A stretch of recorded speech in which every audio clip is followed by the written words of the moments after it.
Super Princess Peach. It was silly. And crying like, wow, Nintendo, just wow. The power of mood swings. Like, wow, Nintendo really. It was a fun game, at least. Pissing off, like, yeah, that's pissing off the internet and everybody there. Alrighty.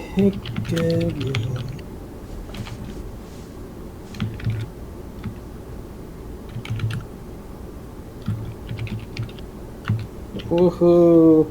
Alrighty. Well, let me get my water filled up. Whoa. Yeah, what Luna's doing? Oh, it's because Rusty's out there. Rusty buddy. Alright, so, hey everyone. I'm Surreal Canine. So obsessed with the kitties right now. And the puppies. You are hearing Fox. What are you doing? He's a cool dude, and I'm waiting on him to boot up the game, because we gotta do this over Parsec, because that's just how this works. Like that. That sounds weird. Are you okay, kitten? It sounds really weird. Alrighty. Add some. Why does the Pure ZC Discord have 2 Pure ZC? Lighty syrup is expensive. You probably can't order it yourself, but I'll look for a restaurant supply and order some. It's lasted me forever and it tastes so good. It's way cheaper than, it's probably cheaper than buying soda.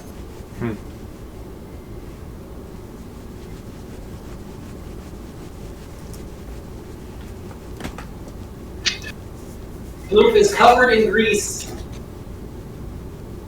because she decided to lay in a greasy pan again. Floof. Oh.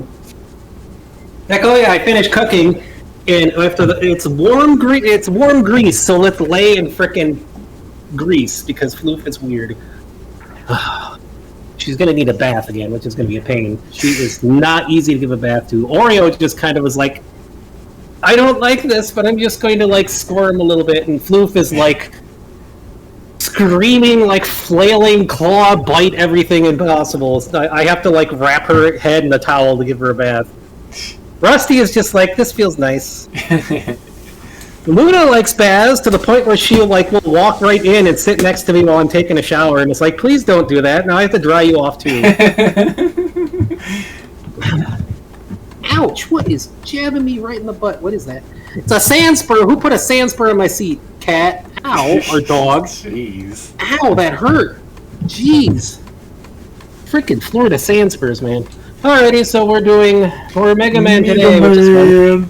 I thought about doing Neo, but it doesn't really matter about Neo right now. We could do that. I could do that later. So hey, we're doing Mega Man, and we got oh wait, that's right. I was gonna say, did you update it? But like you're. I don't need to update it.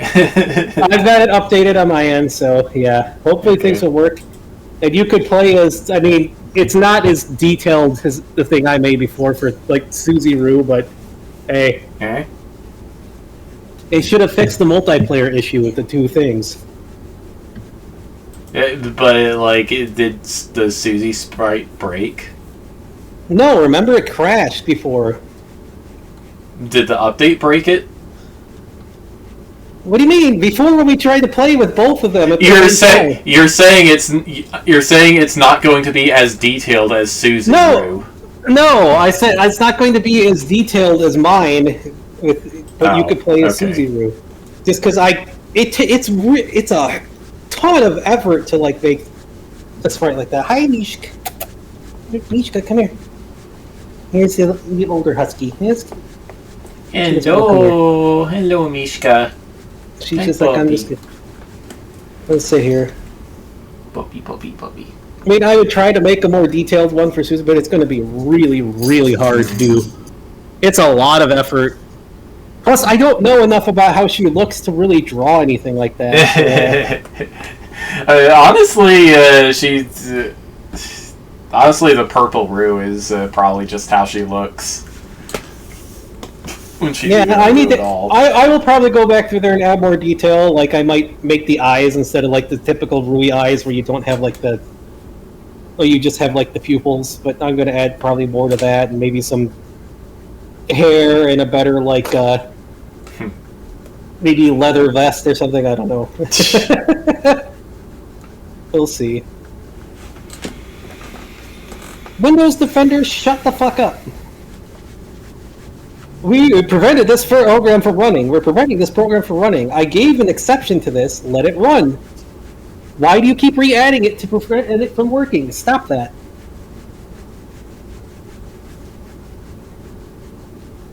Milo, don't climb the screen, please. Milo, buddy, what you Milo doing? really wants in here, but the problem is I don't know how well that would work with Luna here. Milo, buddy. Mr. Milo. I have not seen Ritz in quite a bit. Ritz? Oh, The neighbor's cat.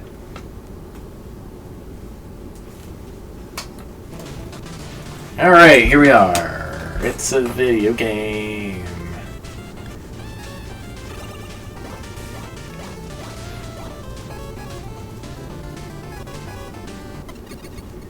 Here we go. Yeah. Do you want to keep playing Dragon or go back to a... Yeah, let's get Susie. Hopefully this works this time.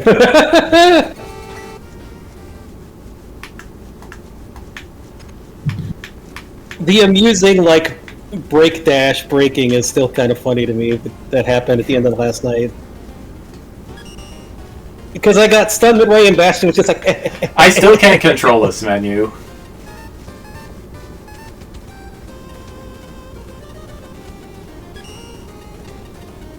Yeah, there's normal Rui, and then Susie Okay. I gave a different thing. Normal Rui is just all, like... Here we go. Hey, it works! Yeah, it works!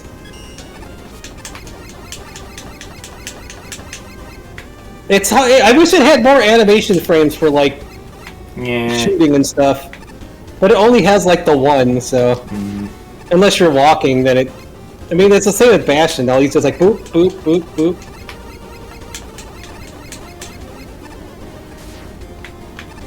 There's not much I can do about that, unless you could add frames to it later. I will slowly improve on her stuff when I can. Actually, where are we going there? We need to go back to... Let's see. Jailhouse.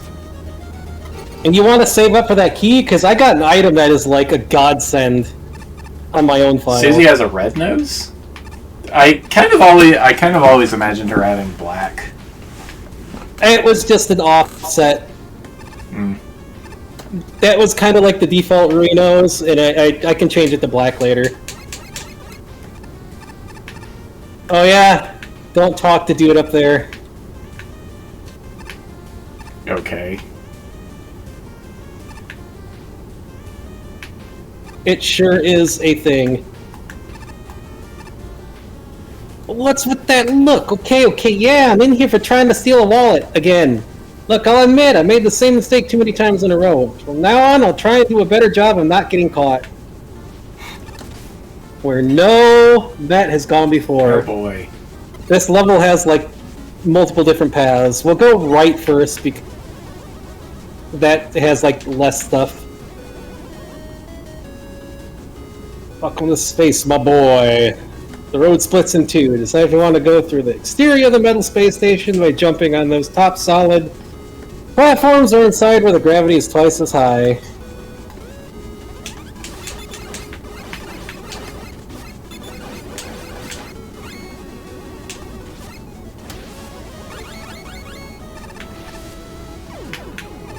Yay, let that. I got. There are 3 energy elements? Yes, that's what I mean. The stage is... It takes 3 times the playthrough.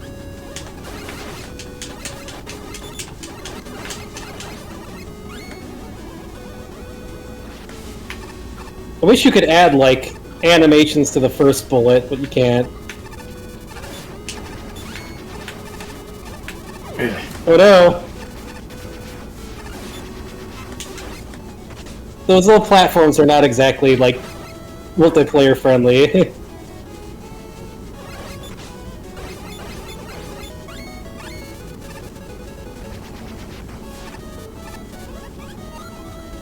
Checkpoint. Oh, hello, nice to see you. I had to suggest you get ready for what happens next, because the room behind me is a mess. Oh boy. Okay.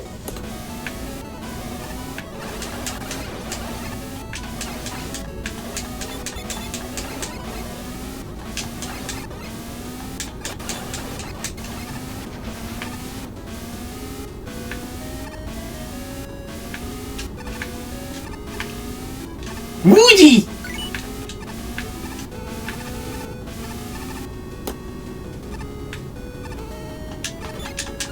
No, Gah! What? How? those things do a ridiculous amount of damage.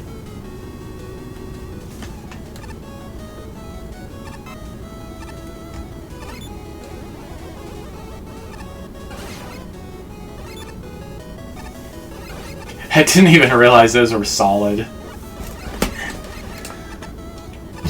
They don't look solid. Let's see, 52. Ow. Huh? So I finally was able to do the well. I finally unlocked the dark ritual today in idle loops, but I don't have enough dark magic to be able to finish it.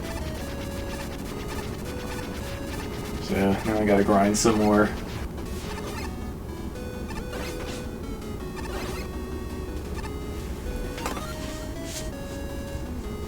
Oh. Wait, we already got the first thing. Alright, well, there's the boss.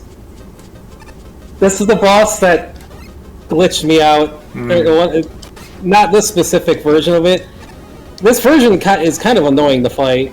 It's because there's like no room to freaking avoid stuff.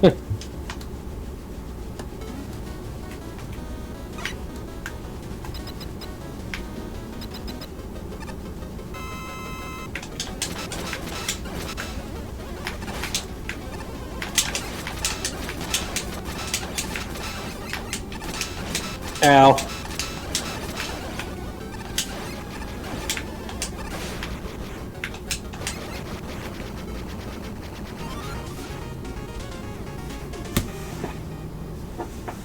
Okay, we did the thing. There we go. I still need to finish Susie's victory sprite. Hmm. I was going to change it to Black Rui's like guffaw laughing. Yeah, that kind of fits. Low gravity levels are always pretty fun. I don't know. I always enjoy them.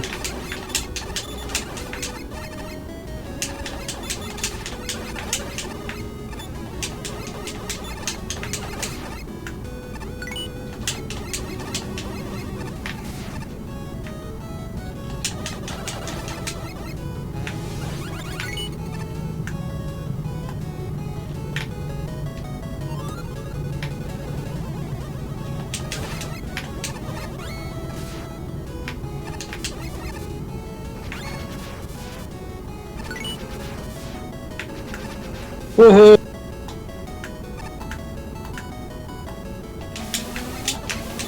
I mean, I did add the various animations. Because Rui's don't tend to have, like, a lot of, like, animated stuff from the game. It came from... sure, they're not the main character. One of the Bomberman games has a whole bunch of them.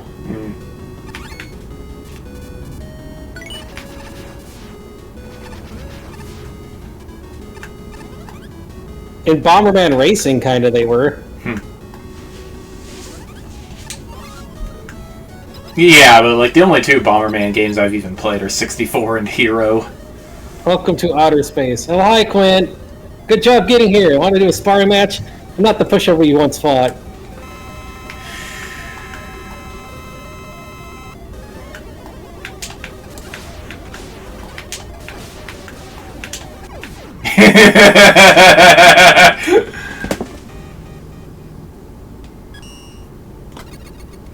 No, there's a third one. Yep, a third one. I don't know why there's a third one, but there sure is. But yeah, the item that was like a lifesaver for me was the compass. Yeah. It makes the noise and highlights where hidden stuff is.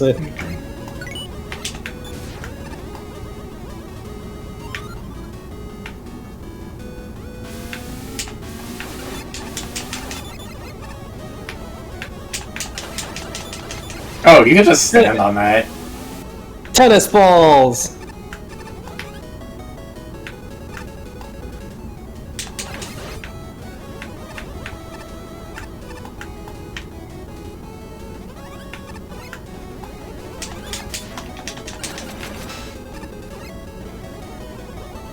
Hi, Ferroman. Oh, hi, listen, the space station was built by a lunatic. I'm sure one of these floors is fake. Mind your steps.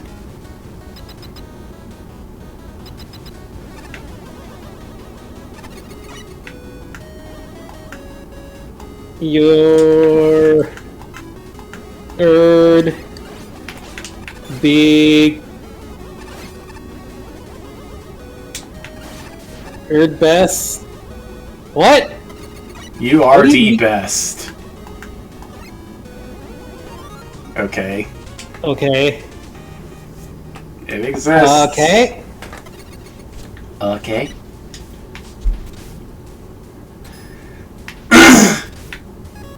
Can you control this yet? No. Good grief of Malefolins! That's a lot of collectibles for a stage this small, and despite expectations, the two individual paths, high gravity and low gravity, converge into the same element if you go to their conclusions.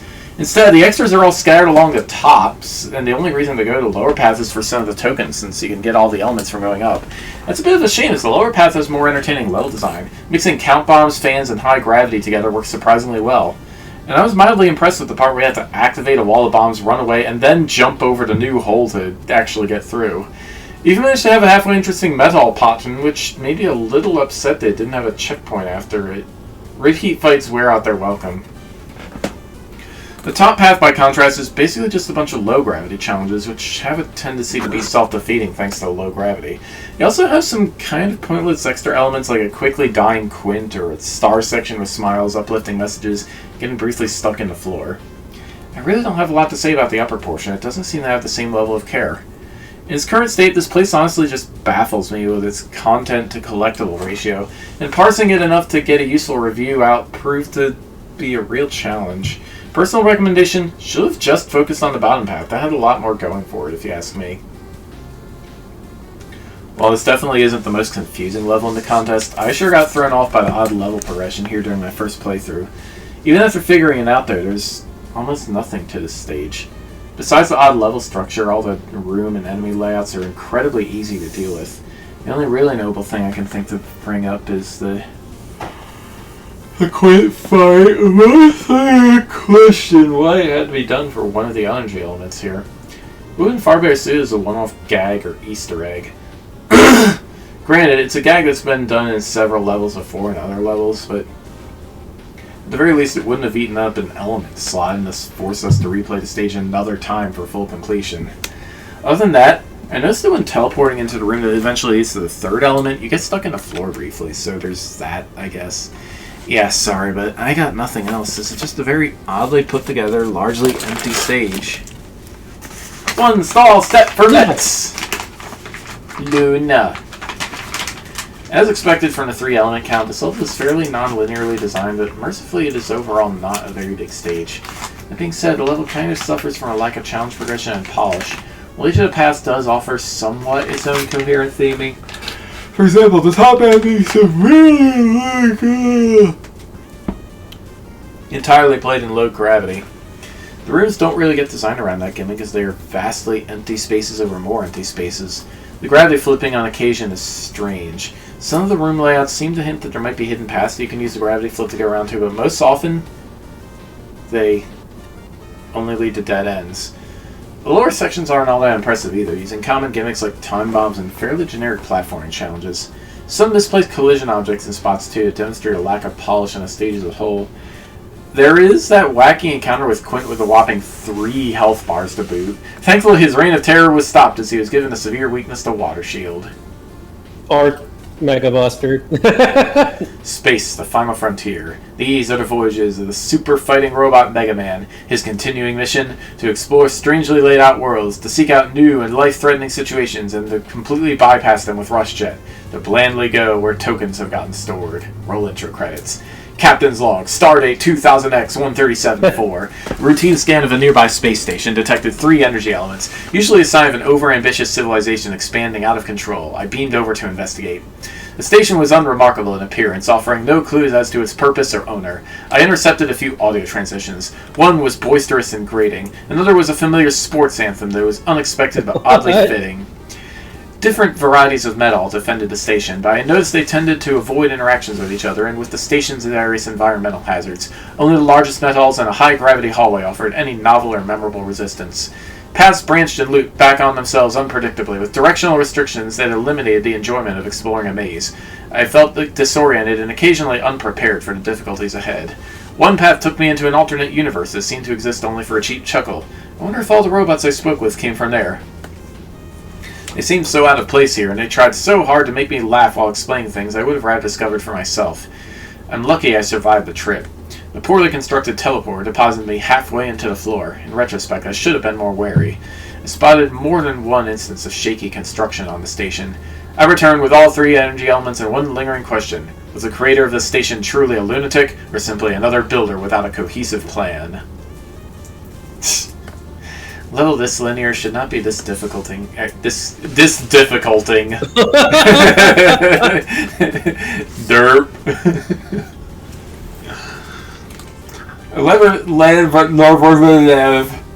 A level this linear should not be as confusing to navigate. Multiple paths pretty much meant most of the time was looking for said alternative paths rather than paying attention and having fun. Very much led to a detriment and ultimately killed any flow the level might have. Most of the time there wasn't even much point to them, especially given it's a pretty generic level overall. Gravity, count bombs, and mets. Stage elements we've seen a lot, even just within this contest alone. That all said, the level is fairly well tiled and doesn't look, say, bad aesthetically, but using things such as the base dev kit Yoku block graphic and a rather large amount of tile cutoff in places where you're lacking a tile type do make it look very unpolished. The lower root of the graphic, changing the visual cues to make it obvious where and what happened. An audio cue alone is not really enough. The jump through platforms also aren't telegraphed well enough, which can lead to confusions when similar looking tiles are used as solid. That said, I have to say, the lower gravity does make mets significantly harder to deal with, but it's always nice to find a bit of spice to otherwise overused enemies. Yet praise does not apply to the Metal Pot and Yoku block combo. It's just plain tedious if you try Buster only, and the mets it spawns are a real nuisance. There are definitely cases where your placement of things led to glitches or getting shunted into terrain, and the teleport for the third element placing you within the ground was just sloppy as hell. Metal Daddy is a bit of a weird case. I'm not sure if its changes make it a more novel fight or not. The fight is clearly harder. I know. You okay? I know you're sick too. I know. Poor baby. You okay? Is that better? Yeah, it's... Well, I'm probably sick with COVID, which is why the kitties are sick too, because kitties get COVID as well. The dogs are fine. It's sloppy as hell. The fight is clearly harder, but it isn't in such a way that's unfair. The new starting health is just really strange, though. And on the topic of the other past boss, Quint, the best way I can describe my reaction to him is meh. The trope of boss looks super powerful but is felled in 1 or 2 hits is overdone to death. And here it's done with dev kit assets, and as such becomes even more formulaic, predictable, and thus utterly eye-roll inducing, especially doing this with everyone's punching bag Quint. I don't think there's any real way of handling this with just the dev kit. At this point, it ends the level on a damp squib rather than anything approaching an acceptable climax. Even with 3 elements, I can't say it outstayed its welcome, but it was all rather too basic and never really justified the extra routes. Quint especially was an unwelcome addition. And focusing on the core portions of the stage rather than spiraling all over the place is the only real way you can explore elements rather than just plot them down to make a bare-bones mediocre stage. One way to make the Quint thing, the pathetic Quint thing, kind of funny I could think of is that when he's there ranting at you, it's like, now I turned up the gravity, and then he jumps off the thing and just dies when he hits the ground because he turned up the gravity. He hops off the thing, he's just like, ha ha! Boom, boom, boom. You just gotta like subvert expectations with this standard trope. My dream is to one day become a famous one day by catching a runaway criminal. Because Imagine this: a crook tries to escape by digging their way out with a spoon, right?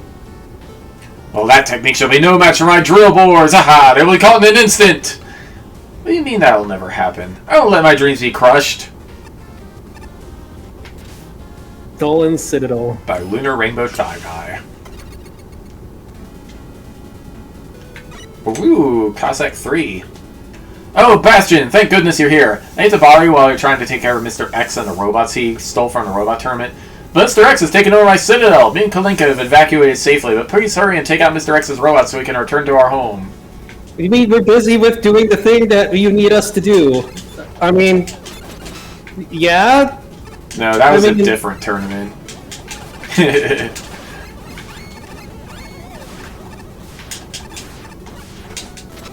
Well, I mean, he's telling us, like, I know you're busy doing the thing that I need you to do, or I'm asking you to do. He's asking us to do the same thing that we're already doing, and it's just like, yes, okay.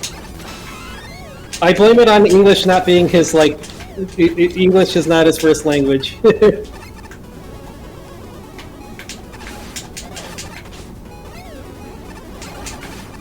I'm trying to remember which one of these, but somebody was made.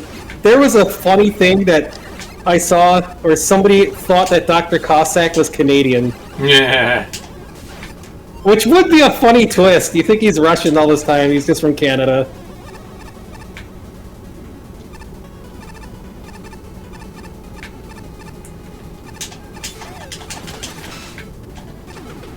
Whoops.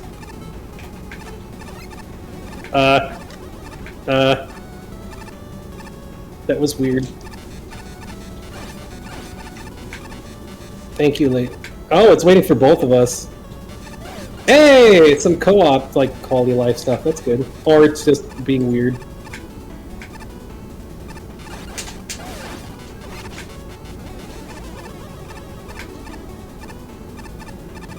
Or, I don't know. Sometimes it does, and sometimes it doesn't.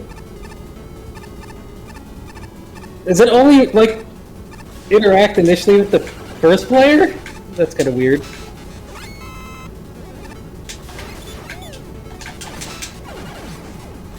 Oh, I wasn't sure who died there for a second.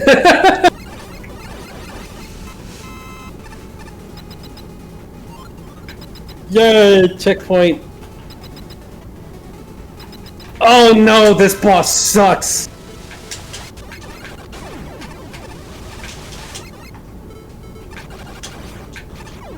This layout really sucks for this boss. Oh, that was a short enough level. I tried to do this Buster only, and it really sucked to fight that boss.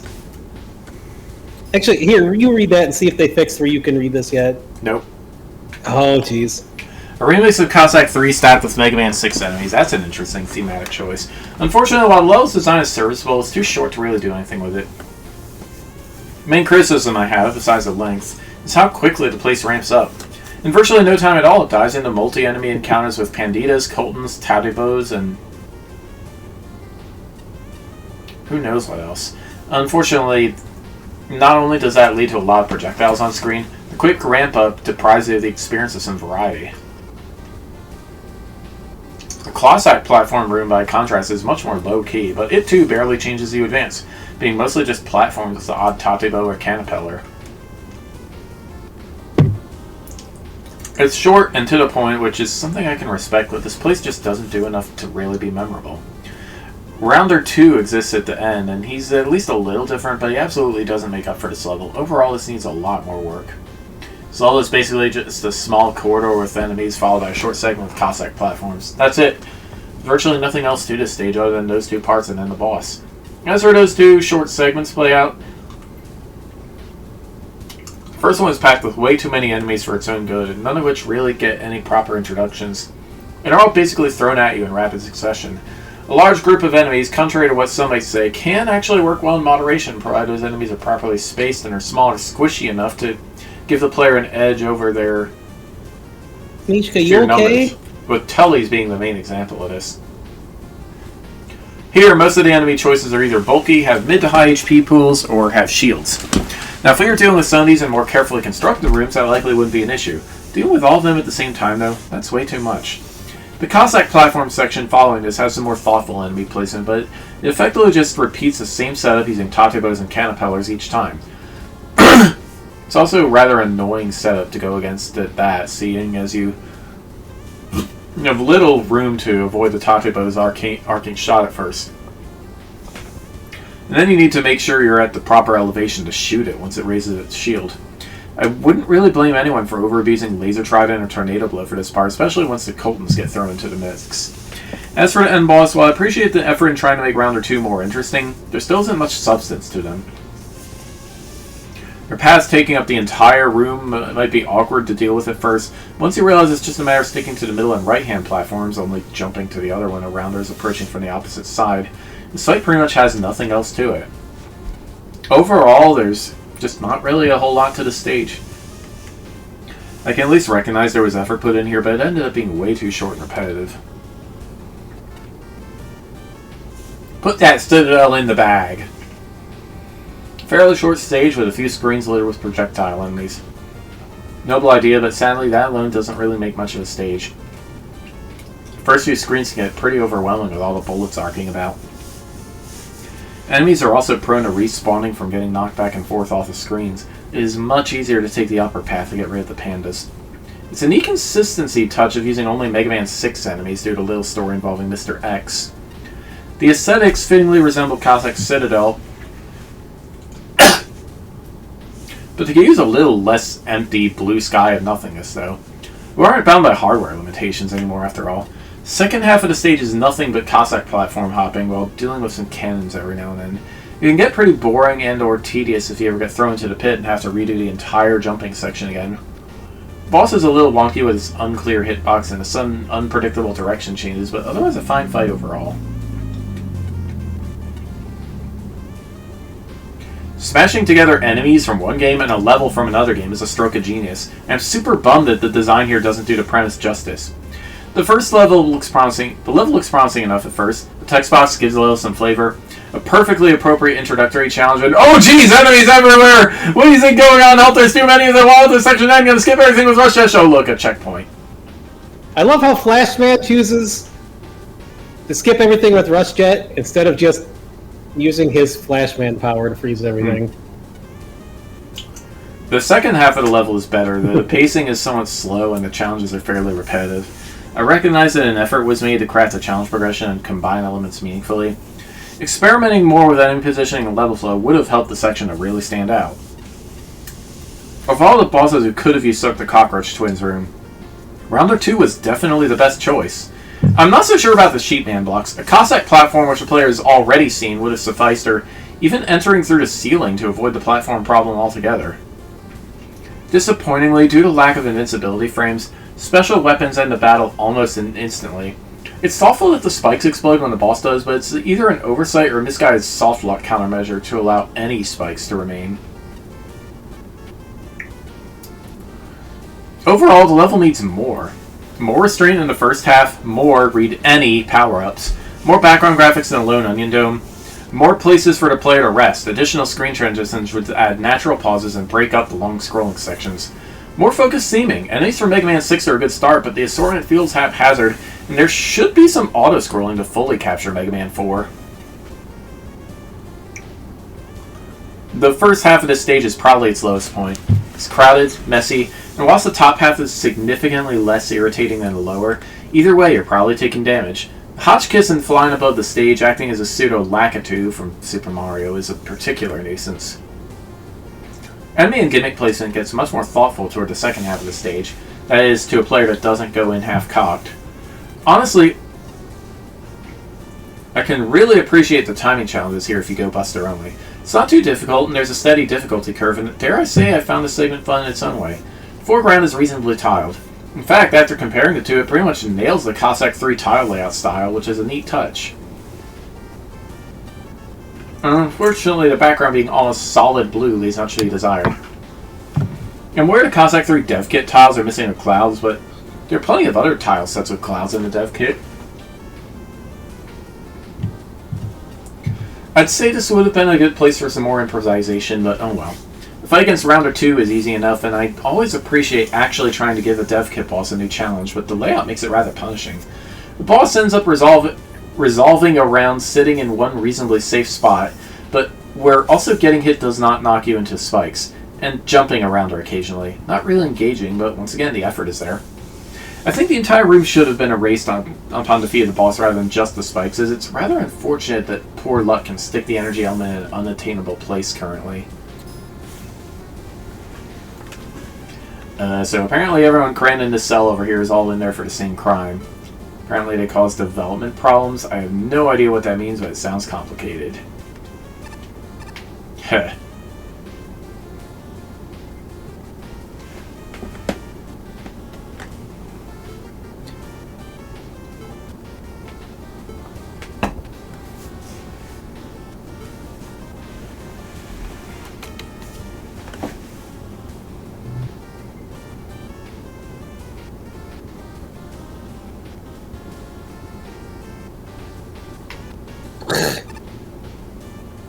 I entered the tournament in search of glory, but the challenges are unfairly skewed against me. I can't believe I can't win by just win by ramming into everything I see. He wants to put him in East. Military training grounds. Shh, don't rat me out here now. I'm trying to make my grand escape by disguising myself as one of the gears.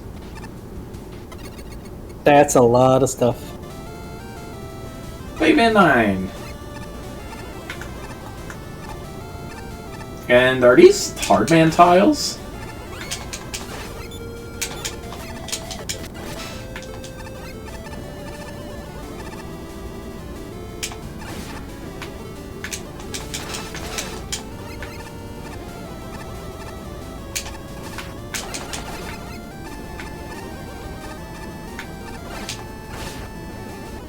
If I remember right, this level takes forever. Oh boy. Dr. W!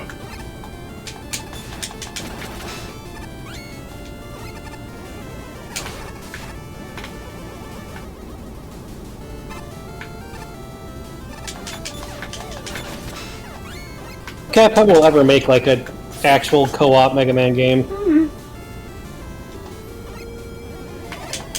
Mega Man Legends 3! Which will never ever happen. I'm gonna keep saying it will never happen because I was saying Metroid Prime 4 was never going to show up on the Direct, and it did.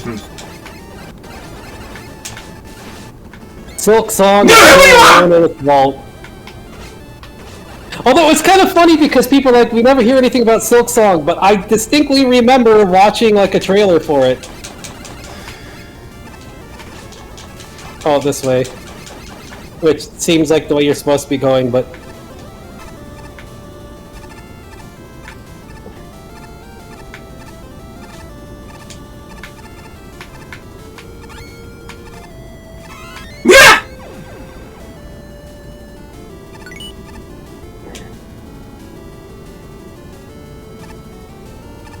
That is some tight platforming right there.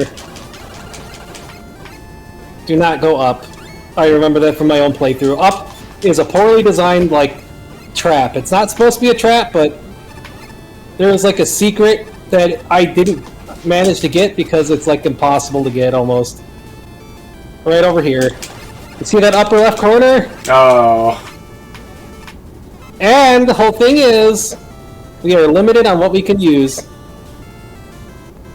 See? There's no element up there, thankfully.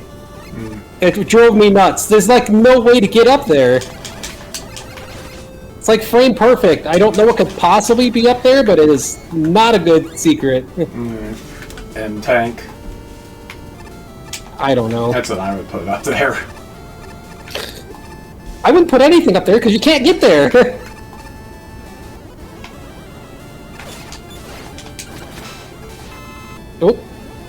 I didn't even know that was going to drop. I just slid. Ah.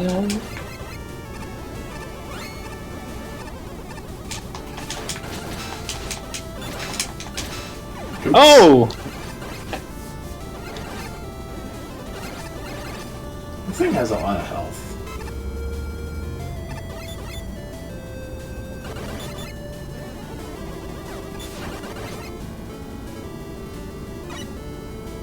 Yep, that's not gonna work.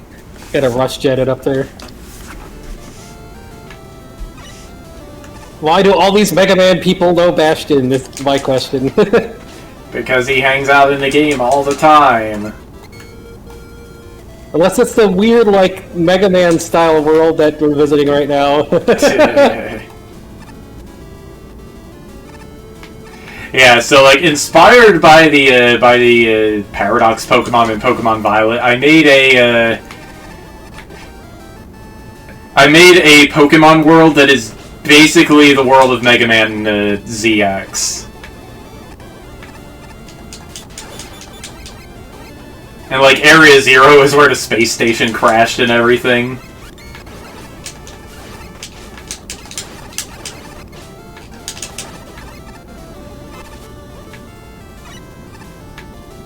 Yep, it's up to you. Hold on, let me respawn first, just in case. Art, that works, yes. Sail the bomb! It's Missile Meg! Missile Meg, what? From Super Mario Bros. Wonder. It's a really long bullet bill that you can ride on. Oh, yeah. That's a question, though. Would Susie prefer to ride a rocket axe, or would she prefer to, Hold on. There's a way to get here. Oop. Or would she prefer riding a giant rocket bomb? I don't think she would have any problems with the bomb. Whoops. Ayah!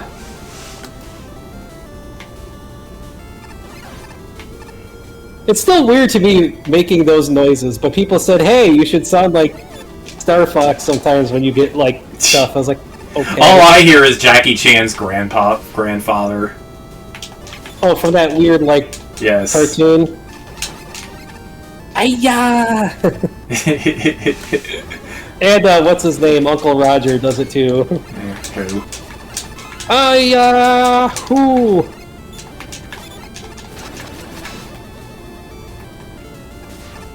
More Rush Jet. Woo! No! I'm trying to grab everything. Doesn't matter. Eddie! Hello, Eddie. Thanks.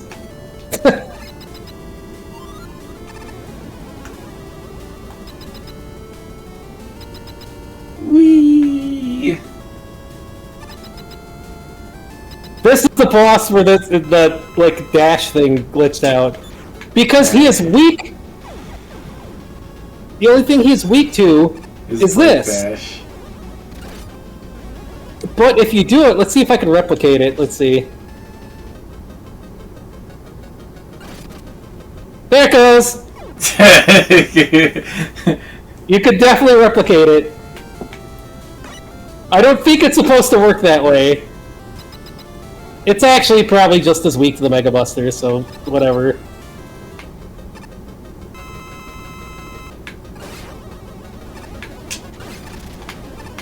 Whoops! Yep, that happened. That's kind of funny, but if it happens at a stage where there's like nothing like that, you just endlessly keep breakdashing and you have to restart. Which is amusing, but I don't think intended. Victory! Well, Amatsu's not watching right now, but yep, you can replicate the glitch for sure. Voltman! Mysteriously appearing on bargain bins. Yeah.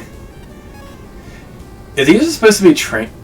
Training grounds for military robots. Why are so many Dr. Wily symbols? I don't think this level is being honest with me. Silly commentary aside, the first thing to really say about this level is that it's very focused on combat, with the occasional bout of platforming to avoid spikes. It's not a bad thing by itself. There have been pure combat levels in Mega Man before. They've managed to work reasonably well. Plus, I do have to give some credit to the enemy variety. You don't see GSQs and Parasius together that often. Parachutes. I don't know. Parachute. And the fact that Hellmetal DX wasn't a pain in the rear this go-around is something I commend. Unfortunately, there's a reason why Mega Man rarely has levels that have a few more gimmicks in the toy box. Mega Man levels, by and large, carve their identities toward distinct aesthetics and unique gameplay. That is not present here. It's just enemies and spikes, nothing else. This level doesn't have enough going on to be memorable. Most of it just runs together into a mesh of nothing. It's not unfair or even truly all that difficult. The worst thing I can say is that the number of checkpoints compared to spikes is too harsh for my liking. Otherwise, the main issue about it is it's really hard to remember much of anything about it. Definitely not the worst thing I've ever played, but it needs work for sure. For a place that's meant to be a military-grade obstacle course, this ended up being very easy and quite boring. There's not too much to talk about here other than the sheer lack of gimmicks and the mostly basic level structure. While the enemies are introduced and laid out well and some of the platforming around them is decent, it's not enough to really make the level feel engaging as a whole. Can somebody help me up? Oh no. Ouch. Kitties. It really could have used some gimmicks to make things more interesting. As it is now, there's very little in this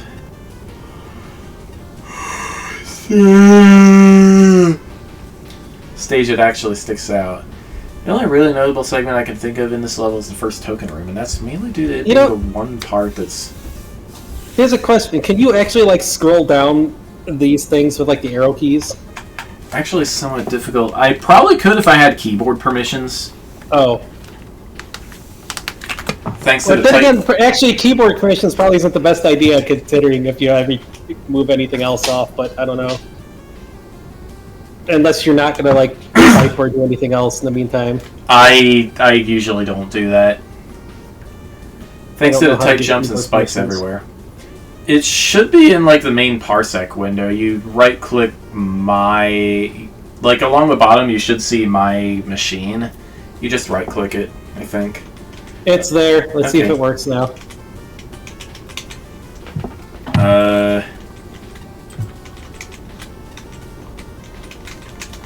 Nope. Oh! I guess there's no way for the second player to control any of this. Other than maybe... The weird thing is, my keyboard input should be recognized as your keyboard. Really? Other than maybe the odd banning of certain weapons there. Maybe it's because the game was turned on before keyboard stuff. Maybe? Other than maybe the odd banning of certain weapons here. I don't really understand the decision behind disabling Spark Chaser, Tornado Blow, and Magnet Beam for this level. Many of the tokens that require you to reuse Rush Jet would have been easier with them. Even then, I don't think that would have hurt the level as a whole, and you'd still be using a roughly similar method for attaining the tokens either way. Lakota! Come here, I need help. Can you help me get up? You still...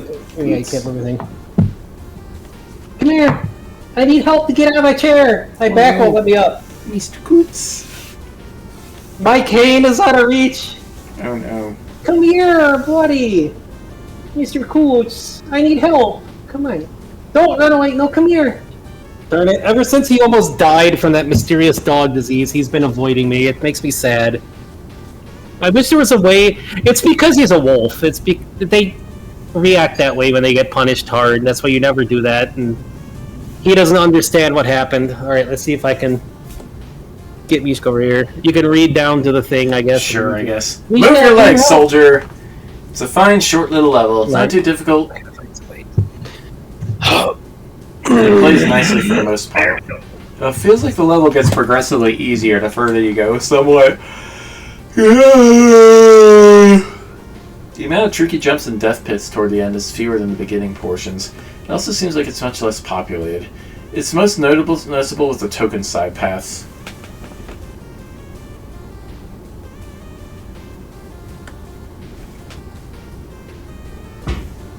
You okay?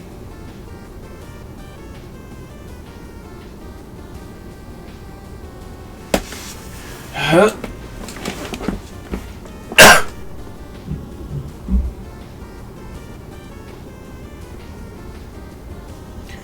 Oh, he got up. Okay.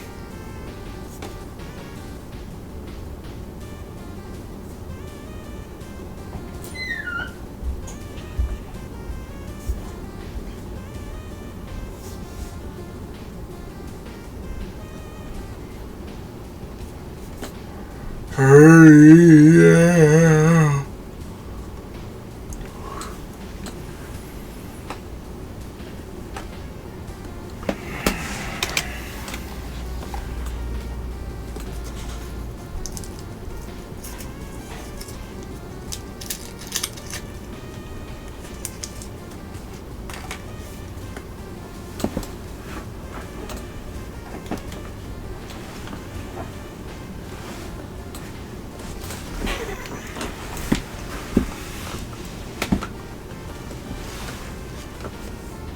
Scroll down a little bit. I'm gonna grab some aspirin. Burp. It's most noticeable with the token side pass. The first token have you navigate through a bunch of spiking maneuvers, while the last token you only need to rush jet through 2 spikes that are fairly out of the way. Props for proper enemy introductions. Pineapple. I didn't run out of cherries, but I got pineapple. Pineapple. Pineapple. Oh.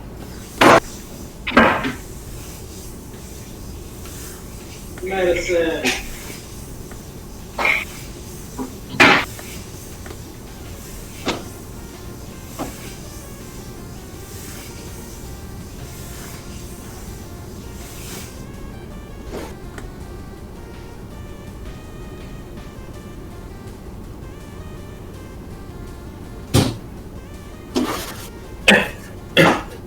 Oh, I'm still getting my medicine. Oh, that's how I want to do. I like the screen where, when you enter, there are 2 parachuting enemies swooping down where you have to lure away the lob shot from the cannon.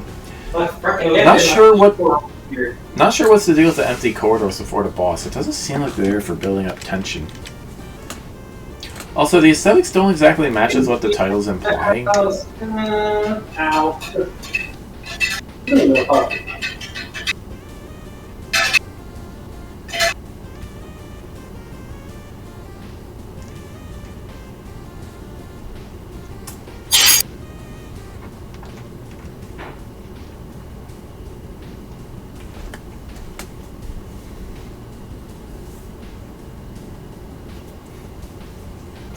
Alright.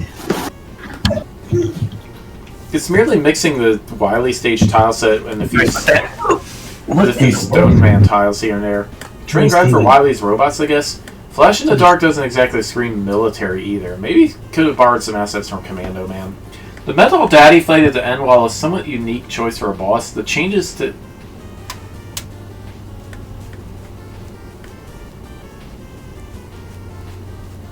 Okay.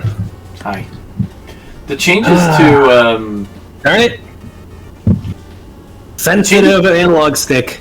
The changes to the arena doesn't really change the dynamics from the original fight in Mega Man 4. The ceiling spikes are non-relevant, and the pits at the side are too narrow to make an impact, unless you use Break Dash. One of the keys to a good level is having at least one element that's truly memorable. By the time I played every entry for this contest and started replaying them all, I had no recollection whatsoever of this level. It's not to say the level was bad, rather, it lacks a necessary punch. The aesthetics look fine enough, but don't really tell a clear story. Music and tiles from Mega Man 9 Wily 1 and comparatively over-detailed Stone Man tiles, vaguely resembling the rocks from Mega Man 9 Wily 1 equals, well, it feels like Mega Man 9 Wily 1. Initially, I got no sense of military or training, only a modest metal theme with Wily logos out the wazoo.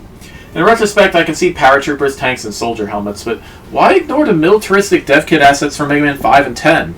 I'm also unsure what the architectural goals of the level are, especially with all the boss gates and empty screens. In terms of challenges, everything is fair and introduced well, yet the difficulty and complexity never increase beyond the initial learning curve. Enemy use is safe and unremarkable. Distant checkpoints and unevenly distributed health and weapon refills account for a lot of difficulty. Things start getting interesting when spikes are involved. The first token is genuinely good, and the simple addition of 2 floor spikes to the boss fight is an invigorating twist. Metals in the first mini-boss fight can enjoy a fall through a destructible floor to their doom. And players can join them later when mistaking a bottomless pit for a screen transition. I don't know if it was entirely necessary to disable any weapons, but it's fun to figure out how to enter the E-Tank room, which totally should have had a token. Hopefully no one will get stuck in there with low weapon energy or notice how the screen continues scrolling beyond the wall. This level doesn't do anything particularly egregiously wrong or right. It's a run-of-the-mill, rather mediocre, unpolished, and fairly generic stage. What I could otherwise say here, I've said elsewhere, but that is to be expected, because this rather looks like a first attempt at Mega Man stage creation. Let's get something straight here. I'm not here to mock or be mean or cruel. I'm just a mutt who has been somewhat obsessed with this franchise for many years. But here, I'm going to identify and address a recurring issue throughout this contest. People using Wily stages as reference. This is, in my opinion, a mistake. Probably because they're generic laboratory, anything fits in them, and so a stage resembling the NES Wily levels is easy. The truth is, these stages are often made at the end of development, and most of the effort went to making spectacle bosses. The stages? Oftentimes, the developers are starting to run out of money, time, or cartridge space, or with Mega Man 2, all 3. There are exceptions, but interviews have mentioned this to be pretty much the case across the series. While referencing Robot Master stages is a much better idea, avoid the earliest games. Still good games, but showing their age now. Mega Man 2 was developed in the dev's spare time, as Capcom the fools had no faith in it. It's good for such an early NES game, but it shows the growing pains in developers fighting against the NES's limitations rather than mastering them. Inafune described Mega Man 3's development as particularly turbulent, and the game was basically released Russian unfinished. They even lost all of Top Man stage to a computer crash and had to quickly make a new one. Later games refined the formula, and part of the reason this franchise has kept going is continuing to try out new things and levels. For the record, if this is a first effort, the fact that it's basically just an unpolished Wily stage shows promise. My personal recommendation is to explore the franchise and, by extension, the dev kit. There's a reason we remember the Robot Masters and their stages.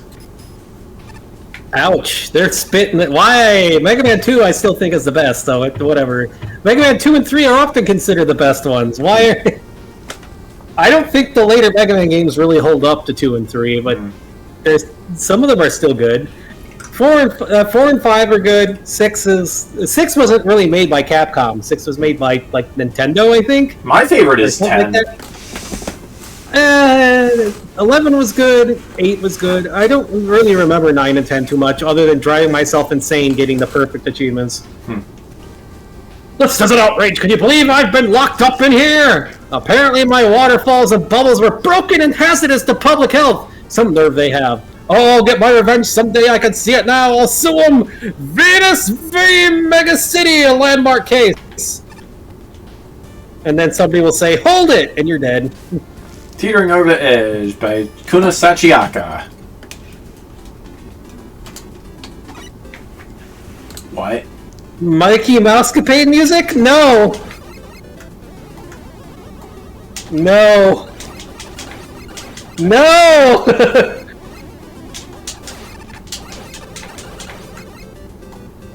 Why is there Mickey Mousecapade music? Well, there's nothing else in this level to get other than going through it, I guess. Go for a burger!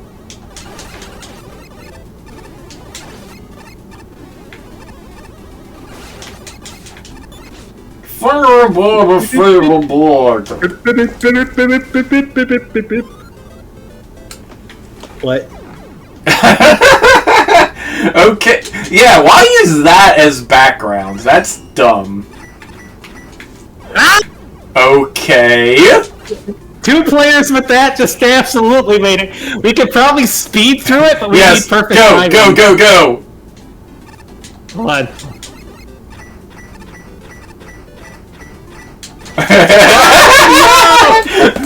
Okay, we need. Hey, you pull out the laser Maybe that'll take care of this thing.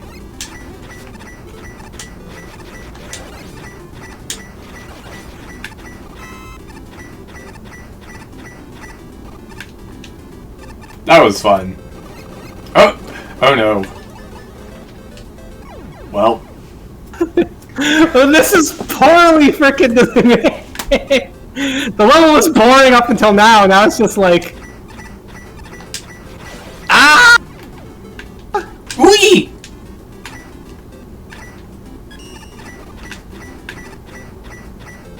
You can just stand on it, apparently.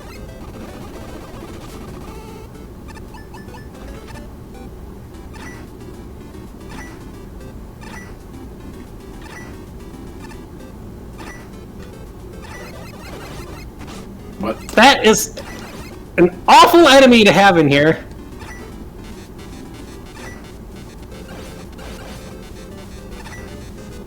Mickey Mousecapade music isn't certainly a choice. Oh.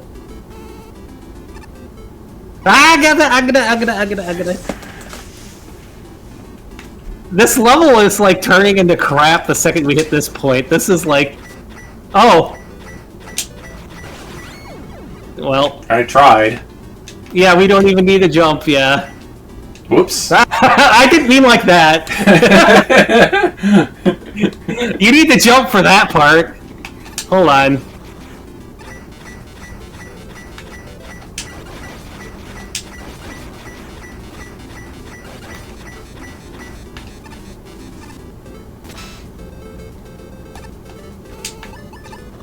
We did people are behaving if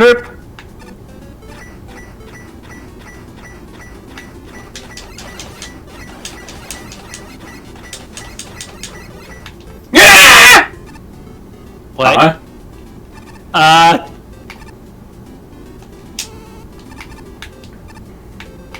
What?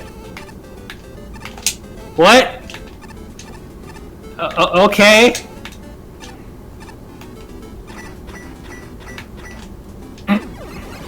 Why the Mickey Mousecapades music anyways, I wonder.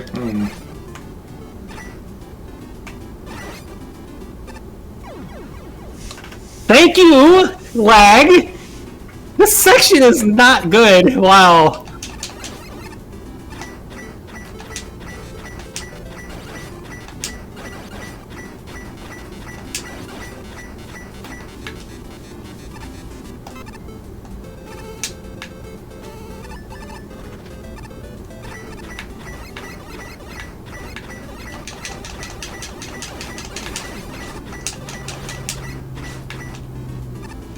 Well,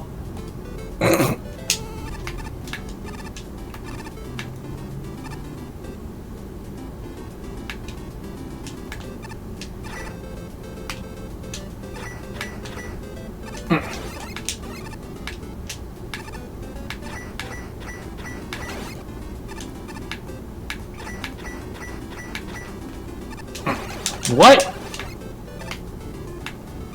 Okay, that was at least amusing. Right. Oh, well, that seems kind of bad to have it so if you're on the wrong side, you just fail. Who are we fighting? Gyro Man!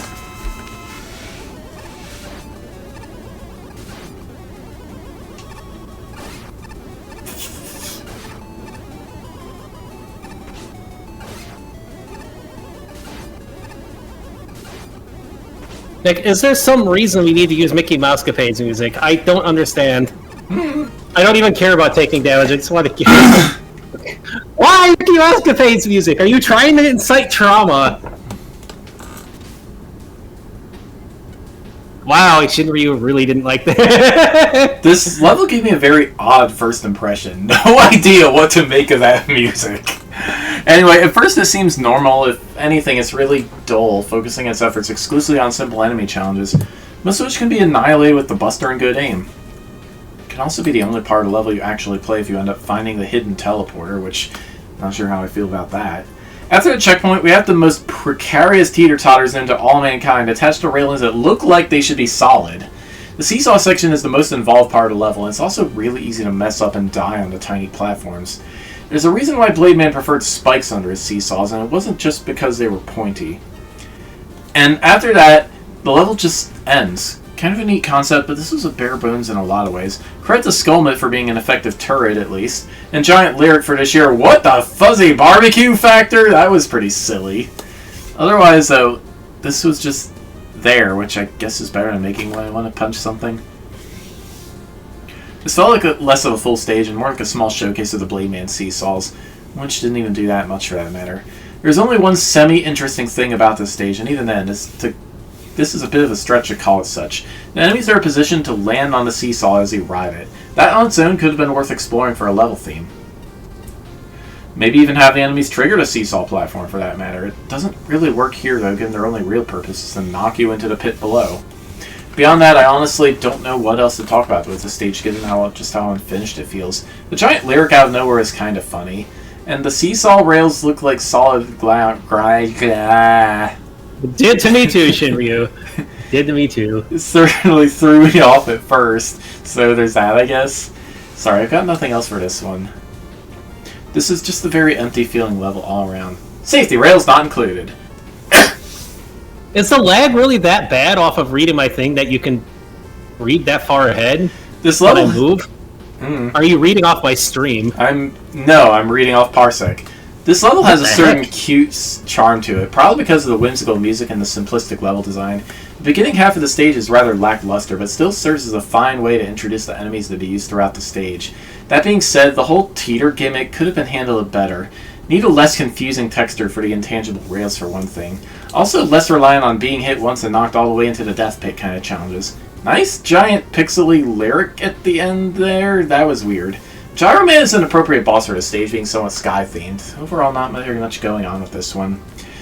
Between the cheery music, plain graphics, and simple challenges, my first thought was kid-friendly NES shovelware. Does nobody know Mickey Mouse capades? I have a feeling this wolf might know. Enemies are introduced and reintroduced at a steady pace, and the main gimmick kicks in once everything else is suitably familiar. Granted, the opening stretch is dull even for a safe introduction. More varied architecture is warranted. The first Skullmets and Curlingers need a little more space to safely and completely communicate how they operate, and the first Seesaw track is unforgiving. Still, they're well-timed power-ups to help the player through the first half, and the midpoint is right where it needs to be. The second half is tense, but fair, carefully balancing fast combat with careful platform.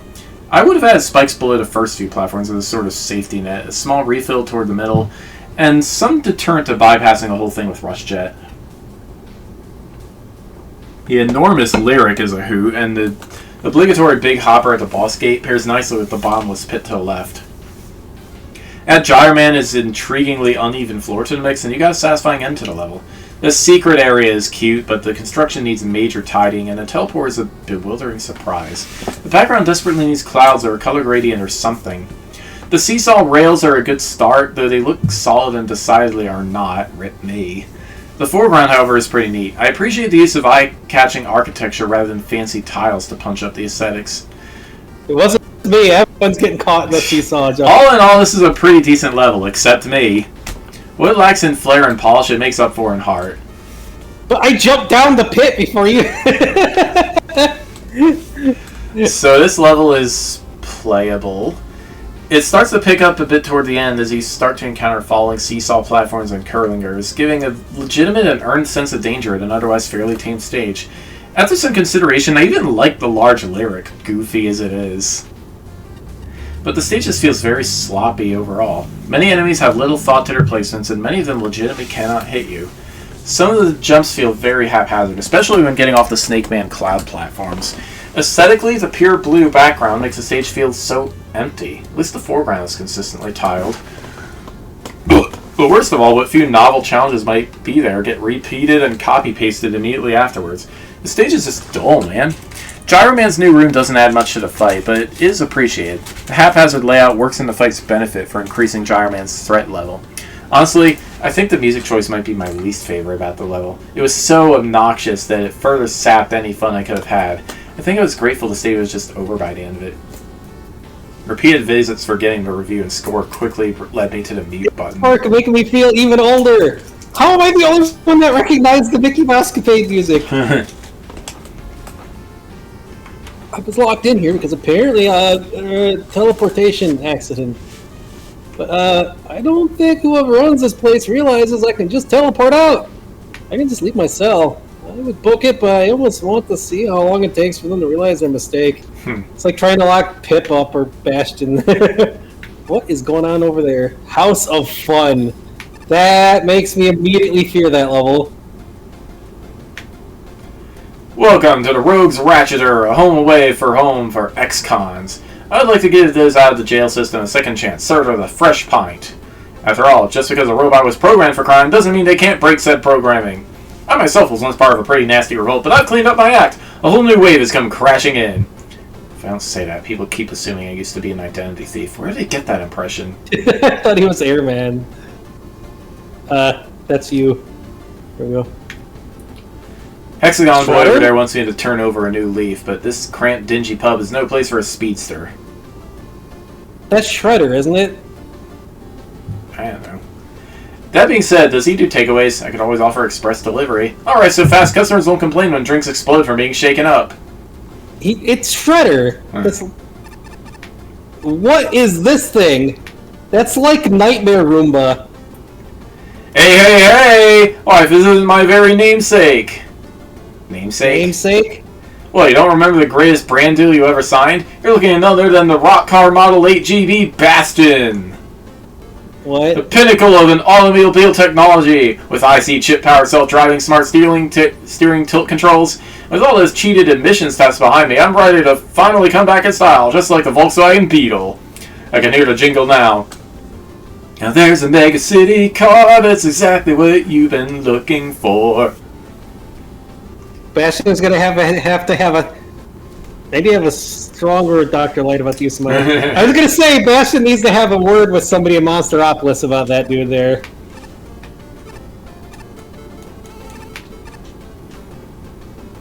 Oh, last time I'm a changed bot. Stop trying to rope me back into the life of crime. Come on, you used to be the world's greatest getaway driver. I'm just asking for one last job. I don't need any last blaze of glory. Why are you thinking of this when you're still on parole? This ball and chain makes me a dead ringer for that Foolie I locked in there. Foolie locked in there. It'll pin the whole thing on him. Good grief, I hope Puka Pucker doesn't have to put up with this sort of thing. Puka Pucker is an awful name. Not Napalm Man. You won't believe this. I imagine snagging all expenses paid vacation on a luxury cruise ship, right? Heard from a friend that they had a casino on board, so I buy a membership from this weird robot master, right? But I hop on board and there's no casino in sight. What's up with that? So now I got this stupid membership and nothing to use it on. It's a nice one too, pretty shiny. Do you want it? Part with it for, say, 500 bolts? Yes, I knew someone would agree eventually. As promised, here's a membership. Is that a reference to the make a good Mario level thing? There was a casino on that ship, but I don't know. Thanks to this, hopefully more of your casino. Sounds like a reference to that game. Dojo, casino, it's all in the mind. What the heck, Floof?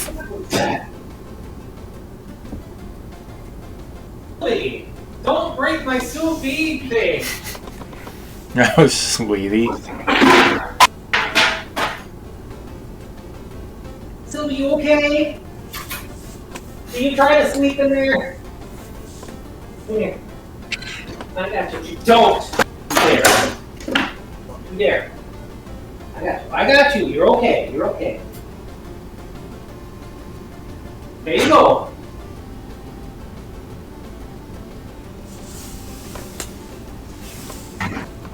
Well, the thing wasn't tilting up enough, but maybe you saw a cat randomly falling out of the background on top of a giant freaking plastic thing, which is for my sous vide.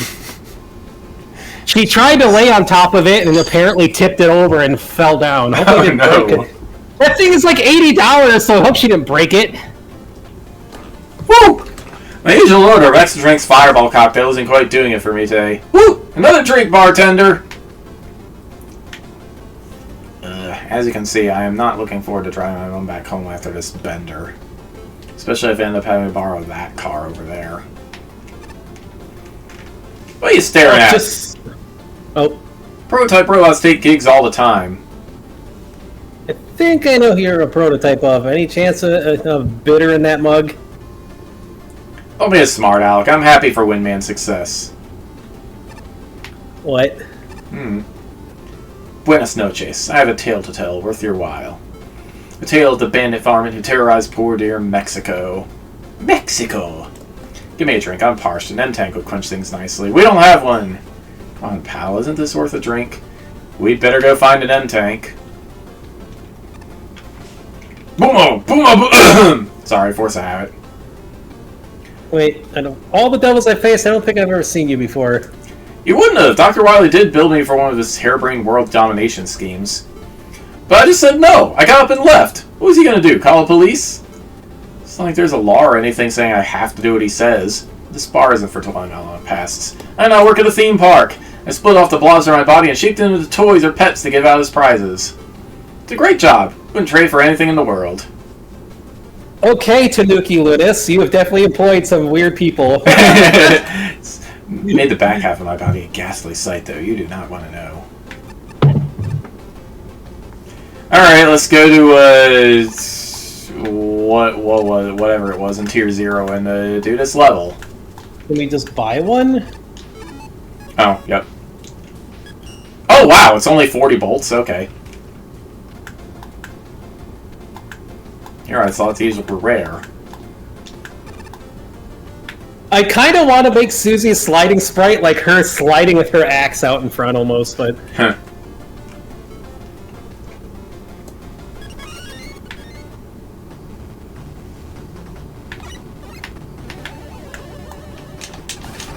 Whoa! This must be another dev level. What the heck? Why is there a random tank in the Wild West?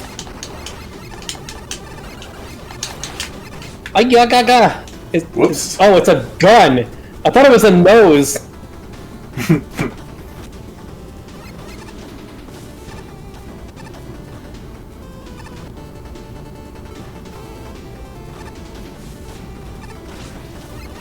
Can you ride the bullets? Yes. I so. Oh, you can just stand on the end of the gun. Okay.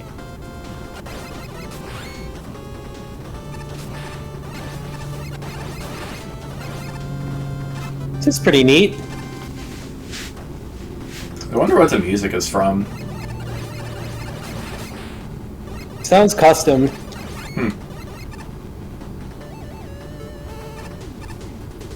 Ah, monstro! No, go away! I was gonna say Bastion isn't a monster, but it's he was for a bit, or still is in the RP, kind of. Ow! Ow! Ow! Ow! I mean, if you saw a giant goo tiger head sliding at you, you'd be pretty scared too. True.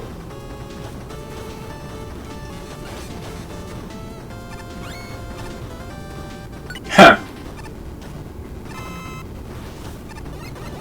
We just put all these giant guns around here.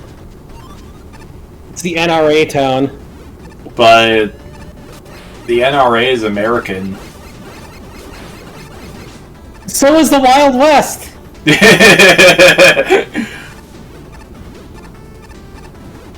I mean, there's no other Wild West. Well, Australia and Brazil kind of have, like, cowboys still, but...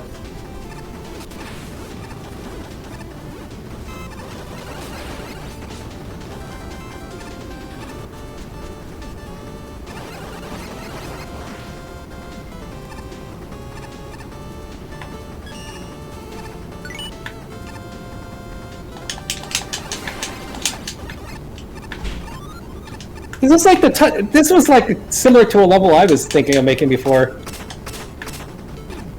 Ow! Ow! Ow! Nope. That does a lot of damage.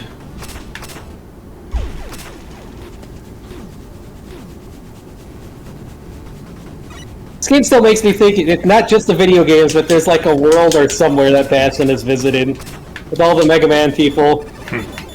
It's just silly.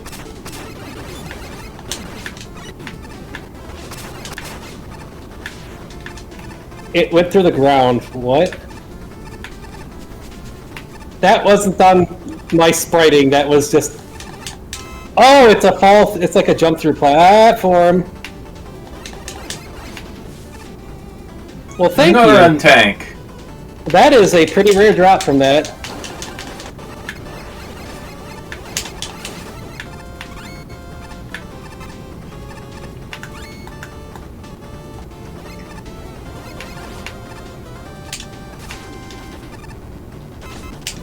Oh, I see it. It's going to be hard to do co-op wise, but ready? Aya!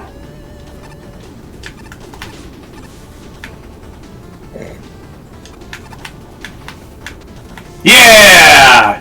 Whoa!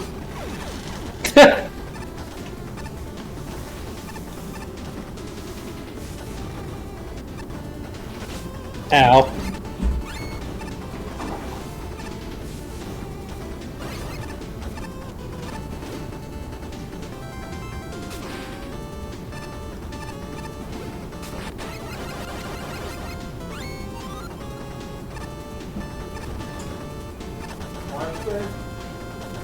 Oh, that was kind of scary for a second there.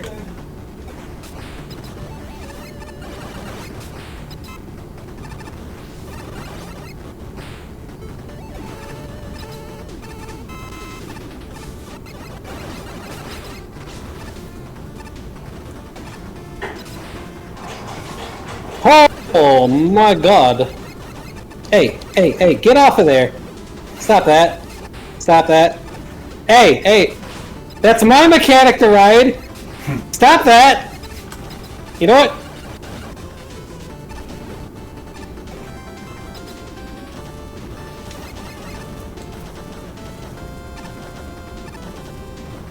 Nice.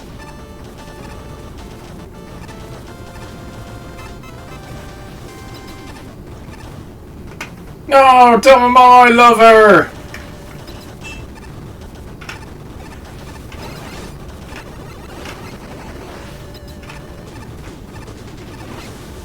Whoa. It's a lot of damage.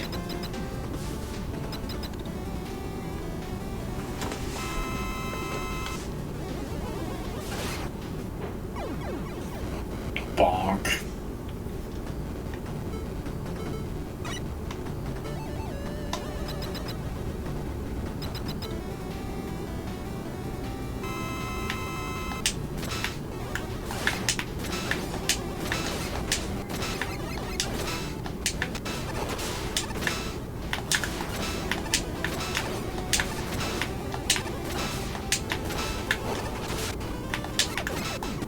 Woo! Custom unlocked. Hey, a spark unlocked, I guess.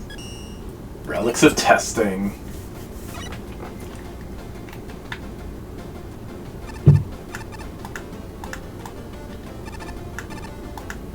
We're almost there.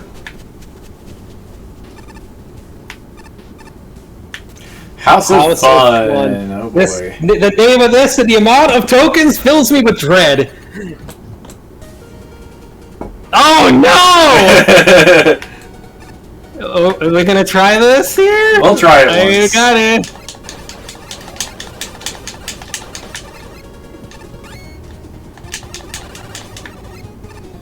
Ice.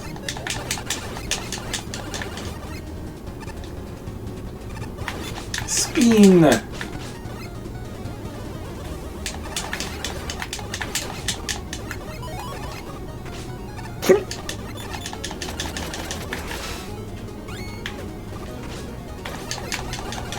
This enemy positioning is awful already.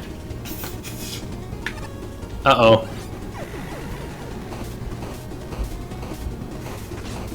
Why? Yeah, that is not a very good combination. That's just like... You're just gonna get hit. Like, what?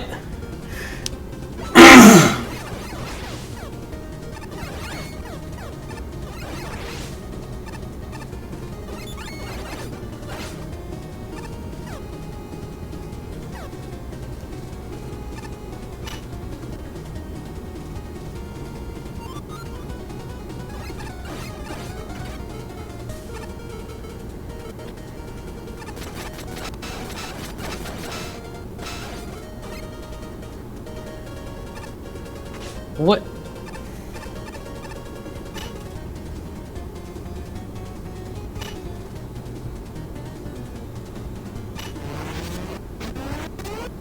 Oh, jeez.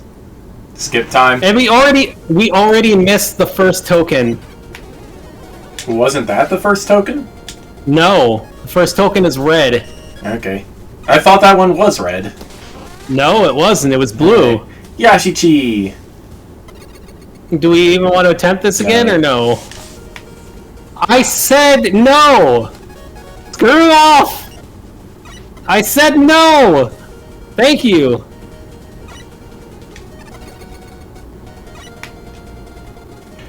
Screech. Well, this unforgiving platforming means the tokens are just... You're just gonna die over and over in the same way in the same place. Now I got a heat rash. Cell's difficulty is very high. Those pendulum platforms don't mix well with Maga Beams, let me tell you. And the boss. Why don't we fall on ice with 2 insta-kill spike pits? I've slipped there and broken one body part and another more times than I can count. Why do people do this? Yeah, let's not... I mean, on my own playthrough, I'll see if I can get through it, like I always try to do, but... No. Well, we could buy the key now, but we should probably just get through the, Oh yeah, that's right. Considering the general atmosphere, I think the name's meant to be ironic. Most of the design here falls into one of 2 camps, boring or frustrating. Boring applies mostly to enemies. They tend to just be in the way with no real effort to engage the player. This might work in the guts lift or hover sections, but you can just wait out the guts lift without issue. And the fire totems with the hover either plain cannot aim or they're annoyingly accurate. No middle ground. The frustrating camp is the pendulums and magma beams, and it's where I have significant issues. Pendulum platforms are okay by themselves, but combining them with magma beams as soon as the 3rd platform is pushing things. Pendulums are not that easy to control, and as a designer, you can't assume everyone has played Mega Man 9. There's no real opportunity to get used to the things before you're thrown into fire, and that'll mean a lot of annoying death. Combined with a lack of utilities and some really annoying tokens, and this boils over into a problem. Lack of utilities warrants a special word of advice. Don't do this. A player with options for how to succeed is a happier player, and removing options that flagrantly is antithetical to how Mega Man operates. Especially since for this level in particular, the most powerful utility for breaking it clean in 2 is still very much available. It was the only way I had the patience to get the tokens at all. Beyond that, this place just feels unpolished. Frustrating Camp isn't the only place with a poor introduction. It isn't the only piece with poor introduction, just the most memorable, and the boring elements tend to be strewn about without much evidence of thought. I also take some issue with ice telegraphing. Painting girders blue and white doesn't automatically make them icy. It took a few girders for me to really catch on. They made the boss fight far more aggravating than necessary. Overall, I didn't have a fun time. This needed a lot more polish than what it got.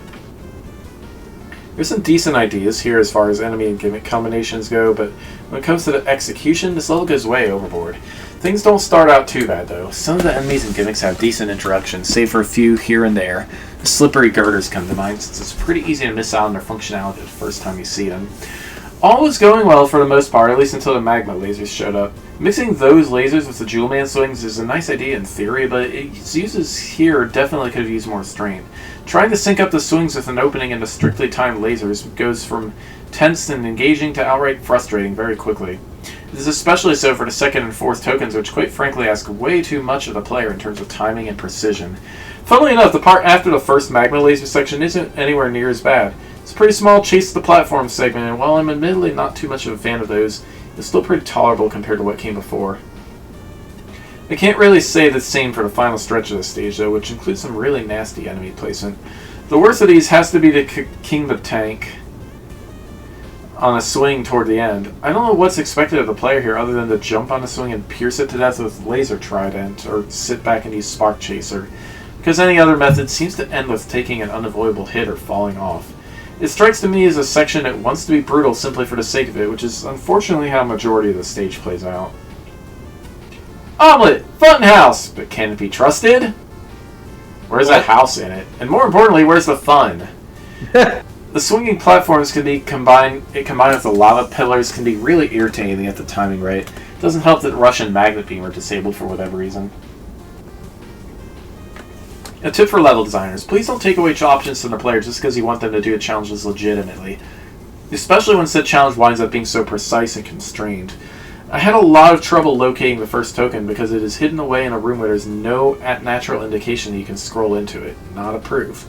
I like the joke with the Octo Generator mini-boss where you can pretty much trivialize the fight with the shielded dudes that spawn because of bullet ricochet shenanigans. The rest of the level is fine, but the abundance of swinging platforms and lava shooters just kind of make the whole experience somewhat miserable. The final section is where it can be established that you can jump across the lava shooters, but that is not actually the right path to go on the final part of the session. So that was a bit awkward with the false guidance. The Grey Devil has a very wonky vulnerability window that is just not fun to fight against. So of course it's made worse here by adding damage spikes into the arena. Fun indeed. At least the music is actually fun and energetic. A nice rendition of a Super Meat Boy track. The colors could use a bit more saturation though. The choices of tile sets are fine otherwise. Instant death challenges involving both precision platforming and precision timing, spanning areas so wide that blind jumps and disorienting back and forth screen shifting are unavoidable, without any of the usual utilities to ease the difficulty when needed. On a first playthrough, this is one of the most unpleasant levels in the contest, making me distrust houses and fun. On a second playthrough, knowing what I was in for, the difficulty was almost bearable, but levels should be designed to make beginners into experts, not to punish beginners for being beginners. The first stretch teases a halfway sensible learning curve, which promptly falls apart when the player begins bombarding the player with one-off enemies and advanced gimmick setups that leave no room for error. It's a half-minute wait if you miss your line-guided platform, and the timing in that section makes it especially clear that the level is intended to be played in a very specific way. The climax is a deadly surprise of count bombs and rising and falling platforms, which were only seen for half a screen half the level ago, leading into a thematically irrelevant boss fight. Lack of enjoyment aside, I don't see how this qualifies as a house of fun. I was expecting an amusement park vibe. Mirrors, bouncy floors, assets from Clown Man's level, wacky architecture, whimsical decorations instead of functionally minimalist ones, carnival music instead of something that feels like I'm scaling a mountain, etc. I do like the checkpoint placement, the look of some of the backgrounds, the creativity of swinging platforms and magma lasers, the trickiness of the token challenges, the fact that the spikes in the boss chamber blew up with the boss, and the opportunity to swing enemies off of platforms and into spike walls. Several good ideas here, but the execution makes me weep in agony. This ended up being a long one, I'm afraid. Okay, so House of Fun, eh? I can think of a few other F words that would better suit the stage, like fiddly, frustration, folly, maybe even heck. I suggest anyone playing, especially those that like to go in Buster Natural, bite the bullet and just use the weapons, because that is the only way it gets remotely close to its namesake. And honestly, if the fact the level requires that is communicated up front, I can get behind that, but frustratingly, it just isn't. I don't think that was even the level's intention, seeing how all the Russian magnet beam utilities got disabled. So anytime enemies show up, their entire shtick is to either drag out the length of time between a checkpoint and whatever pit Mega Man found themselves thrown down, or be completely out of the way chucking projectiles as the player tries to awkwardly time themselves on a Jewel Man swings, paying attention to the magma streams, only to get conked on the head the moment they jump, so Mega Man goes down yet another pit. If the actual Jewel Man and Magma Man challenges weren't this awkward, maybe, just maybe, the enemies wouldn't make feeling the player feel like a right Wazok. Because, oh boy, this combination of gimmicks is the first thing from fun I can think of. So, making use of the Jewel Man swings requires a fairly sizable attention from the player to use, right? It's not exactly the most basic of gimmick, and the player needs to keep track of the combined momentum and timing. The magma beams also require timing, right? You time away between them based on the visual cues and sound effects combined. In a Source game, these are used on flat, often static screens, and were still a bit of a nuisance. Know what makes it really hard to keep track of either of those things? Being on a bloody swing that moves said magma beam generator off and on screen, thus blindsiding the player as they swing right into a beam that they can neither see or in some cases even hear coming. It's especially cute when you're between magma beams and on a swing. Very cute. Also cute is the first long corridor of this combination, ending on what has to be the tightest jump in the stage. Mega Man saw that particular pit many times as he just barely missed the jump onto the concrete platform. The tokens and even the end boss of the level are also a nuisance, but that's par for the course. The only thing that stops this becoming untenable is thanks to Tornado Blow and Ice Wall. You can help manage these difficult screens with the other weapons, getting rid of the worst of the enemies. The judges will, by the end of this, decide on whether or not stages get skips. I'm a gnat's hair away from suggesting it, but it doesn't quite get there for me, but we'll see what everyone else decides. That said, as you may have guessed, I did not, in fact, have fun in this house. Nobody did, apparently. Yeah, I need water. It's Pete. Yeah, the dignity here. If I'm going to go through all this effort to commit a crime, it should at least be put in a full cell. Not a birdcage! This is utter embarrassment! Susie, quit falling. Arcade Man, Chaos Tower, CERN HQ remains. You know, I'm sorry for watching Shimmy. This isn't meant to be an insult, but every time I see the reviews, it's like, you are definitely the Simon Cowell of this contest, which is somebody that is sorely needed in contests, and I get a huge kick out of it.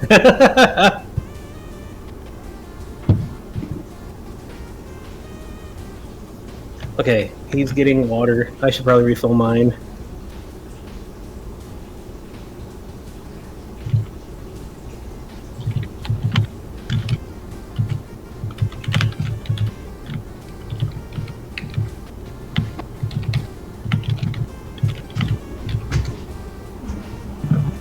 Yeah, they were definitely needed. But he really is the Simon Cowell of this game. It's kind of great.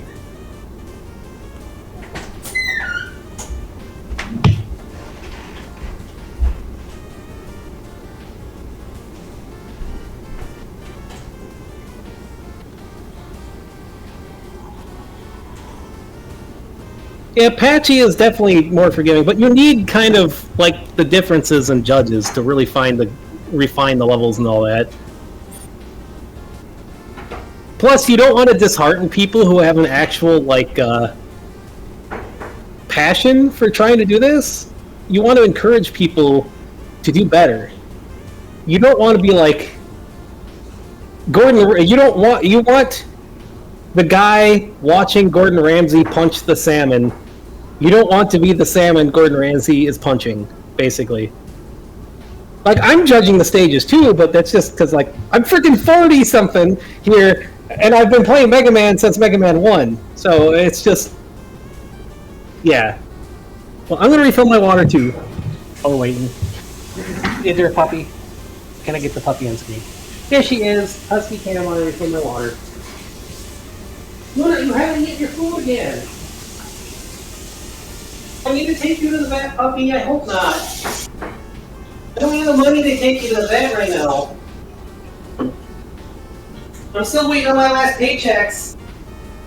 And I'm sick and I can't go into my work, or what was my work, to get my last paychecks. So I can't take you in there. Although I think from what the vet says, you could be pregnant, which is not the greatest thing in the world. And that could only come from Lakota, I'd hope. Let's see.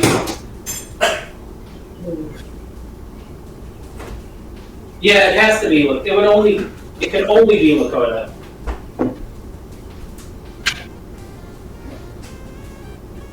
But she is being picky. Either that, or she's sneaking out constantly and eating out of the litter box, which she should not be doing. Or she's the one who's eating all my sweet potatoes that are sprouting in the garden. Because dogs love sweet potatoes. It could actually also be the neighbor, because the neighbor likes to... I have 1, 2, 3, 4, 5, 6, 7, 8 neighbors that love giving the dogs treats. So... But then again, when I lived in New Orleans, the roommate's husky was also super picky like that. But all right, well, I got my refill. There she is. She didn't leave. She didn't leave. Hi. Oh, now she's leaving. What?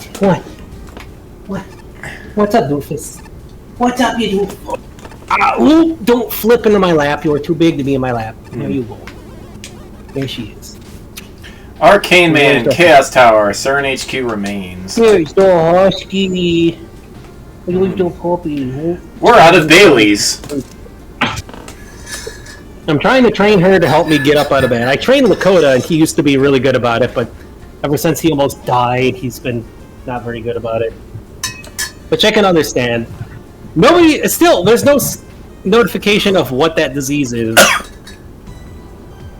Uh-oh. Oh no. That is a lot of tokens for no reason. Arcane Man, the Vanisher. A robot created by CERN Robotics Division and Quantum Physics Research Division led by Dr. Neutrinos T.H. Gray for the purpose of observing and collecting data of quantum physics behavior normally not understandable by humans' observation. One day he goes berserk for unknown reason and causes many people go into coma. Now we have taken over the CERN HQ and about to do something with the collider. The most awful of fates, going into coma. Someone have to stop him before it's too late.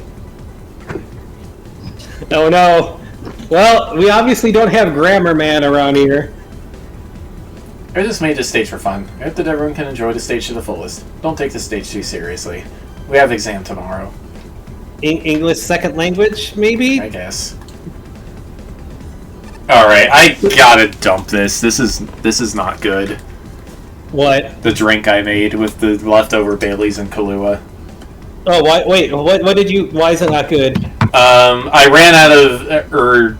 not Baileys, brandy and Kahlua. I ran out of Baileys. Oh.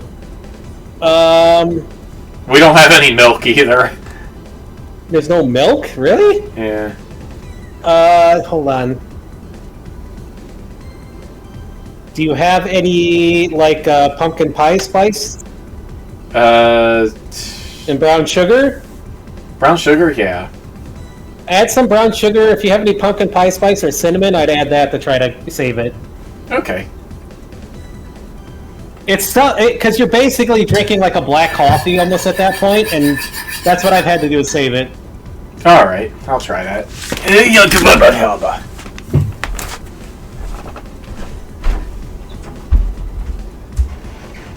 Alright, let's see here.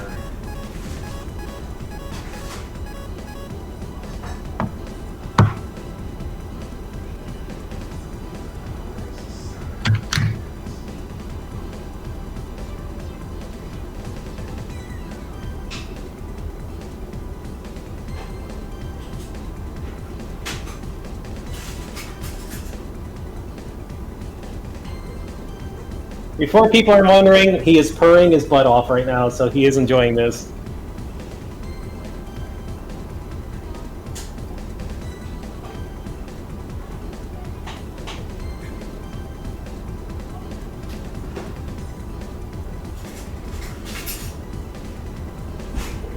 Rubs, my goodness. He really enjoyed that.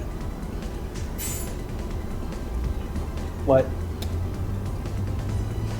This is the dad of the Calico that's always on me. Giant Kitty of Doom. He once weighed over 30 pounds. He's under that right now, but... Oh, did I find a spot? Ooh, I found a spot.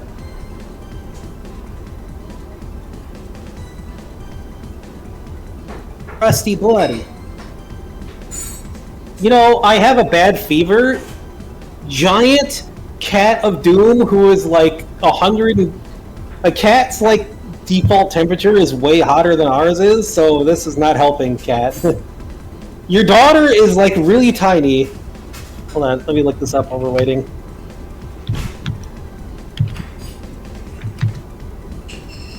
$102 degrees.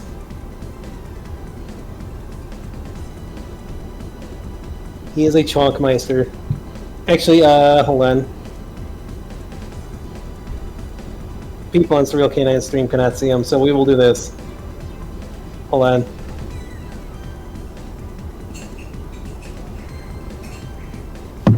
Here we go.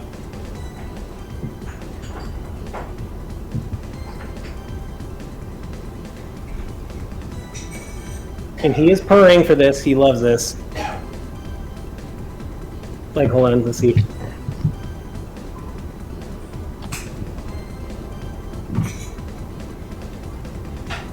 There you go. Yoink.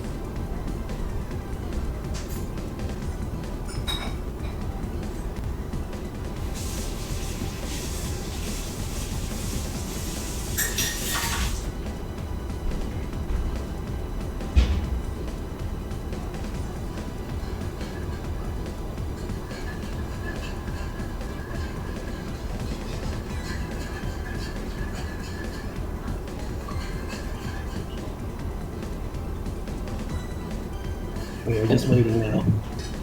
Bing bong. Bing bong.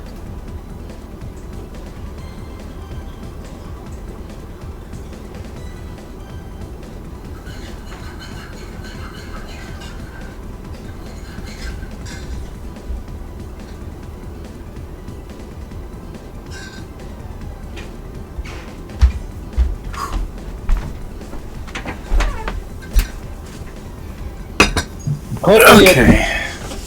That's a little better. Yeah, when you have like a black coffee flavor, if you're not a fan of black coffee, it's kind of a thing. Alright, so, yeah, let's go.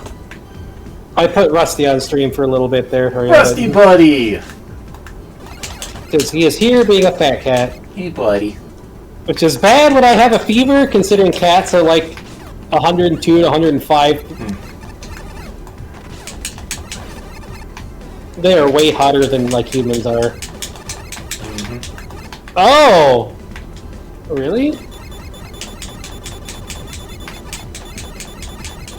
Wait, magnet beam icon?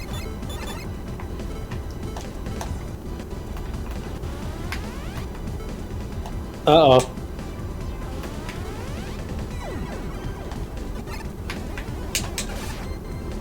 The hell?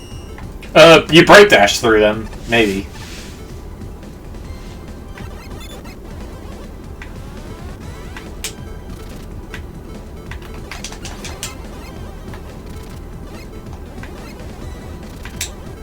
I think we're supposed to use these from the previous screen. Ah, okay.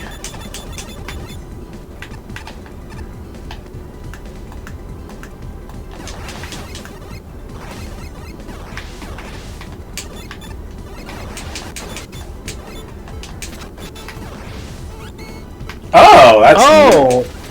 Magnet beam actually pulls him over. Okay, what the heck?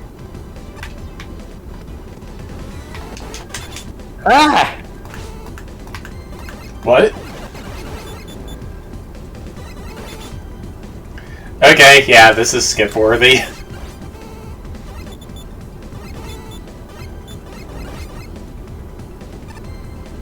It's that guy.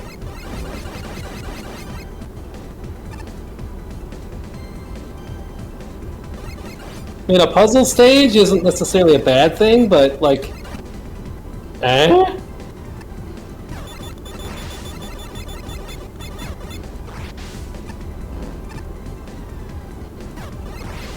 Okay, respawning Starman and is really annoying in this.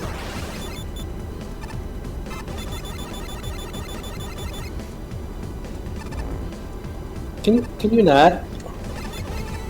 Oh yeah, so speaking of bargain bin games, have you ever heard of the Pack Guy series, or P Guy, by Astral Entertainment? No. It's a really weird bootleg Pac-Man clone. Hey, if this is Third HQ, do you think there's a help desk I could go to for directions, or at least a lost and found? Heard about losing my keys, the place is huge.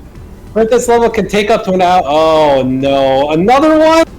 Stop doing this! This level has confusing gimmicks, hard-hitting enemies, and lots of instant death. Word of advice, watch your step or you'll fall and see stars being flung at you. It hurts. Some of the tokens in this level are deemed unreasonably hard to find without a guide. Heck, there's one that's hard to find even with the casino upgrades. Scratching intensifies. I'm not going back in there to show you where it is. That's why I have the room to the left. Wow, that's pretty bad. Yeah.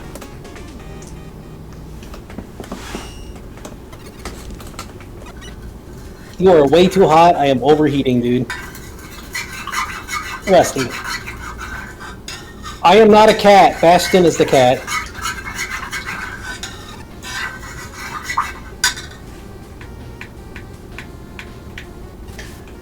Arcane Man. What was that about? This level is so completely weird. I love his portrait there. This level is so completely weird that it defied explanation on my first playthrough, taking at least 2 or 3 runs before I could begin forming my opinion. While it's great for memorability, it's largely to the level's detriment. No Mega Man level should be this bewildering on the first run. Fortunately, beneath the omnipresent and chaotic aesthetic is a surprisingly playable level. There's an assortment of enemies, including some from Mega Man 11, but only the shadowy clone holograms and Black Hole Joes really stick out significantly. The rest are basically just obstacles. The holograms, memorable in a good way, they make a fine obstacle during the star fields. The Black Hole Joes, their suction is much too strong and they have too many gotcha moments with force beams. Yeah. As for the gimmicks, they have solid concepts, but their execution is usually either excessive or confusing. The force beams are on the excessive end. The giant beam room is very repetitive for its sheer size, and the gotchas can be irritating. The starfield, meanwhile, is on the confusing end. Putting it bluntly, slightly fading the player is a horrible way to telegraph that the triangle... You just spilled water all over me and you. A horrible way to telegraph that the triangle and square solids have flipped, and which isn't solid, and that terrible tell ruins an otherwise effective room. Thankfully, the galaxy portals are playing great from start to finish, so the stage design ends on a high note. The boss fights are no less mixed. The Wily Cat is a welcome break after the Starfield, not to mention hilariously silly. The Hadron's got an excellent concept, but its arena is painfully cramped, and how to dodge a screen clear isn't exactly clear. Use the portals. But the real weak point is Arcane Man himself. His first phase could work, but his tells are too fast, and his grab's ability to insta-kill you is poorly conceived. His second phase is a struggle to control thanks to everything pulling you everywhere, making a rather chaotic jungle. And his final phase can get spammy with the shot-blocking black holes, even if it's really the easiest of the 3. All in all, it leaves a bitter taste going into the lore dump. But to end things on a high note, the token sections are quite good. 3 is one of the highlights, offering one of the only threatening Wall Blaster 2s I've ever met, and the only real complaints I have is it can be a little glitchy. And 1 can be a little glitchy, and 4 a smidge obtuse. But my highlight of this level has to be Ether Man, as he's a far better boss than his minion. Yes, he hits hard and has several health bars, but you have respawning tanks, lots of dodge room, and his telegraphs for the most part can be recognized from anywhere. He's still a bit rough around the edges, particularly the arrow portal in his half-health phases, but ultimately, I had fun with this fight. I just wish the dialogue wasn't so lengthy. Y'all are super lucky you have a cutscene skip, because we didn't get that in judging. Overall, I had more fun with this than I expected to. I can't say it's a very good level, too many spots that are rough around the edges, but it's an experience I'll not soon forget, and even say I look on it fondly. This is a very awkward level to talk about. Not because of its design and functionality issues, although those certainly don't help. Rather, it's because this is a level with tons of potential. There's some interesting concepts here that obviously had a lot of effort and creativity put into them, but are ultimately brought down hard by bad execution. Barring the rather odd visuals, things aren't too bad when you initially dropped into the level.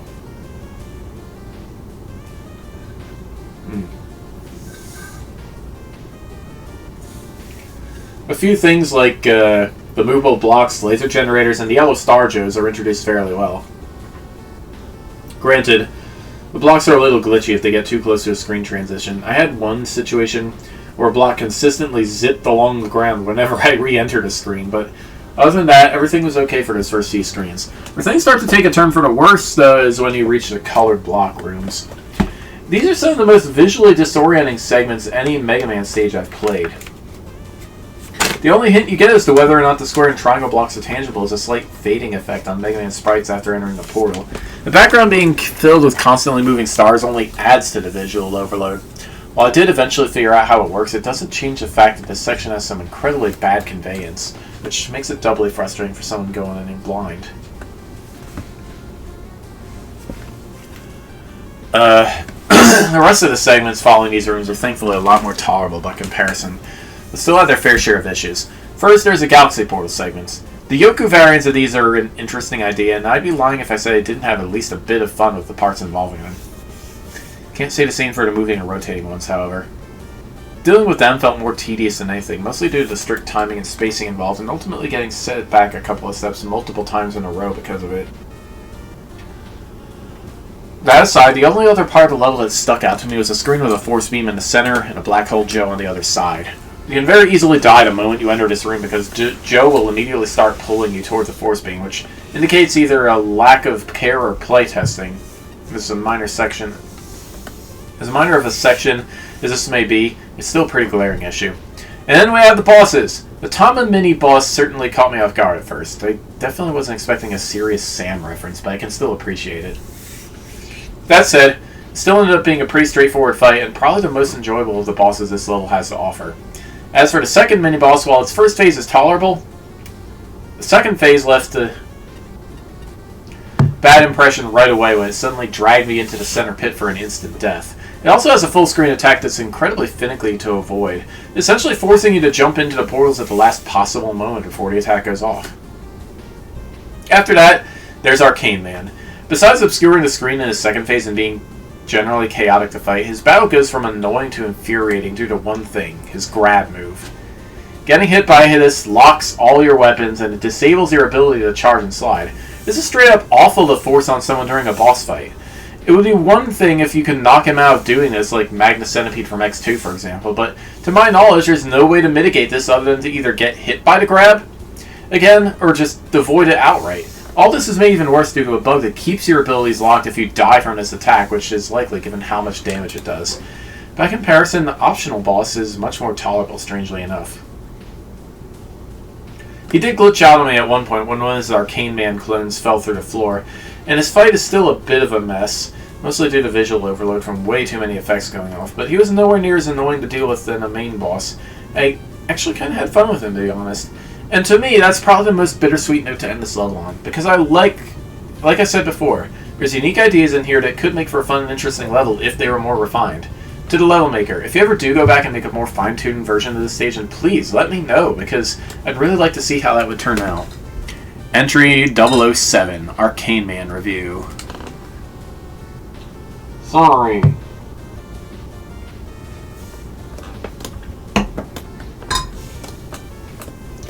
A detailed document compiled by Analyzer in MaGMML Contestula. Dr. Fake Name O. Patchy. The following document details the afterthoughts after Dr. Patchy's exposure to the submission titled Arcane Man Chaos Tower CERN HQ Remains. Document start. Oh boy, this stage. First off, that's a mouthful of a stage name. Definitely grabs the attention. The tile sets are all over the place. It's a mixture of everything, and the theming doesn't seem to stay consistent. Backgrounds are also a huge mix and match, sometimes even deliberately made glitchy looking. That's why it's a Chaos Tower, I guess. Still, a messy presentation.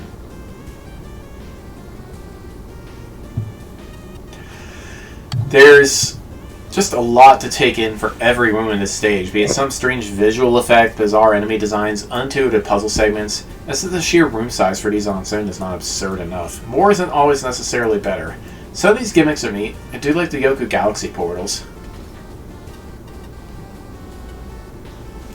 Some, not so much, like the abundance of a black hole gimmick that is present in so many places, as well as the phasing shape blocks, where some blocks are even intangible without much to tell graphics-wise that they behave differently. The mini-boss thing, the Simon Says looking thing, can be pretty mean. The black hole thing after you get rid of all 4 cores is just a rude thing for first-time fights. You can occasionally get stun-locked on the teleports if you happen to leave certain cores alive. There's also a strange bug with the special weapons sometimes being locked out after repeated attempts at Arcane Man. Arcane freaking man, let's see. Teleporting all around, being erratic as all heck, with fake-out telegraphs and reflecting your shots, disabling your weapons, even tossing you around the room like a ragdoll. Oh, and let's not forget a desperation attack where he becomes completely invulnerable. I'll create a wonderful disaster of a fight that takes absolutely zero account of the player's enjoyment. So, because that wasn't bad enough of a fight, let's have another, and now it's Ascended Arcane Man or something, I don't know. Multiple health bars because, of course, with a terrible palette, making it impossible to tell how much health is there exactly. Always airborne, more black hole attacks that home in on you, yet more desperation attacks with absolutely awful visual clutter. He's somehow a little more manageable because his attacks are more pattern-based compared to normal Arcane Man, but it's still not very fun of a fight. The story is just way too out there. It does not fit the Mega Man universe at all, especially not the classic era, at least.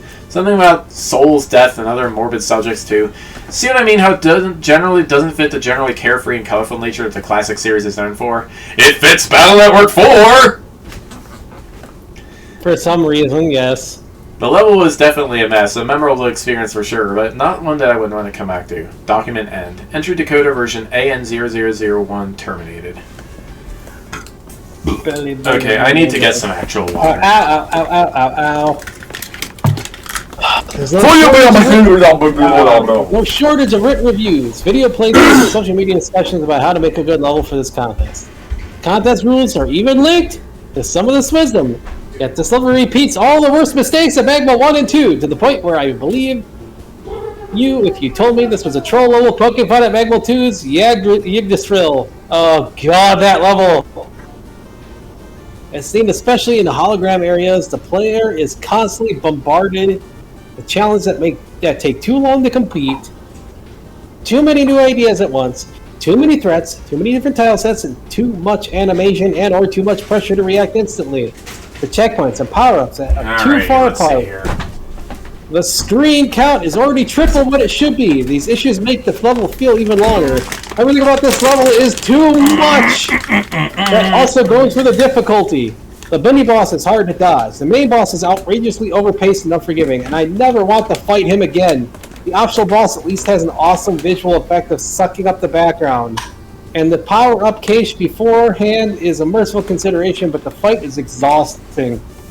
I can commend the inclusion of official Capcom enemies not represented in the dev kit, and the creativity of using magnet beam or point-blank charge shot to pull crates. I can celebrate the genuinely fun teleporter challenges and the programming skill necessary to create such complex and mostly glitch-free bosses.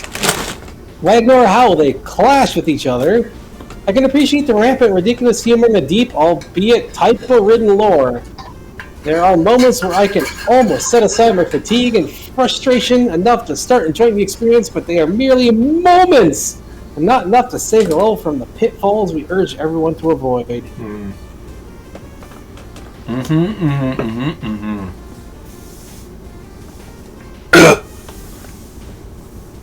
I bet you were expecting a meme here, perhaps. Maybe that one with Chris, I'm too afraid to ask Pratt. Maybe some abomination of Dav looking like that weird chunkster priest saying, "Why, though?" and an emphasis painting by Fernando Botero. Oh no, I have things to say. And no, this is not going to be a long rant, aka Magma 2's Yggdrasil. I know full well what first impressions of this stage were like. This is Magma 3's Yggdrasil, people may cry. Well, maybe, in a way, yeah. The stage is a confusing ball of surreal insanity. It's weird. It's rather ugly. It's weird that Magma 3 has more Yes, Rusty, exactly. More Yggdrasil-style stages than the previous games. Like, why? It's weird. It's rather ugly. It's both fatuous and pretentious at the same time. And it arbitrarily throws not one, but two super bosses with obnoxious special effects and things straight out of a Windows 98 screenshot. It feels like it's an utter mess.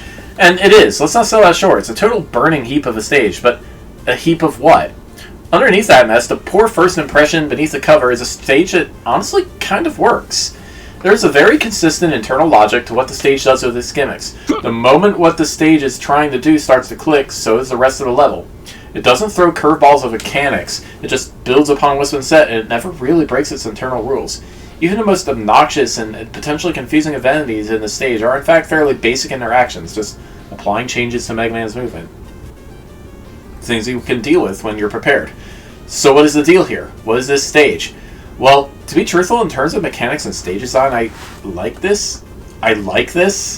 Yes, actually, I like the challenges here. Some of the puzzles require your thinking head on, while others require you to pay attention to the weird surroundings, because sometimes, just sometimes, there's something out of place. What the stage ultimately utterly fails at is conveyance. To say it doesn't teach its mechanics well is an understatement. The player's left feeling badly as they try to pick up what the bleeding hell the stage is trying to ask of them. Do you use special weapons to deal with the force beams? You can shoot the generators? The ones that look like background objects? Just what the hell is the deal with those reskinned Galaxy Man teleporters and their shapes? Some changes in the aesthetics here and there. Force beam generators are at the player's height to teach that mechanic. The galaxies that change the solidity of the block shapes, showing a much clearer indication of which ones are currently active.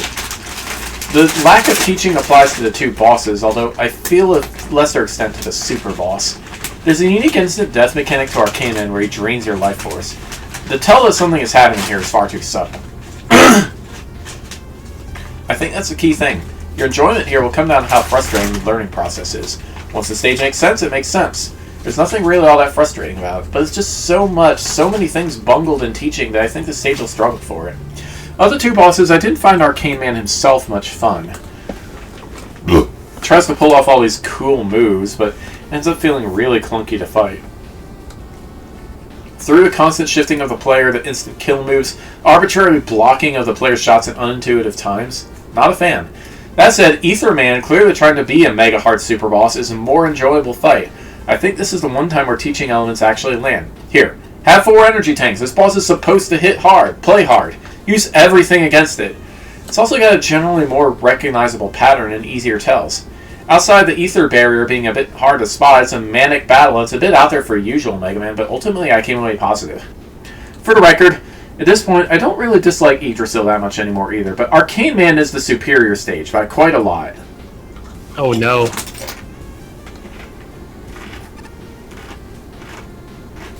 Radium Man! Like the volunteer, from time to time, to change of pace to stay on guard at weird hours of the morning. You turn the clock as we wake up at 2 a.m. and I get to see the sunrise every morning. It's great. What's less great is that the inmates here don't really appreciate my 4 a.m. wake-up songs. I wonder why. Another skip gate! Uh-oh. There's a reason why this is a jail, I guess.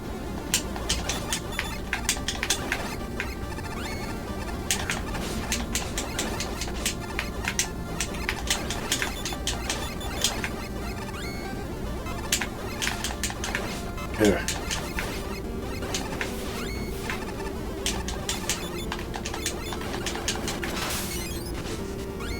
Radium Joe! Finger flew my falafel.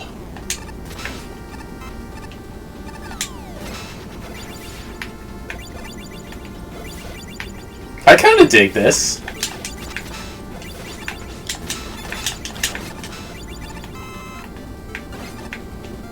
No, my health.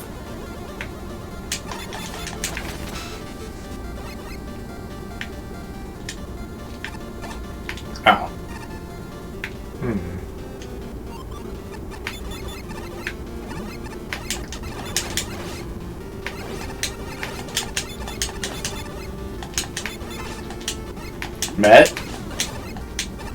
Met with the top dude, which is not a good combination. Up.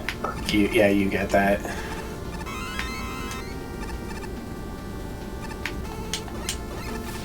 Oh, this looks, Oh, jeez. I didn't think that would fall. I'm dead.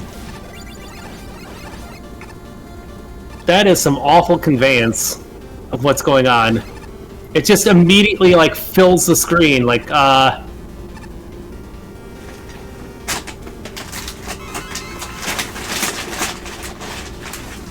Like, shouldn't there be an introduction to that first, other than just, hey, your screen is filled and you're dead?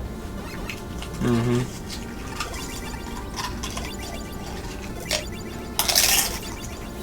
Ow. What? Ow. What happened there?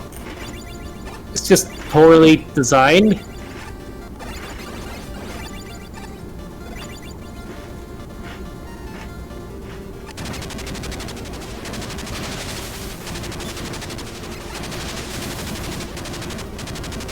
What the heck? What the hell is going on here? I can't even jump! This is awful! Why would you do this?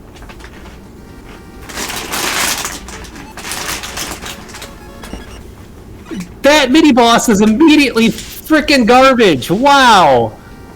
How are you supposed to get through that? You can't dodge the ball and dodge the... What is... Why? Oh yeah, new guy. The judges decided this level is difficult enough to warrant a skip, partly because so much of it is janky and messy. You probably shouldn't get so close to me, though. I've had so much radioactive waste flung at me that I can't even feel pain anymore. Multi-Man! Glitchy behavior is present across the level, but the Crusher section near the end is particularly prone to it.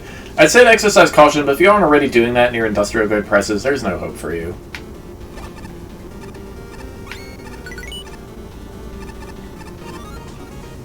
Just that mini boss alone, it makes it so you can't really dodge the attacks, and it's just... What? Why? Why do people do this? Looking at this level, two words come to mind. Unfocused and unpolished. I can see a potential for an interesting concept buried in here, as it has a lot of the ingredients necessary to make something fun and unique. However, it's a bit like an early baker's everything bagel. It has a little too much everything to really shine. Specifically, this uses 5 to 10 different gimmicks and over 20 different enemy types. That's far too many one level. And it leads to a ton of redundant concepts and one-use enemies. More prominently, it results in a lot of untapped potential, which is a shame, as some of these could be really good. My best example of untapped potential is the rising nuclear water. It only shows up in one room, and that one room is long, unimpressive, and has incredibly awkward design that can kill you easily. It could have been used for something like a chase sequence, especially with the astral walls, or it could rise and fall at a rhythm as you traverse a series of platforms at different heights. These are just a small collection of possibilities, but there's a lot you can do with just a small selection of gimmicks. Personally, I'd avoid dropping the main gimmicks down to just the radiation liquids, drops and pools both, the astral walls, the nuclear canisters, and that one cool set piece with the shrink ray. Then bring the enemy types from 20 plus to around 6. I would put this more in line with the standard Mega Man level, and I think it would create a much better result. I also changed the mini-boss into something less nonsensical, and toned down Radiant Man's rod attack so it doesn't persist for several seconds for no reason. With those changes in place, I think this level will be a lot more fun to play. While this theming is certainly on point, I can't exactly praise this level for much else. Simply put, the stage is all over the place, especially when it comes to the gimmicks. Each one does its own dedicated section, with different battle gear on its own. The problem is that once the section is done with, the previous gimmick is dropped completely in favor of a new one, never to be seen again, and so on. The waterfall and barrel segment is easily the best part of the level, to a point where I wish there was more of a focus on them. On the far opposite side, however, you have the moving pillar and spike segment. Aside from the frequent glitches that can cause you to phase through the pillars, the placement with the swallow at the end is what ruins it. You already have a rather tight and demanding section with instant death as a punishment for failing. The last thing it needs is an awkwardly placed enemy that can easily blindside the player. All this is topped off with a boss that could have been fun if not for one major flaw. The lingering effects from the rods he tosses out will last way too long. It's strange considering the custom Picket Men enemies in the stage have a similar attack, but the resulting explosion effects don't last anywhere near as long as Radiant Man's. I've had fights with him where he's encoded the entire floor into his radiation blast, so it makes it virtually impossible to avoid taking damage. One of those fights ended with the energy element landing on one of those lingering blasts, which forced me to wait for several seconds before it disappeared, since one more hit would have killed me. If that isn't a sign that the boss and his stage, for that matter, could have used more playtesting, I don't know what is.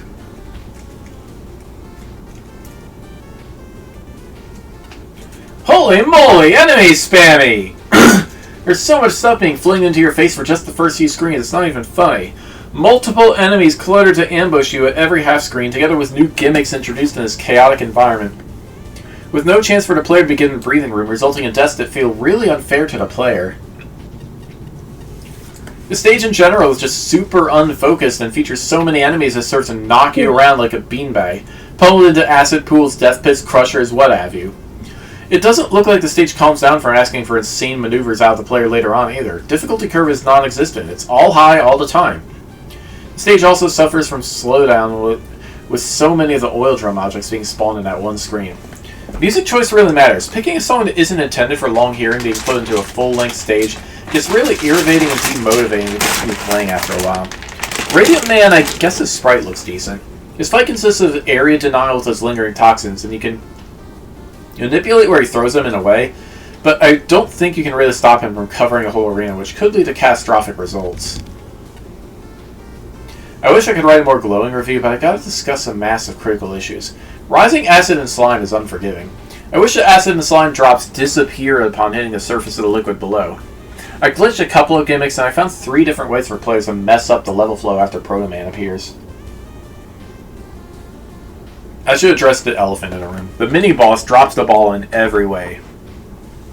Based on the power-ups strewn everywhere, I can only assume you're aware of how difficult the level is. Too many objects are in too small a space, which hurts the learning curve, puts a damper on a no-damage buster-only run, and clutters the visuals. The cooling rod area is an improvement, but is still too difficult for the combination of constant precision and omnipresent instant death. Only the thoroughly charming Micro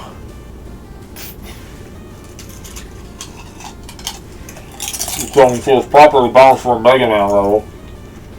And it's a shame the easiest part is at the end. Concluding the level is a mostly solid boss fight with, well, he looks like he's from The Simpsons, which I guess is appropriate. Radiant Man's pattern is just right, though the explosions linger longer than necessary. The bombs can be tricked to spawn in the ceiling if you jump high enough, and neither hazard disappears when he dies. I'm a big fan of how the boss chamber looks. Here and elsewhere, it's neat to see such a creative application of dev kit tiles. Even with a few color schemes that don't take work for me. The aesthetics overall do a good job of creating a sense of place. Theming is a strong point, despite the level having a memory of a 3-eyed goldfish when it comes to what the enemy roster is. The core challenges of each section are creative and make total sense with the premise. So this level can't decide if it wants to be a decent level or a horrible level, and is split between its first and second halves.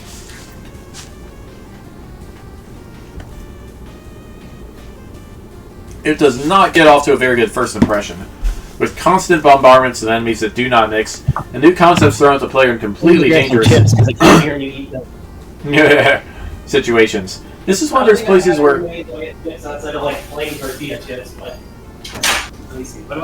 lack of safety prevents any sort of game plan on the part of the player and results in the player damage boosting in order to get through. When on the hovers, there is very little room for dodging enemies and projectiles in a heavily timed situation.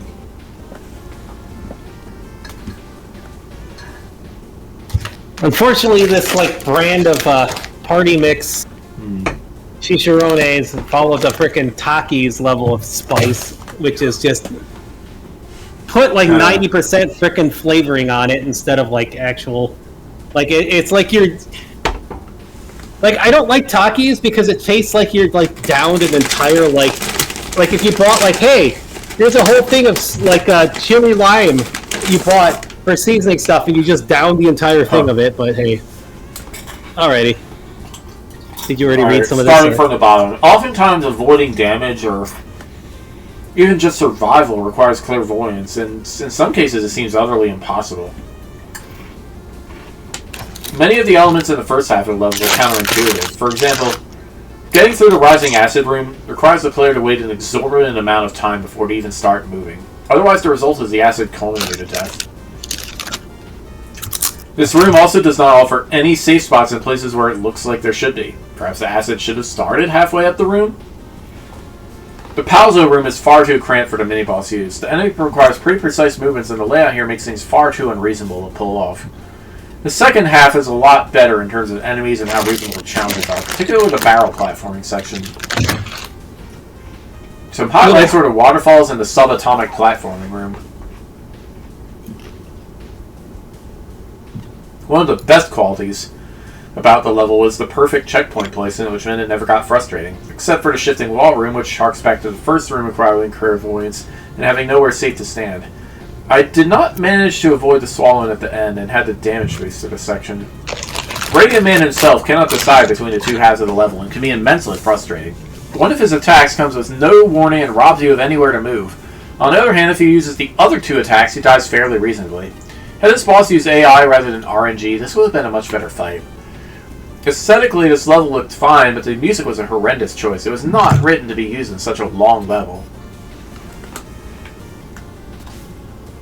Top Man 2, Spin or Go Home by Chicken Farm. Okay, yeah. This chili lime party mix is just awful. Chicken Parm. It's what? I mean, I know how to make chicken parm from work, but I mean, I also know how to make chicken farms on my own.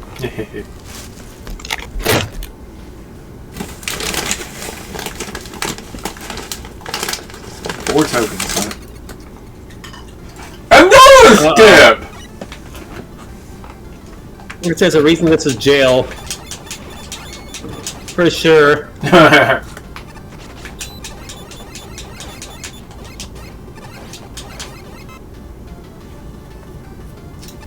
Well, so far, yeah, this looks pretty top man to me.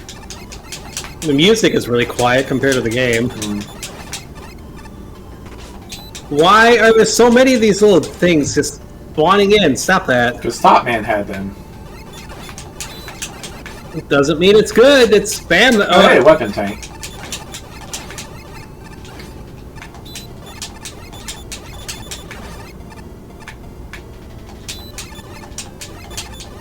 Going up. Wait.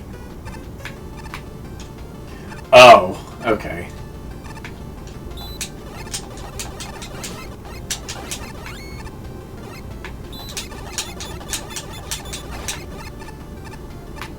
Woo!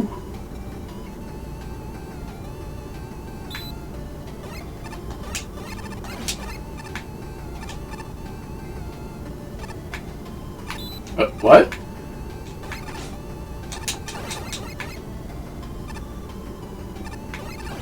Kitty!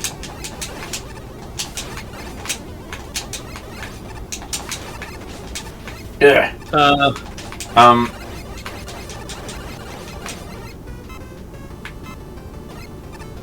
I guess we can't bust her only. Gaga!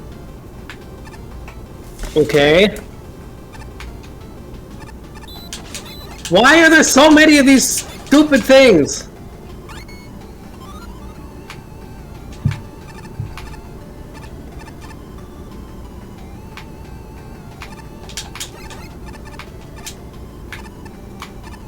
Oh, we already missed the first. And we missed the second token. Oh man. Okay. We already missed tokens. What the heck?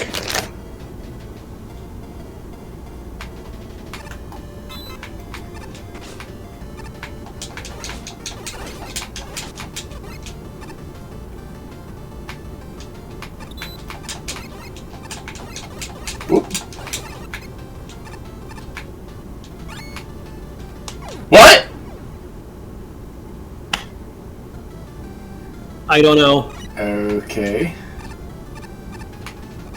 I don't even know where the first token could have been. Whoops.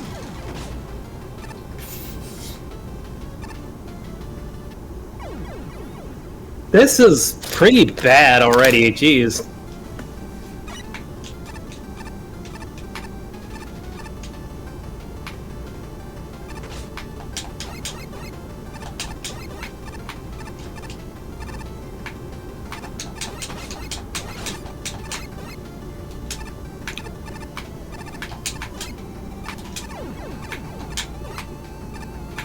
Yeah, this is just bad.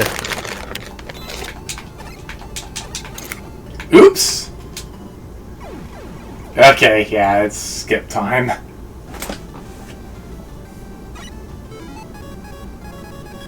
This has the feel of a Mario Maker level. Of just like a bad Mario Maker level.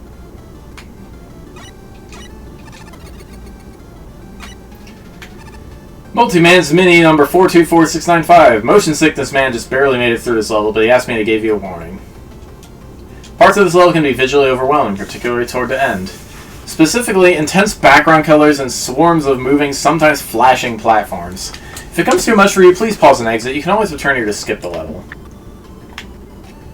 This level contains several glitches and janky behavior from the access, including a mini-boss can escape this room. It was given a choice, and clearly, it chose to go home. What's your choice? If you don't want to put up with an unstable level, go left.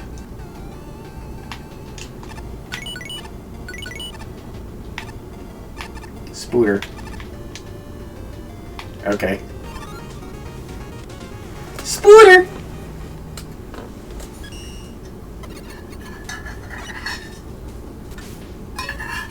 An attempt to make a bigger and better Top Man stage, eh?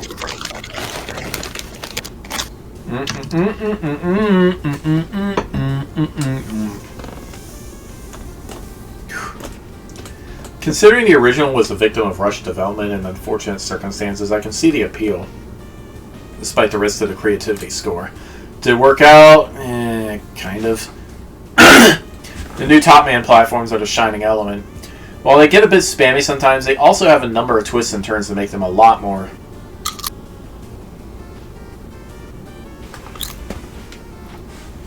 There's another. Isn't this like? Is that the third 1.03? A number of twists and turns to make them a lot more interesting, namely ghosts and explosive tops.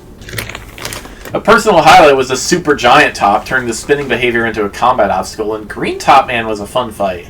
I do appreciate that it's relatively obvious which type of top is which. Yes, it's color coding, but I feel like this might actually work with color blindness. Flash will be the judge of that. Unfortunately, the rest of the level is awkward at best. The enemies here are either underused or dull, and there's a few one-to-one recreations of Top Man stage that really hurt the creativity score, as well as causing arbitrary rush coil usage, because of course Mega Man 3 has that. Beyond that, the level has a lot of broken animations, some very unclear ladders, and a few different places that outright struggle to function.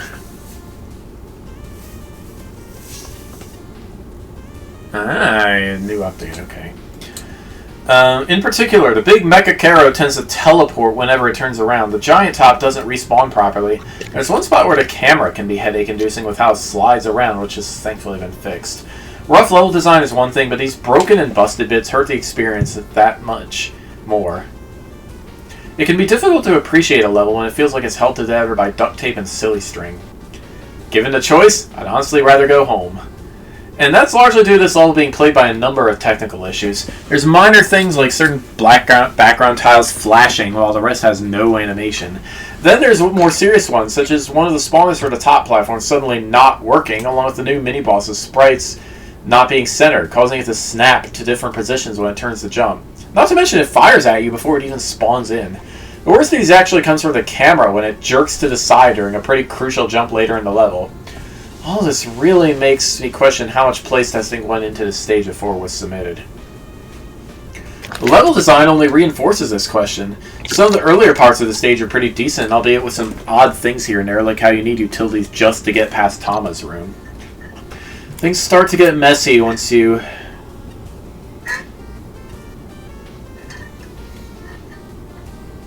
reach the room with the second token, which, by the way, is an absolute pain to get. A lot of the rooms afterwards are either really cluttered or don't have much going on. The Rising section in particular, while neat in concept, is oversaturated with enemies. The rest of the rooms aren't really that distinct enough to comment on, although there is one part I noticed that was ripped almost directly from Top Man's original stage but reversed. On that note, Green Top Man is probably the most enjoyable part of the level. The larger projectiles and timings required to avoid and make for a fun twist on an otherwise vanilla boss. It would have been a pretty solid end to the stage if not for the room afterwards. I honestly thought the magma beam was required to reach the energy element at first until I realized those girders in the background were actually ladders. I wouldn't be as upset over this if there were some hints to this earlier in the level, but there's zero indication for it. Sadly, I ended up leaving this stage feeling quite annoyed. There's definitely some nice ideas here, such as variants of the top platforms and a Green Top Man boss fight. But they're bogged down by rough execution of the level design, along with numerous technical issues. Too fast! Too spin harder! Oh, I do not like the bright red background at all. It's kind of hard to look at. Thankfully, the later part of the stage subdues it with a much more comforting night color. Also, more remix stages. Well, at least with this stage, it sticks to the theming and actually expands on the original concept. I like the variety of the different types of spinning top platforms, except the white one, which is kind of meh, only serves to screw you over in the random spawn chaos. Some of the tokens are annoyingly placed. The second token is, of course, hidden away in one of the random openings of the elevator section. Third token is annoyingly hidden away by a leap of faith screen transition, and it seems to be heavily RNG dependent. Because it may spawn a white top on parts where you need a real platform. It doesn't help that all the tops seem to have very low spawn rate here. The middle part of the level feels like a huge difficulty spike compared to the rest of the stage, full of instant death hazards, with no checkpoints throughout either until the end of the giant elevator ride. There's also the room near the end where the camera kind of snaps around back and forth while you're platforming across, which can be a bit disorienting. Is go home still an option? Because this level is spun out of control. All the ideas are there for a great Top Man remix. Exploding and fake-out top platforms are super clever, and there's a sufficient color contrast for me to tell the non-flashing platforms apart. Although they look nicer with new graphics befitting their size, the humongous elevator and not so many Mecha Caro mini-boss are fun additions. Can you not? Secretly climbable background architecture offers a lot of possibilities. But then you also have Bicky, Bubukan, Cannon, Alekin, Hammerjoe, new Shotman, Parachute, top platforms, and multiple flavors of Sparkman platform. New elements are fine, but that's entire separate levels worth of assets on top of the other new things and everything that was in Top Man's original level. Unfocused and overwhelming are words that come to mind. Part of the problem is a lack of restraint in the number of objects on any given screen. The official games rarely require you to keep track of more than 3 or 4 different things at any one time. This level routinely throws double, if not triple, that amount at the player. It's not that the challenges are fundamentally bad. Again, the ideas are there. It's that most screens would benefit tremendously from the Thanos treatment. Several enemies have been given an unflattering makeover. Background lights are incorrectly animated. Flashing platforms are too flashy. Backgrounds in general could use some polish, but I can tell that the thought and effort went into them. I count several architectural oversights. For example, soft lock potential after the cat fight, numerous awkward screen shifting in the area near the last token. It's easy to glitch the humongous elevator out of existence. The Mega Mecha Caro needs a nearby checkpoint and more playtesting. Among other issues, it can jump through the floor and leave you stranded. Sorry I couldn't put a more positive spin on this one.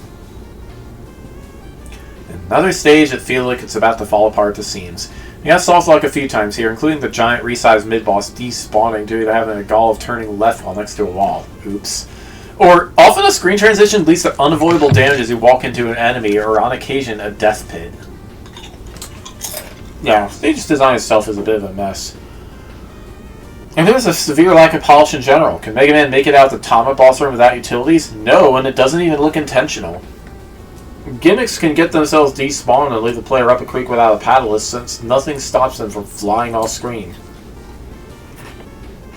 And thankfully, you can spend a rather silly amount of time for the large top spawners to give you a valid platform rather than the gray one that has no collision, simply due to RNG.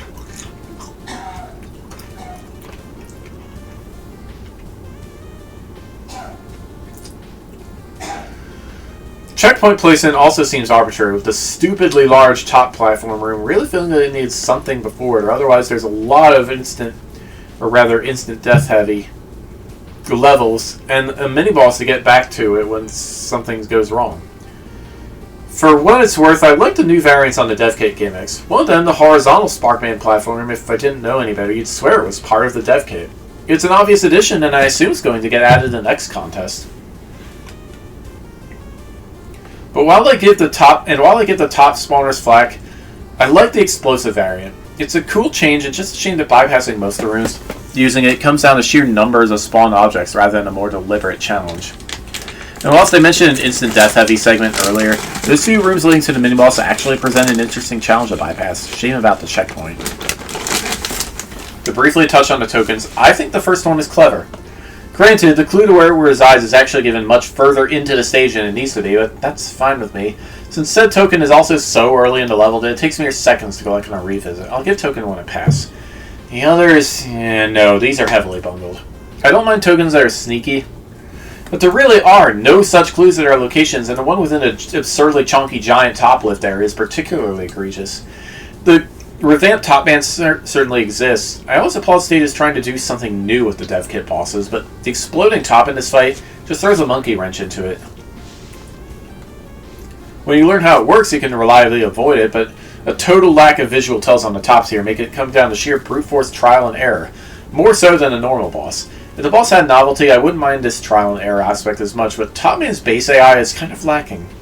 Not everyone's like me and is more willing to try and learn rather dull and lackluster bosses, when in this case, face tanking the tops to avoid top man's contact damage is also a viable path to victory. I heard that there was a gauntlet at the tournament with a Western theme to it, so I got here as fast as I could. This is what my life has been leading up to. No. All these years of being so out of place. And finally be the cactus in the desert I've always dreamed of being! Mexico's to your left. Phase on, Mother Brain! Mother Brain. Oh, she's here. Building a robot jail is always a tough job. You gotta make sure everything's reinforced. Personally, I just use my hammer as a benchmark. If it doesn't break after 5 hits, it's good enough for me. Tough job it may be, I always feel nice knowing I'm hoping to keep all this scum locked up. Maybe you think that's too harsh, but anyone that threatens the working man and woman is an enemy of mine.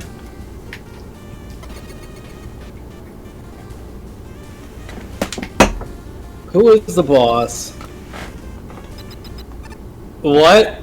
Oh no, what the? Bucket Man! Movie theater popcorn man! I don't know. I think I'd recognize him. Oh, joys! Ah, thank you, finally! Sheesh! Took him long enough. I wasn't expecting to be so... Ahem! I've literally got a robobird twittering in my ear. Speak up, boy! I'm here for the tier rank. Yes, obviously. Give me the passcode first, and then we can get that over with. Passcode? I didn't know I needed a passcode. For the door, so I can get out after this. I'm really starting to need an oil change. I already sent Element Man to go talk to Sheriff Man, but here I still am! I only agreed to this arena for the flavor, but none of these buffoons gave me the passcode to get out. Calm down, I can go ask Sheriff Man. You don't need to get mad over this. Wait, I didn't mean that as in... They forgot me again? They all know I don't have a working teleporter! Fine, good, great, this is the last straw. You, help me end in my 2 weeks' notice! Because after this, I quit! Whoa. Oh! That's interesting.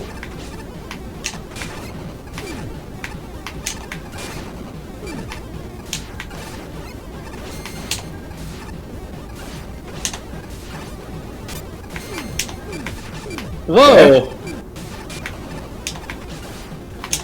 This boss is so chaotic.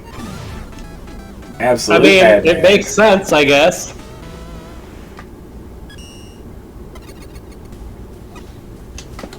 We did the thing. Okay, then. I am one of the mighty Hunter twins. I am here to wish you goodbye as you leap off this cliff. I will assure you that this drop-off is safe and necessary to the architecture. I hope you had a nice visit to our jailhouse. Please enjoy the rest of the tournament.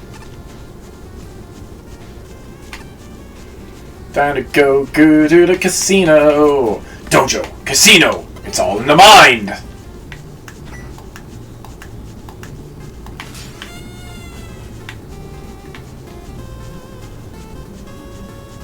Oh yeah, have you seen... Watched the, I don't know if you've watched the Rui claiming animation. Yeah. They just hop up the ladder, yeah. That's adorable. We're getting the key then? Yeah. Let's check it out. You're the only one who can control this for some reason. This might be an Uber boss, so be ready for that. Room unlocks. Uh-oh. Beyond this point is a secret catacomb where the secrets of the contest weapon data are buried. One may consider this place to contain spoilers for tiers that have not yet been fully explored. Should you wish to discover these 12 simulations naturally, you may leave and come back at any time. Or proceed and find optional one-way passage to the simulations where the data originated. When you're ready, pass through the gate into the crypt and claim the contest weapon data as your own.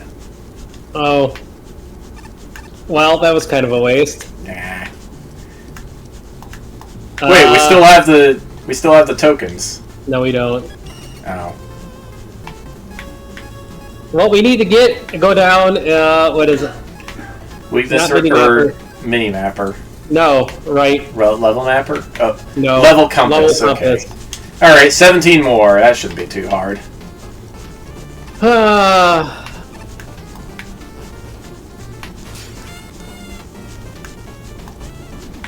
Looks like Magic Man is wearing a Speedo. He's got the zip tie yoiki going on there. What's in the place?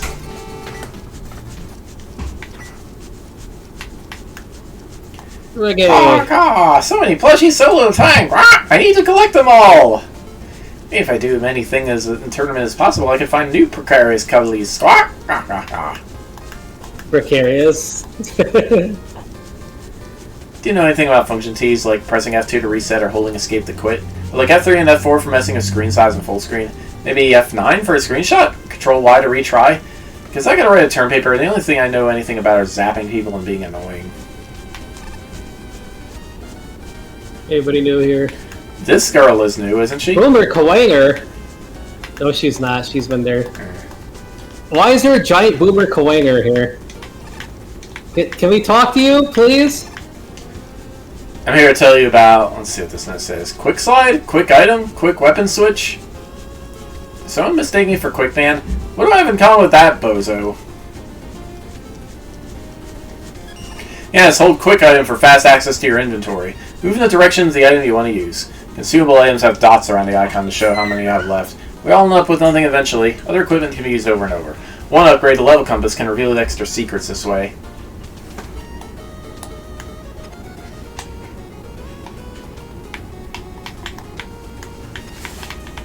I can't... Oh. I can't actually use the tanks here, though. Alright.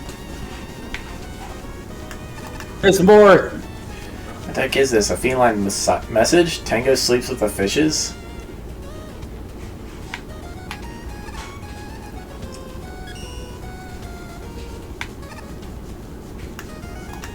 It's just gonna be ever more Tango sleeping and stuff. Kitties. Kitty cat. It's a kitty kitty cat. It's a kitty cat and a... The kid?!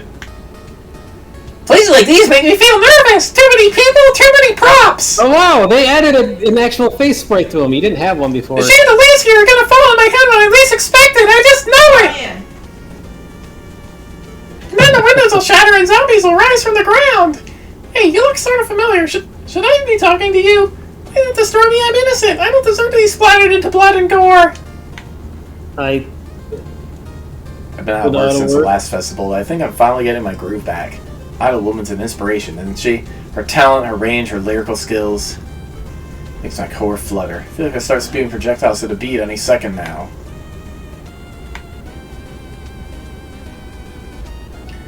You got your own set of wheels, right? Convertible canine or something? Think you can beat my record? 10 seconds starting from the front door to the end of the bar. What's that look? This is a hotel lobby. This is a safe place to be driving around. There are plenty of entrants in this tournament, but the gauntlets are certainly not kidding around. I'd wager more than half the contestants will drop out without a rank to their name. Huh? Who? It's you. Hey, stay out of my way, okay? Go spend time in the plaza. Maybe there's some kind of hole a small insignificant like flea like you can crawl into. Look, I don't care how you spend your time. Go sit in the fountain up there for all I care. I noticed you battled a few tier bosses by now. There's a lot of them out there, aren't there? Definitely more than the festival. We've already heard that from it. There's not really anybody else here. Yeah. Okay. Off to tier 5. The gift shop. Okay. Hey, Gravity Man. Welcome all to the Gravity Gift Shop. You'll flip for these low prices. Indeed. In fact, I've been able to collect royalties for how many of the simulations have used my likeness in the past.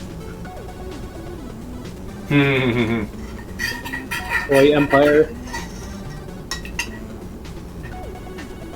Oh, don't oppress the Toy Empire. There's quite a few people that kick your butt for that.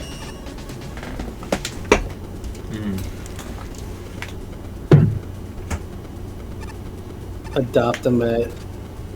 Bakery Man. Alright, I need a water refill. Probably gonna dump the rest of this too. It sounds like what's his name music. A little bit. Silver Surfer composer. Dogs, do you want any of this? Rusty, you want this? Do you actually want any of this, Rusty? I don't think you do. You can try it if you want, but it's like super spicy, chili lime, but like way overdone spice. I guess he likes it? Why do you like that? How do you like that? I can't even stand that. Dogs. Luna! Here. How about you? Do you want this? Luna says no. Luna wants nothing to do with this.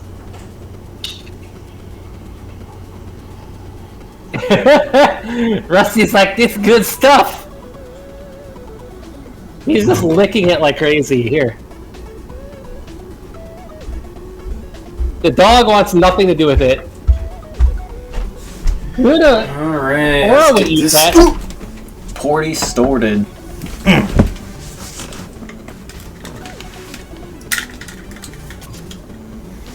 Of course, Luna's like, no, I cannot let Mishka have it. She's like, I don't like this, and Mishka gets like, I was gonna get to Mishka, okay. Well, Mishka eat this.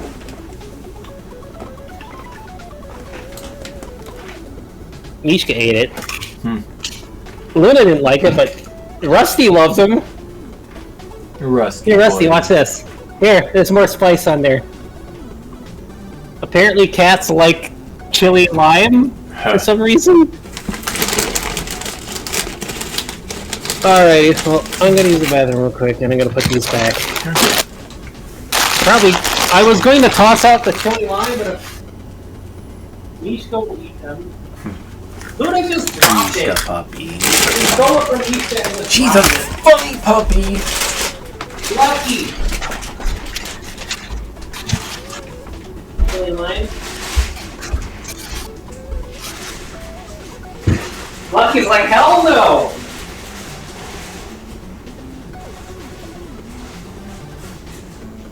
Lucky is looking at me like I offended him. Rusty. Okay, Rusty likes it. Lucky hates it.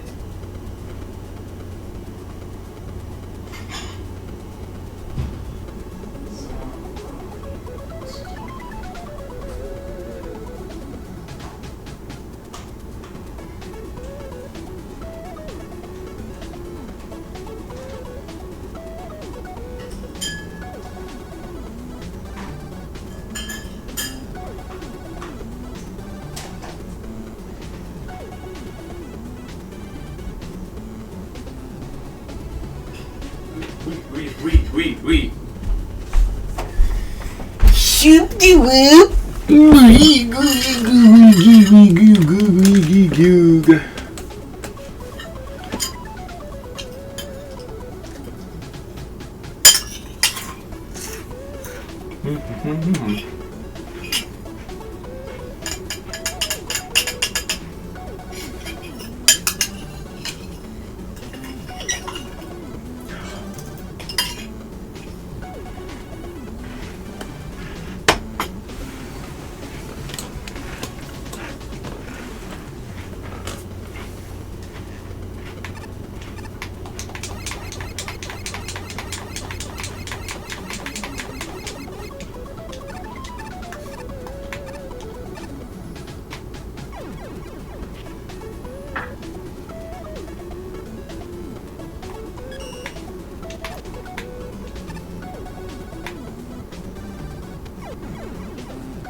Itchy Luna.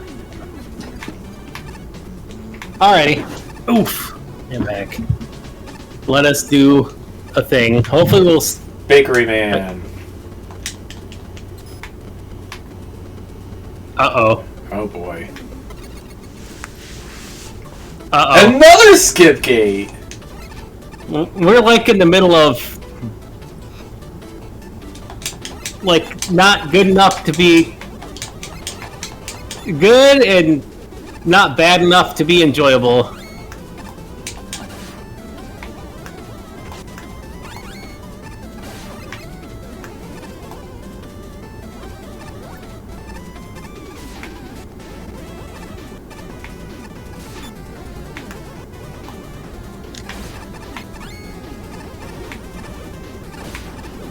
I dig the animated stuff. Oh, there are spikes up there.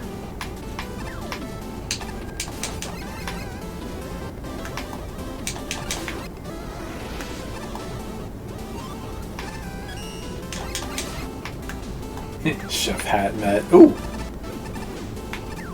Ah!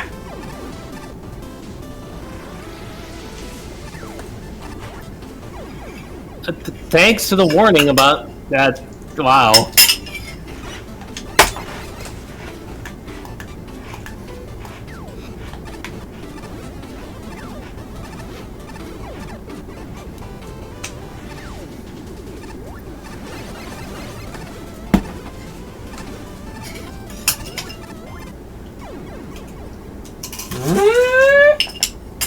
Why? Why does cherry pie kill you? It's really more like a tiny apple. No, it was a cherry pie, I think. What? Oh, there are spikes What? in there in the frame. Oh! Oh! Those are poorly conveyed.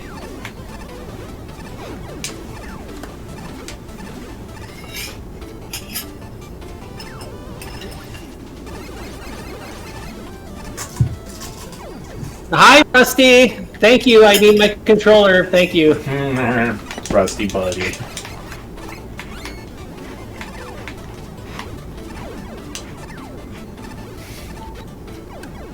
Rusty, please. I need my controller. I need my hand!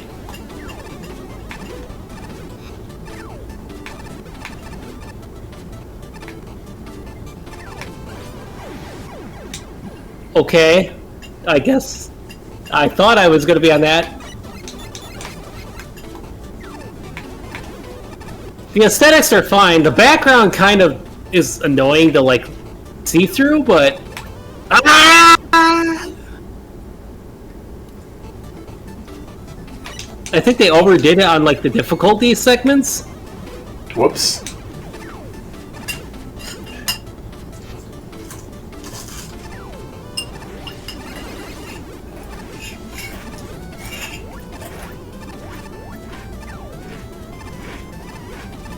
Whoa! Yeah, that's some, like, tight platforming.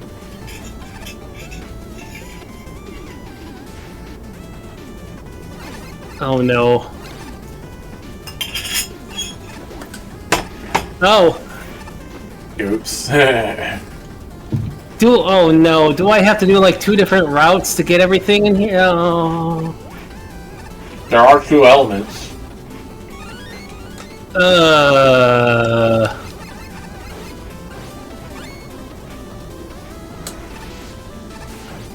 What?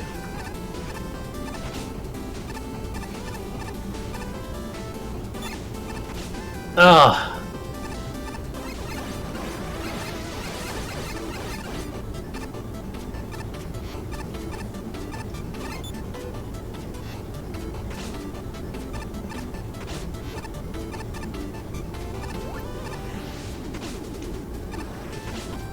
What?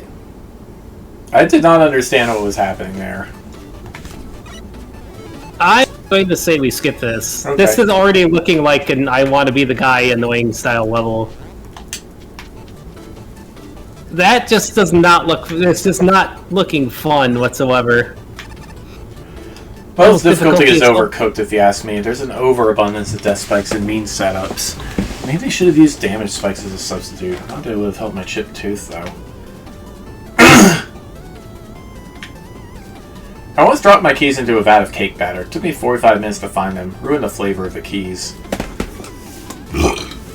Finding all the elements and tokens of this level took just as long. And you can't get them all in one bite, so to speak. Don't force yourself to go back for seconds. It might be more appetizing to pick up what you missed over our pantry to the left. Yay! Oh, the cakes bounce. Cool. There's definitely interesting ideas in this, but it was poorly executed. You don't need to make a good Mega Man level, not make a Kaizo Mega Man level. You don't need to make levels horribly difficult for no freaking reason. That's not fun. You need to make a level fun. I hear you. Both of you are dinging up a storm. I get it. Shinryu apparently feels about the same. Hi. Patchy gave a 0. Patchy and Ace gave a 0 for fun. Oh man, I really wanted to like this level. There's so much love poured into the concept, and everything just feels so lively here. It has some really fun concepts too. The cake and pie platforms lead themselves to a lot of scenarios. And both Sweets Alley and Bread and Butter add awesome twists to the previously introduced concepts. Combine that with some fun, challenging mid-bosses and a slightly modified Pharaoh Man for...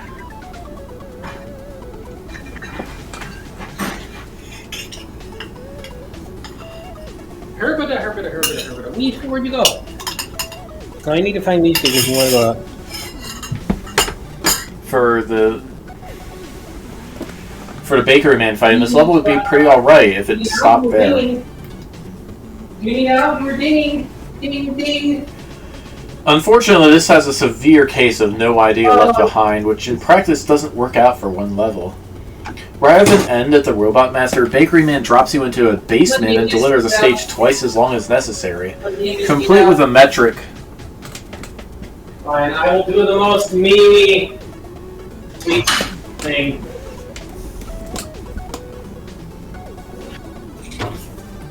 Boppies. While we're waiting for the dogs to come back in, and here, this down. Make a level that makes Fox mad contest. Deliver the stage complete with a metric ton of new assets and an extra element. There's still moments to praise here. Bouncy cakes are a fun new idea in a vacuum. Moving coats and Suits Alley make excellent coverage for obstacles. And the sheer amount of value bread and knives get from the spooling respawn is great. However, on top of everything else, the basement section is too much, especially the second element. If you're going to have two elements in their stage, split earlier, not later. Later is a good way to make us dislike a level. This would still be salvageable by itself. There's a ton of clever design, checkpoints are abundant, and the charm is high enough that it won't get totally boring. Unfortunately, the level's idea of fair punishment seems to be copious amounts of death. As such, the difficulty ranks up unreasonably fast, especially considering most of the utilities, aka the designer's safety nets for difficulty, are disabled.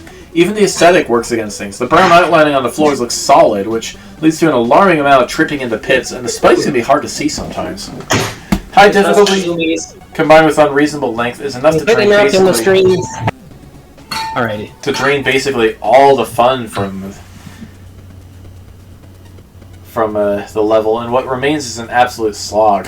When the primary solution for part of the level is to take advantage of the new suit's slime activating iframes that cheese my way past it all, there's a problem.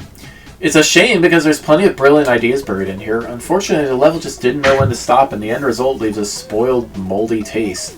If you're willing to beat and thrash at mastering the place, there is still a fun level to be found, but otherwise, oh boy.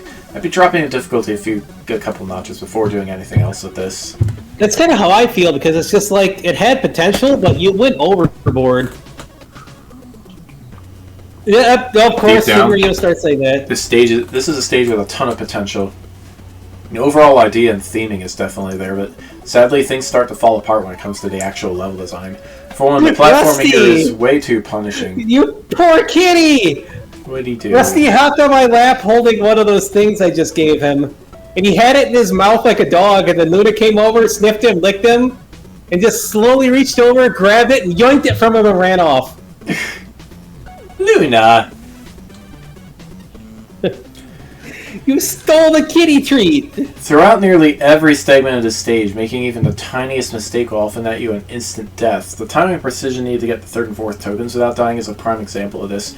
There's not so much a difficulty curve here as there is a difficulty wall that rarely lets up. Granted, there are a few sections that manage to set themselves apart, even with some tight jumps involved. For instance, the bread and knives path in the second half of the stage has a very strong emphasis on enemy and gimmick synergy. It gets taken a step further when you're forced to fight the same enemy but at different angles as you go through some of the room layouts. Unfortunately, for as enjoyable as moments like that are, they're very few and far between, and the stage is already pushing it in terms of length. This level wouldn't be nearly as frustrating if it had ended after the first Bakery Man fight. Instead, it ends up being a slog to play through to full completion on account of 4 split paths and 2 energy elements. It's unfortunate considering there's obviously a lot of effort put into the visuals here.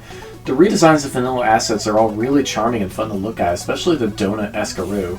Although I do question the sudden theme shift from baked goods to suits and business attire in one of the later Hazard level. Maybe there's a connection I'm not understanding here, but it definitely struck me as odd. That nitpick aside, the only other aesthetic related thing I had a problem with was the spikes. Again, maybe it's just me, but I routinely smacked into them by accident on my first playthrough as I didn't notice them until it was too late. I didn't have this issue on subsequent runs, and this was way after my first time playing the level, so I'm fully willing to admit this was probably just a me problem at the time. Either way, I left the stage too much. I left the stage feeling a bit on the disappointed side. Like I said, there's good level concept in here, but it's marred by overwhelming platforming segments, along with being too lengthy. It sure to turn out great with a bit more polish, though. Don't be fooled by the sweetness. This level has a cute aesthetic, and that is the only good thing I can say about this level. In fact, I kind of think the aesthetics kind of hinder the level design quite a bit, with so many animated elements that can be very distracting, while also sacrificing immediate readability because the elements no longer look like their original counterparts. The falling and rising concrete man platforms are the biggest offenders in this regard. The spikes also look like a lot more like stage decorations than something dangerous. Of all the elements, spikes are the last thing you want to design the appearance to be more soft looking. There are also multiple split paths, each containing its own set of enemies and gimmicks to deal with. It really made the stage feel unfocused, with not much breathing room for the players to adapt to a constantly changing environment. Another big flaw of this stage is everything is very unforgiving. Most sections are filled with instant death via pits, spikes, or platforms crushing you. To make matters worse, there is a very timing precise jump you have to do each time you respawn in one part, making each reattempt feel tedious. Finally, that spike trap, you know what I'm talking about. Hidden away with minimal warning at the end of a tough section. No, I don't care that there is a hint at the bottom with, mind you, I didn't even notice during my playthrough. I used Ice Wall to find my way instead. The problem is that there was no indication beforehand that you completely hide away anything in the coats, since up to this point there was always at least some part of the obstructed item poking out. And a trap was put literally just before the boss corridor after a really mean section that required a few near-perfect timing jumps. That is just incredibly bad design. There's no sugarcoating this one. And then the bosses are just powered-up versions of their original engine counterparts with extra attacks and arenas that actively hinder you. They all do brutal damage, so it's a perfect gatekeeper for any exhausted players who made it this far after playing through those atrocious sections. It is an extremely unfun stage. Recipe for Bakery Man. In a 20 by 9 grid, assemble 75 screens, about 2.5 levels, into a comfortable alternating pattern of linear and divided paths, with checkpoints at irregular intervals. Decorate with fun, colorful graphics, and helpful signage. Blend spikes into the backgrounds that are hard to notice. Optionally, outline solid objects with a border that interferes with the player's ability to judge distances when jumping. Let your creativity run wild and redesign as many dev kit assets as possible to fit the theme. Toasters, cake frosting, rolling pins, croissants, secret cupcakes, and a donut snail are especially delightful. If your confection begins to look like a power plant or laundromat, it's time to stop. Roll out a focused challenge arc for each area. Shape the learning curve to appear inviting to newcomers and smear it around with new concepts and combinations that demand immediate adaptation. Some options include a confusingly rapid succession of cakes and pies, a cumbersome chocolate fountain that looks like background decoration, and being unexpectedly impaled on a suit jacket. A light sprinkling of precise challenges is optional, but feel free to dump an entire container if you're only making this for yourself. Note that large amounts of instant death should be offset by Rush Bike and Rust Jet, otherwise a skip teleporter may form. To finish, add peppy music. One main tune is fine, but changing to a second tune after a fake ending would add more flavor. Garnished with charmingly quirky humor. Serve immediately without getting other people to taste it first. Tasters always complain about excessive load times, unsafe screen changes, and inconsistently labeled bottomless pits, boss projectiles that don't disappear with the boss, and pie that disappears if you leave the screen and come back. Makes 2 servings, but you'll probably only want 1. After my first playthrough, getting the element on the upper path, for a while in my comment document, the notes for the stage and notes to get expanded to full compliments are simply 3 choice words. Blank this level. Place word blank, which whatever comes to mind after playing this level, and I'm sure you'll find it. Even the positives here are outweighed by negatives attached to what I actually did like here. The theme is cute. All the rethemed enemies are cute. This level should be really adorable and the aesthetic should be a hit, but at a certain point everything blends in together and I can't tell what is and isn't a spike. The difference between enemy and gimmick variants is way too subtle to tell apart as you are being pelted by the cake or whatever the fudge's final upper path is throwing at you. Spikes are really hard to see. The background has detailing that tricks the eye into what is and isn't solid ground, and the flashing neon graphics designed to paper over what a visual mess it is to navigate just blend in and become hard to notice. Also, did I mention spikes? Spikes should really stick out more to not go around the wrecking. I like how this stage looks, and even that part has severe problems. I had more or less given up on the stage getting a good score, as I had lost a lot of goodwill by the end of this approach to Bakery Man himself. But I figured, no, okay, this just has one absurdly hard couple of rooms that are too tight and pixel perfect for its own good. I think the rest of the level held up okay, even if it did get bad difficult. Bakery Man was an okay rehash of Pharaoh. And then the level continued. And it's all the same. Yes, the gimmicks are different, but at its core, the stage is all the same. Every path. Jumps are tight, combined with hitbox dissonance and visual clutter. Enemies constantly pelting you from all screens to try to navigate around moving solid platforms that inexplicably crush you despite very much not looking so. Checkpoints are so instant death heavy that the short length between them makes it a lot longer to navigate back to the instant death hazard you died at. Enemies that are normally used sparingly due to damage output end up splattered all about the place, not that the health bar is even relevant in this level given the sheer one-hit death nature of it all. This all applies to every path. I normally replay these stages a fair bit to make sure I catch everything I need to say. I could diss this entire comment to Yggdrasil treatment if I really wanted. Let's be honest here. Its issues keep cropping up repeatedly, just in new and subtle ways. Yeah, I ain't replaying this again. Both elements once were enough. Mega Man Dev! 5 tokens? Mega Man 8 music. Now with this new preservation technology, that Blue Torp Mega Man will be history! Eh. Oh no! This is gonna be a jump, slide level. That's what the music is for. Eh. Ow!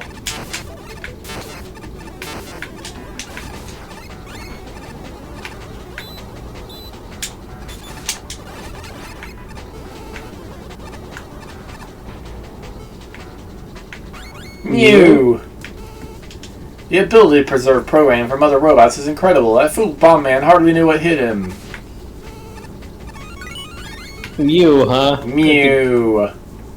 I mean, that fits for fashion, I guess.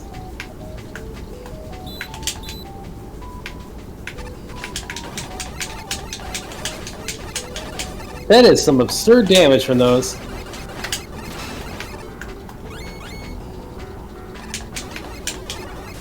What? What is that thing?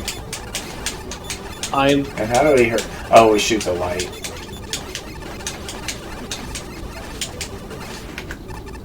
It's a thing, alright.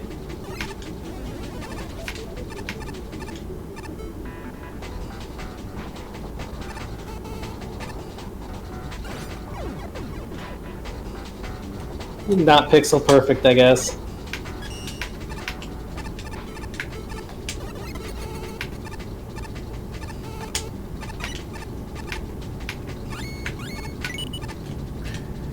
Blast it! Why don't these time stopper schematics work? Oh, I suppose Cossack wouldn't mind a small visit.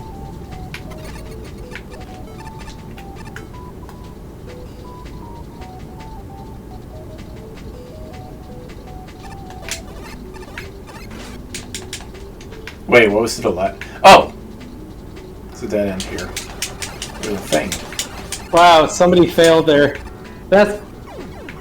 Thank you, Rusty. Thank you!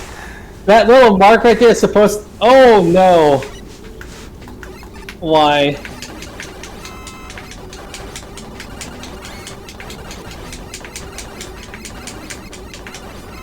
So you don't need to get the first 2 tokens again.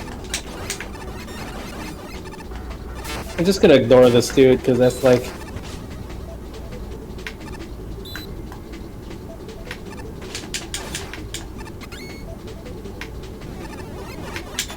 We gotta fight the mini-boss again, though. Rusty, I need to use my arm, buddy.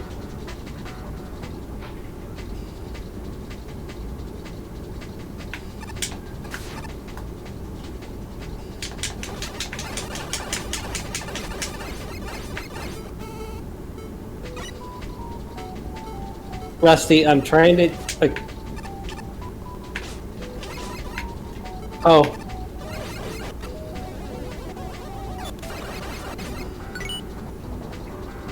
Darkman, you always were one of my better creations. Perhaps your abilities will aid Dev greatly.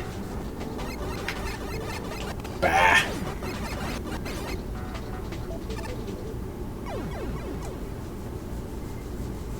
Okay.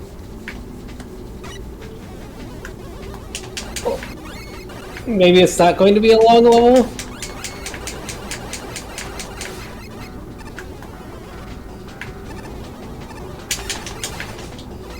Ow.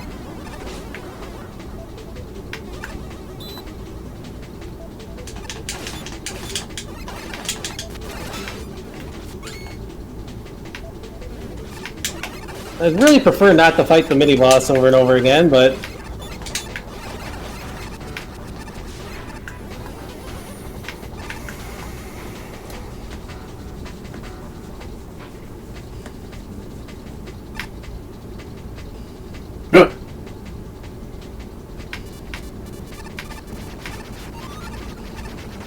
What? Oh. Okay.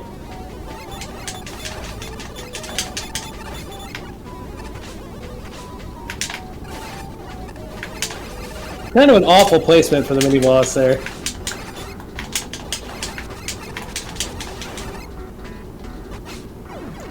Oh, okay. Sure, just drop us right onto the enemy. With no checkpoint.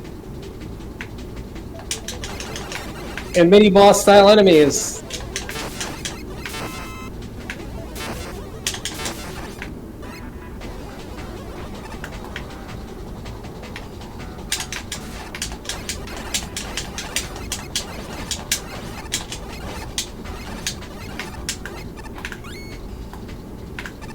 Woo!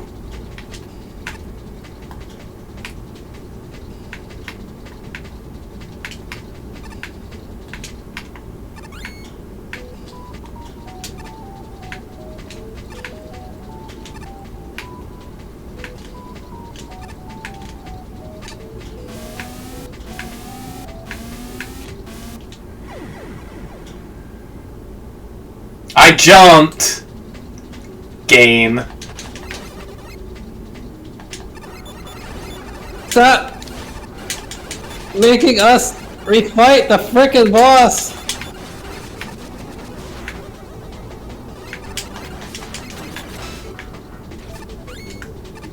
Why do you keep making us refight the same stuff? This fire is lagging out in Parsec.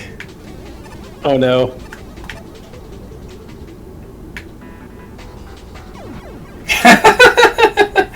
Okay, why is it like that? That is just awful. Stop that.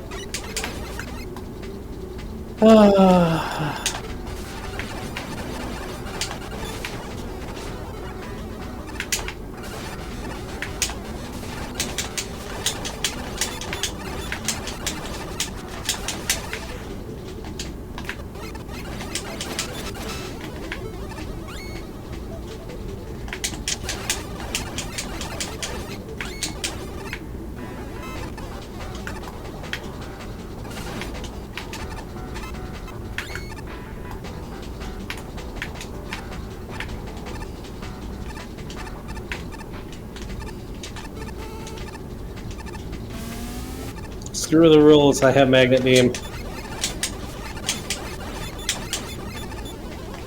Does someone have some, like, What? I did not know those things moved. I didn't either. Why did it move? Oh. It moves when you shoot it.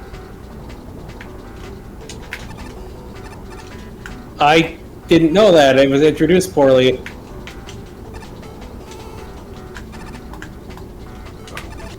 Ga. This looks like conveyor belts.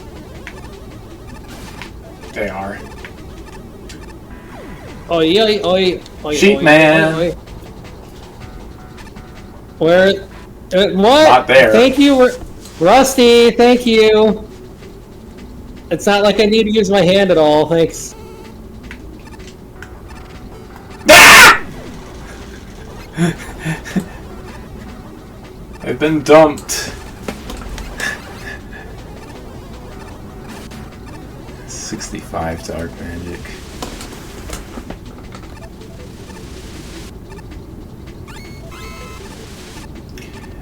Apparently those are solid all the way through. Okay.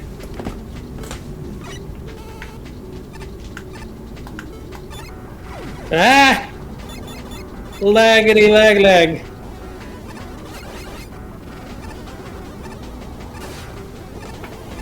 The stage is pretty bad right now. Am I supposed to go down that way? I don't know.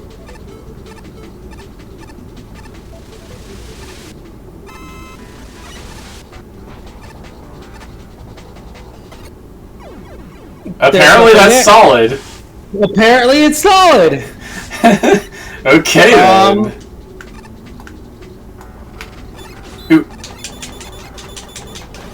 Tentacle platform beam. Best explanation for that I got. Why are they? Okay. Okay.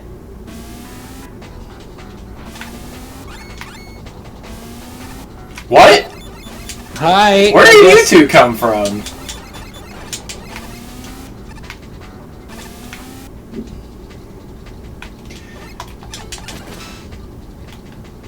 There's something there. It's just a bolt.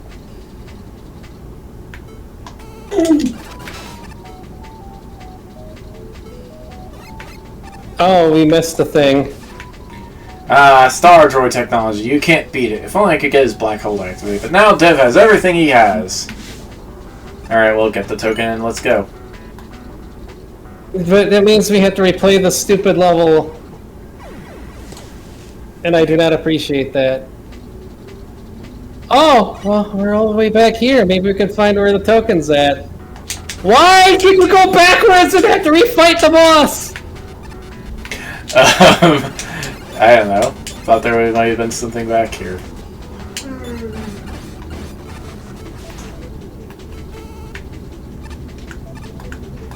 I'm gonna run out of weapon energy for that thing. I didn't want that.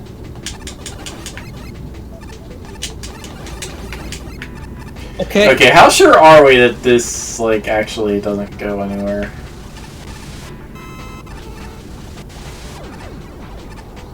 It probably needs to go somewhere, but Rush Jet just doesn't freaking work. Well, that is absolutely terrible. Why would you do that? Canada is a great place, but why did Blizzard Man have to be so high up? Regardless, I have what I need.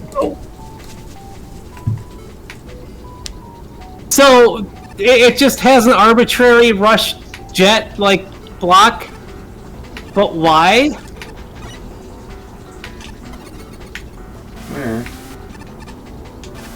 Why the arbitrary Rush Jet? Ow! No! No, Nika Baga!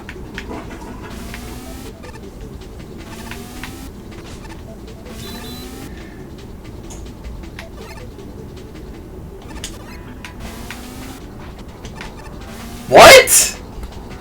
Oh.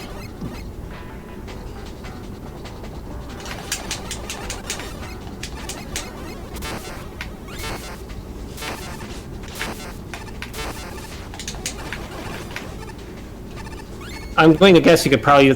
Why? What was that Get about? to the further burger.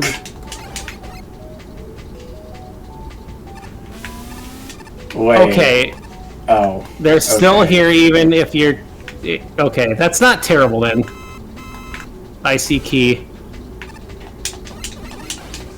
Ah! FNAF.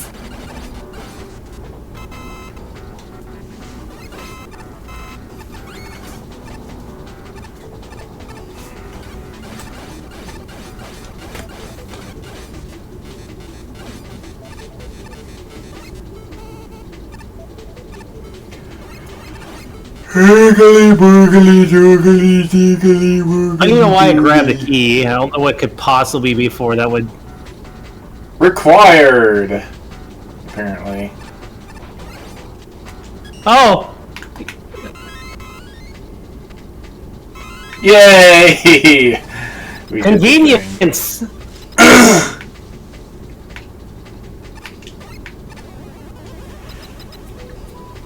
Oh, you get the feeling this is going to be in it. What?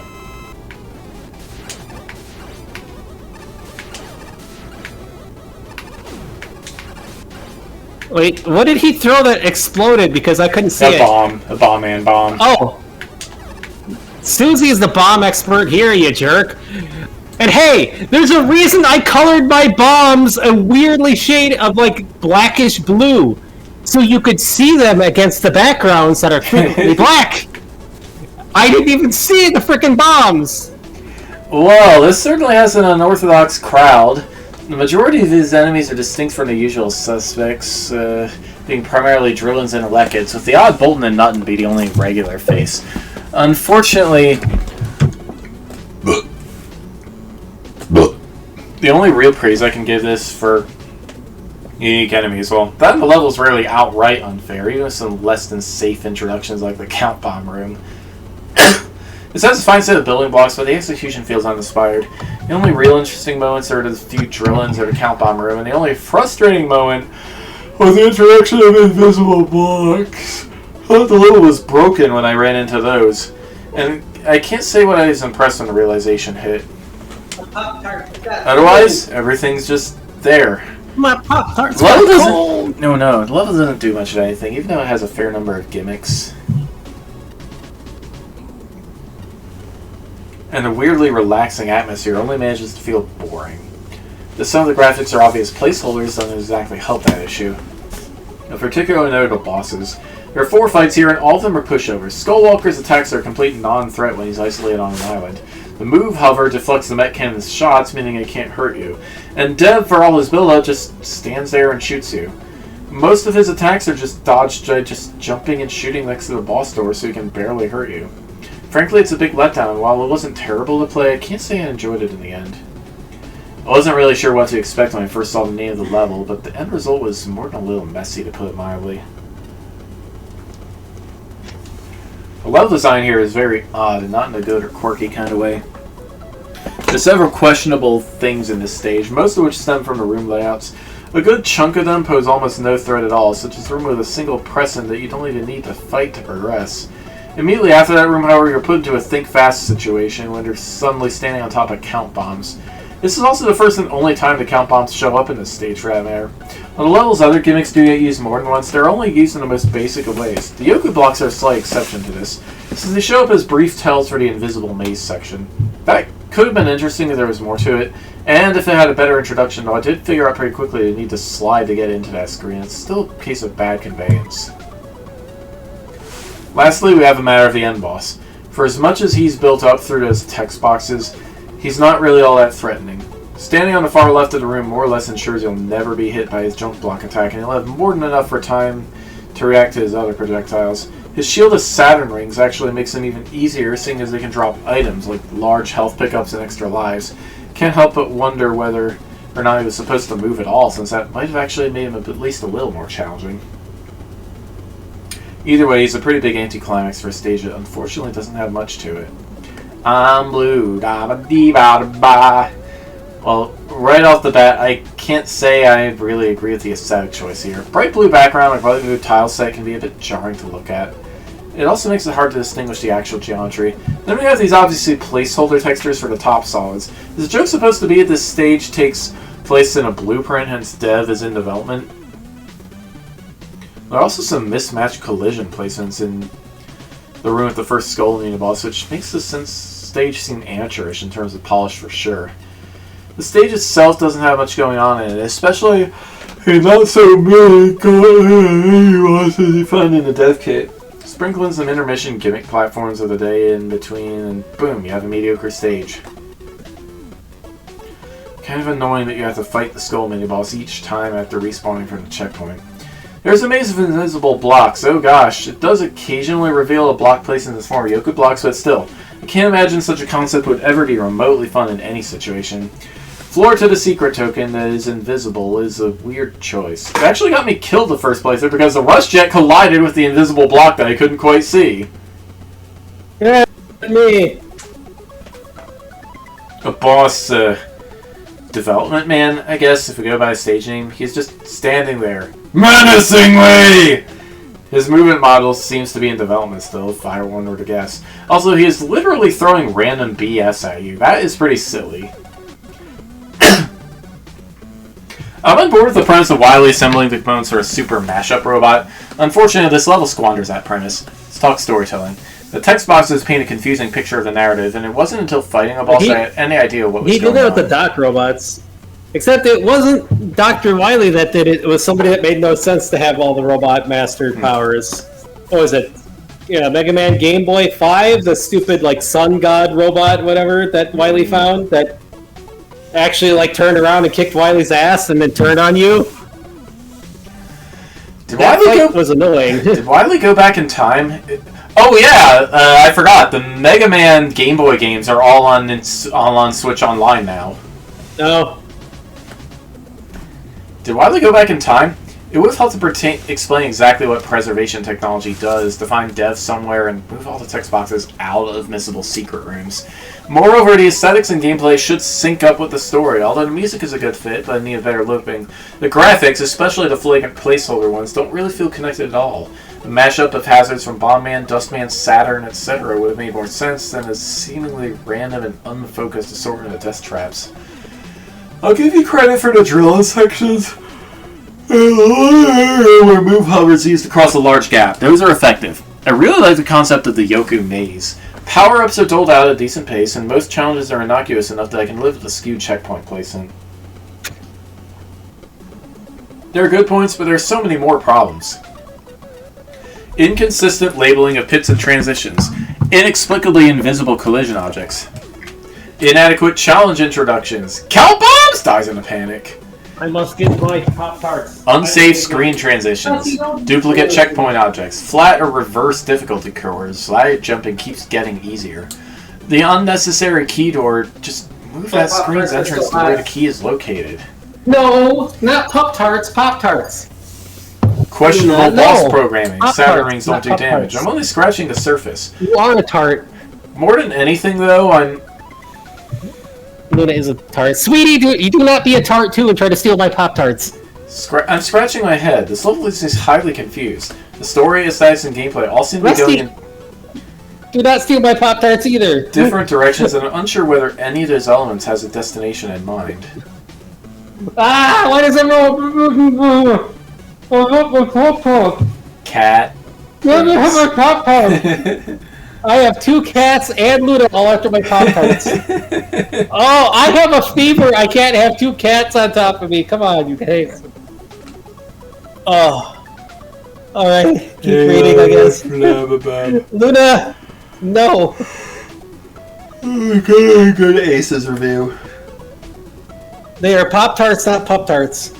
I think it is obvious that there was an effort put into this level, but even an initial playthrough makes it obvious this level was not tested. It looks to me that you designed a level thinking objects did something different to what you expected. The MaGMML community is very open, and most people participating in the competition would have been willing to have a look through your level and give advice. Hopefully you will participate in the future, as the ideas in the level do show promise.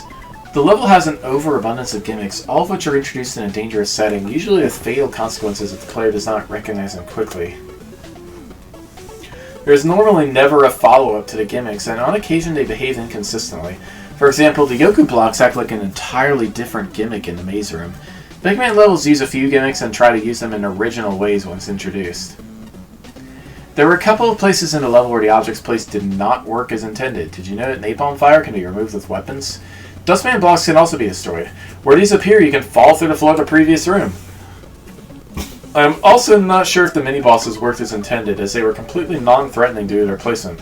The second Dot Kumo seemed to be stuck in the middle of the room because of a broken collision. The level looked fairly nice, and I really enjoyed how atmospheric it was, but the level was hindered by most of the background and foreground being the same shade of blue. Certain enemies also blended into the background almost perfectly, such as a Nutton and Bolton. These particular enemies often unexpectedly hit the player out of nowhere due to positioning and crowded room layouts. I like the idea behind the boss, but much like the mini-bosses throughout the level, it does not move, so it hardly ever threatens the player. Realistically, only 2 attacks have any chance of hurting you, and one of those is because it blended into the background. Yep.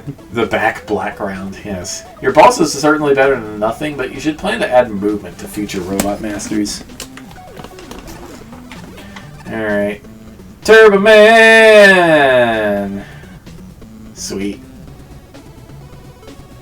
I've only been seeing that idiot Presto run around these gauntlets and showing off. A ridiculous attitude annoys me to no end. No respect for the sport. Wish you could just ram straight into them. Well, look out there, Bastion, because you're one who actually has respect. I need bio. Mint Candy Matrix by Sir Sins. Oh. Well... Shinryu did not like this. Video game. Do-do-do-do-do.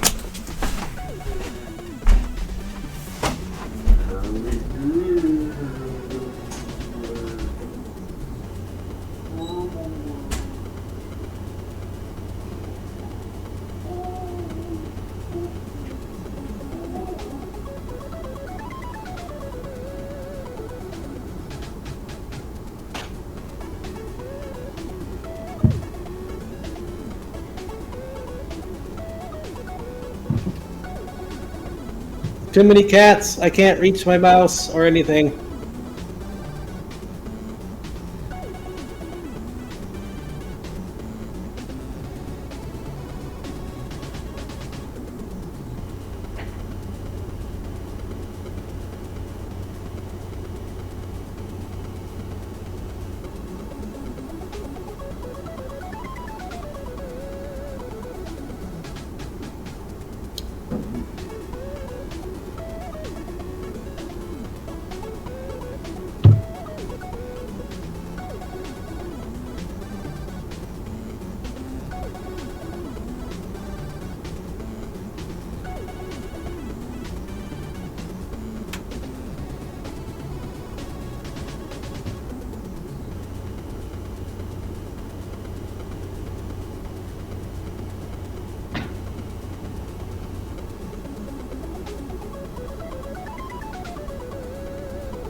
Puppies? Oh, woo.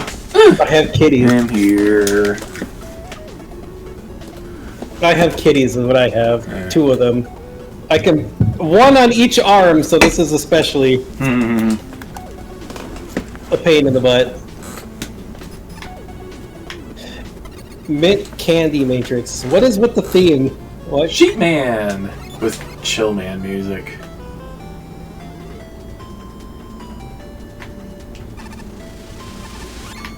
Very sweet. Ow.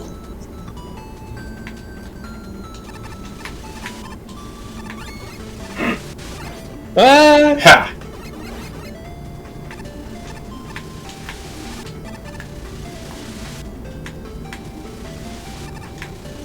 Oh. That's a problem. That is indeed a problem. Well, does this have anything to do with the name of this level?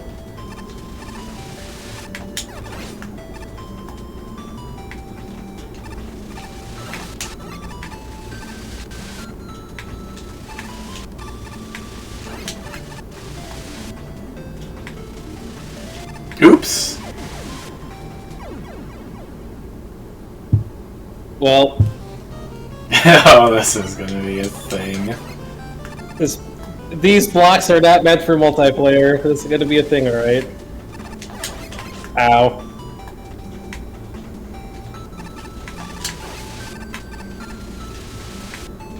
Whoops. Oh, that helps, right? You screwed it up again. You tend to slide right out onto it.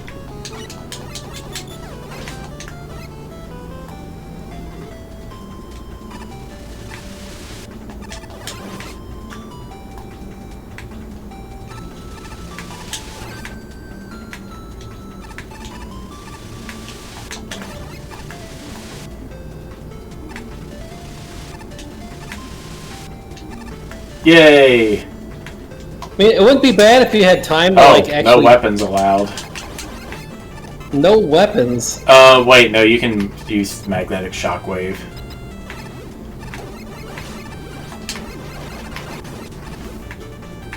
Okay.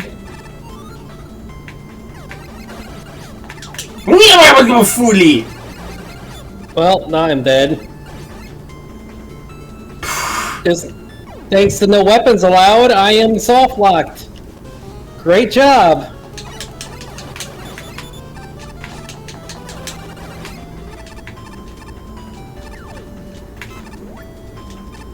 Whoop.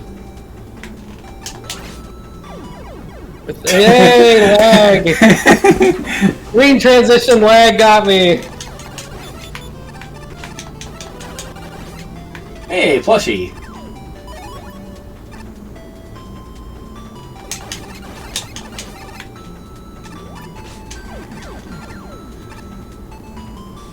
I got deadified.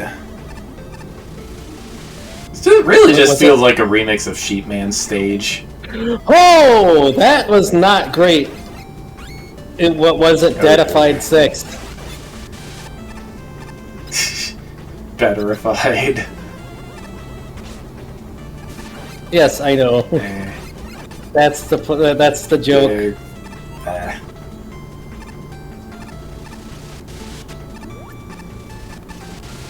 Huh. That sure is some timing on that. Yeah.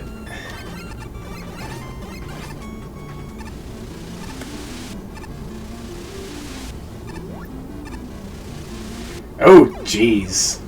This is awful. Like, honestly, this is just awful.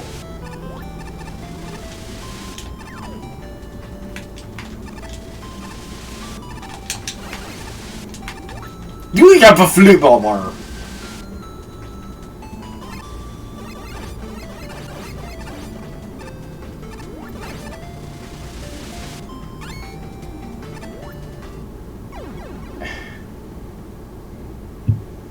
Did you test your stage to see how well it works with your mechanics? Obviously, thank you, Kat. Obviously not. Well, I got caught off guard by you walking off. That was frickin' Rusty leaving my arm.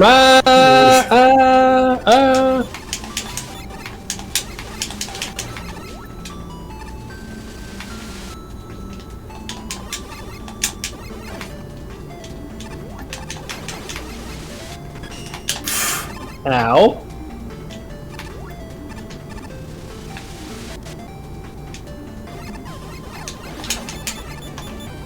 Oh, right. Go.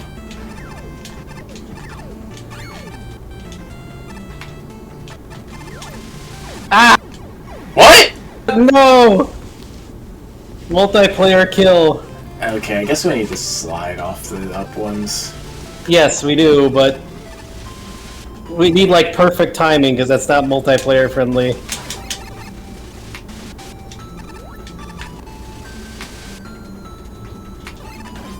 Whoops! What? Even on the platform! This is awful!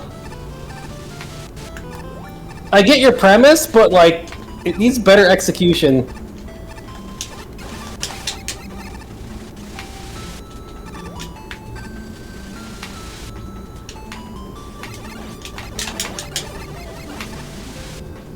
It's up to you, because I I don't cannot... know. Alright.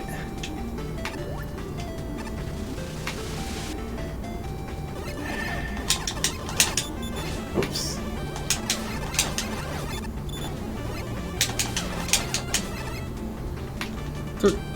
No! Sorry.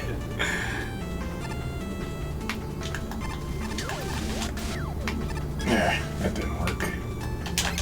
Oh, what? Oh, thanks for the jackass checkpoint.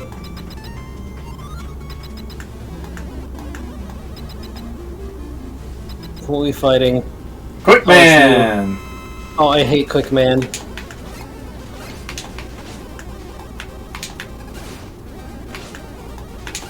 I hate Quick Man. He's my most hated freaking robot boss.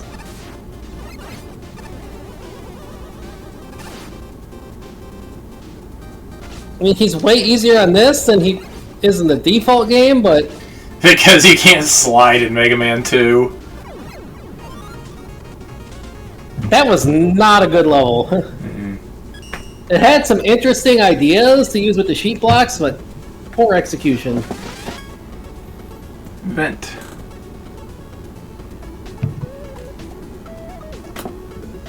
What the heck is Vent from? Is that He's ZX from or something? ZX, yeah. He's one of the two-player characters. Palladium says Quick Man is easy.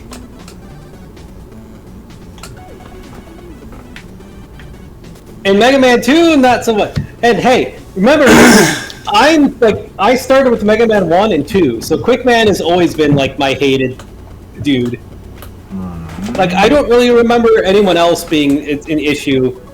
You gotta, like, it's your first Mega Man boss, you have to remember being a pain in the ass that you hate. And that was mine. Solo has nothing to do with mints or candy, though I suppose it is minty green. As a whole, this level is alright, at least when it comes to the gimmick execution. It covers the basics you want to hit, introducing sheet blocks and concrete platforms, instead of ramping them up to become more and more difficult. It's short and efficient, which isn't the worst thing to be. The setups even manage to feel creative. Certainly I haven't seen them combined in the same ways this place does.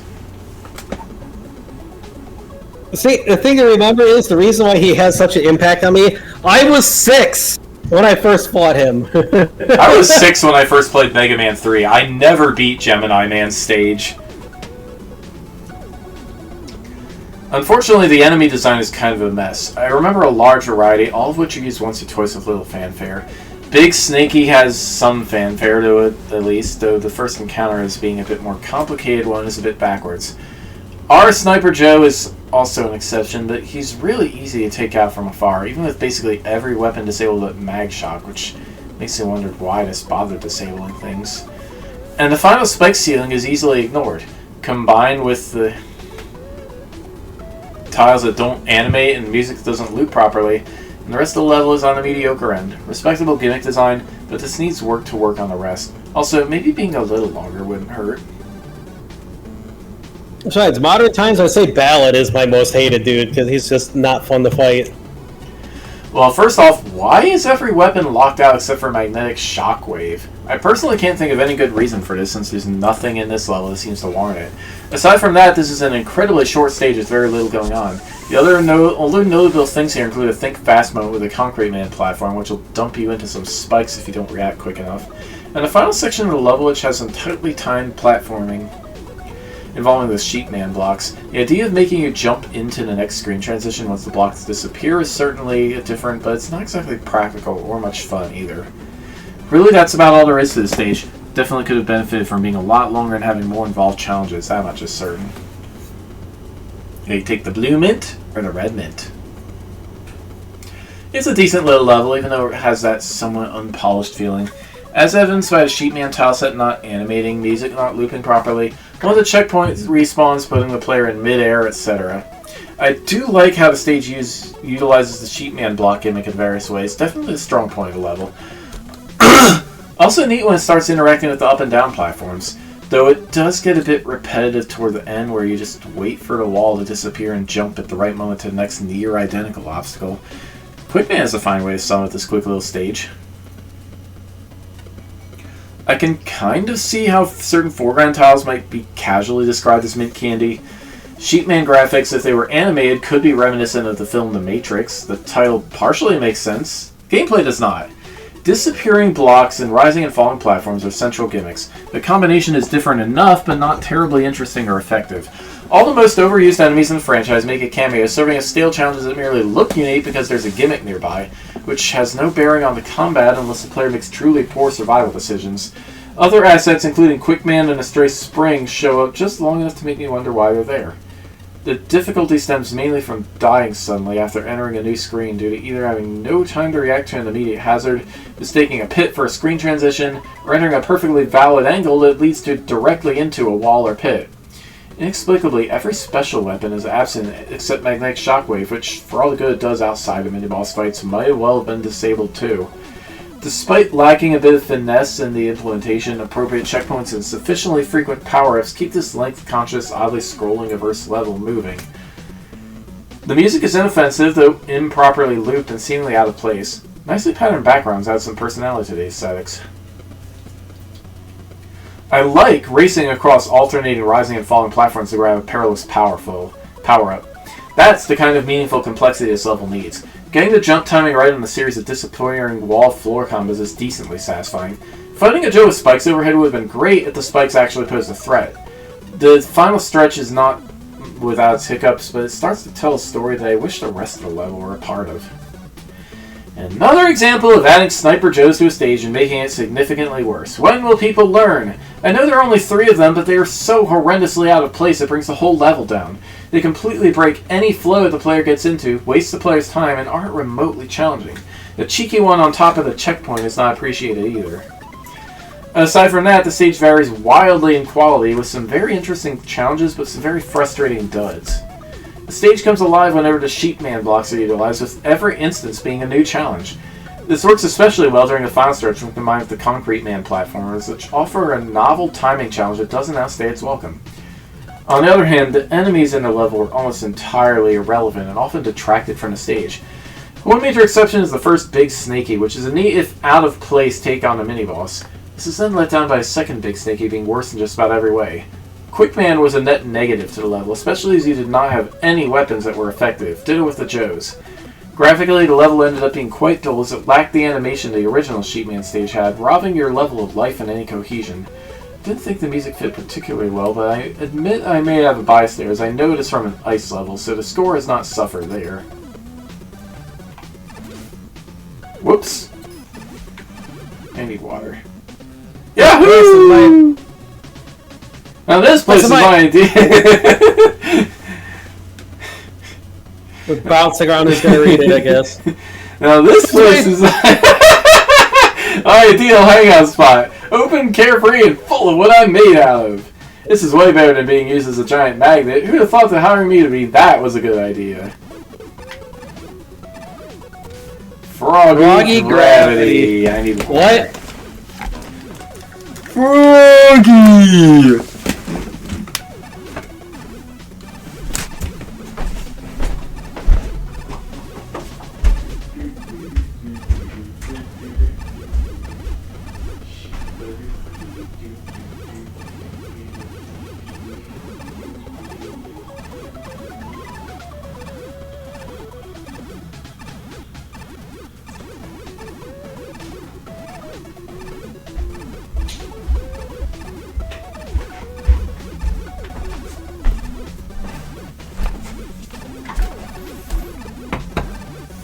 kangaroo is the only one not bouncing. Unbelievable. I don't see any landmines or bazookas or grenade launchers at all. They call this a toy shop. Here we go. 5 Wait. token. Water level, ice level. Why are there so many tokens in each of these? Some Mr. T. Uh-oh. Uh-oh. Bastion! Toadman has escaped and is building an army of nightmare frogs. You gotta stop him! Don't bother, Bastion. I can intercept any transitions you get from Dr. Light. You'll never get past my nightmare illusions. What? Oh, boy.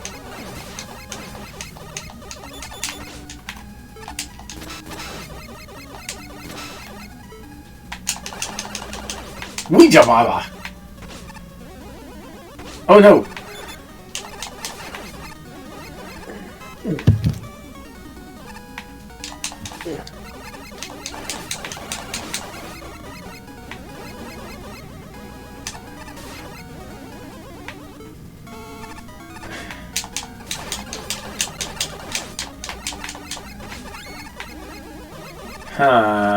Weegee! Oh. Oh. Wait, we missed a one. token? Where? Whatever, we'll get it from the skip. I don't know where it could be because it's awful to do that. What? Ah!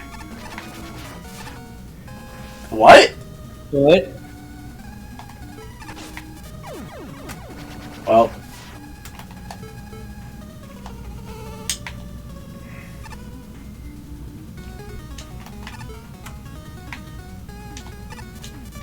Nyama Furubaba!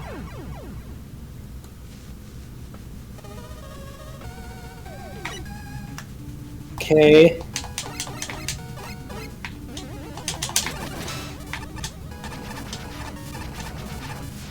Good. Thank you, sweetie.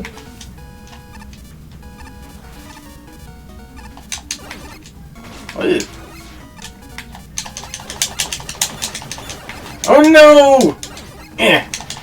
I made it. What? I still have no idea what this has to do with Toadman, but... I found a token. Oh, okay. That is a terrible place to hide a token. You can't even see anything sweetie. there. This level is pretty bad to begin with. Ow! Stop kicking me!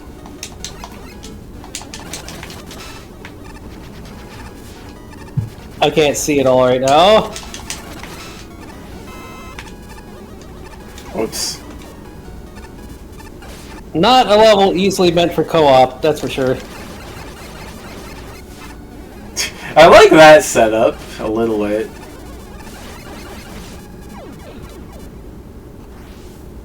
Oh, that's a count bomb. Real funny.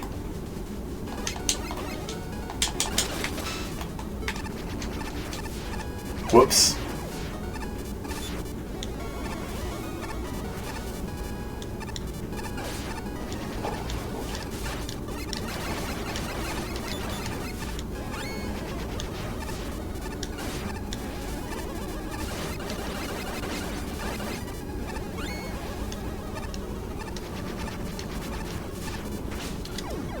This is awful!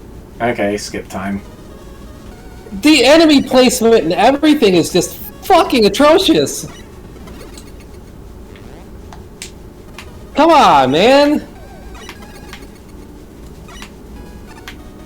So yeah, loot to the left. Joseph's side of this level should be skippable because it's unusually difficult. Its unique count bomb gimmick isn't really introduced as well as it could be either. I didn't know what was going on until it was too late. And there's a reason why behind here. It's not pretty.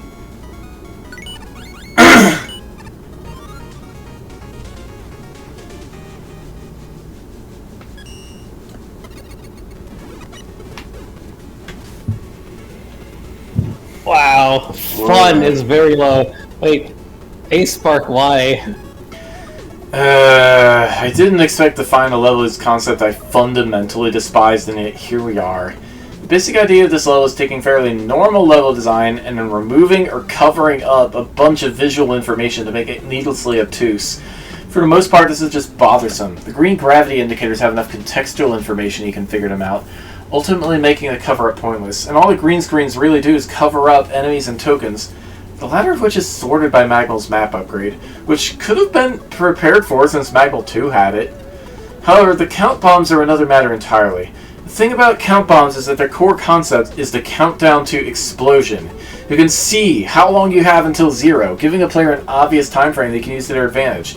This kind of tries to give you that info still, mainly giving you a sequence of bombs with timers visible, and expecting you to remember that exact sequence of numbers for all the unmarked bombs.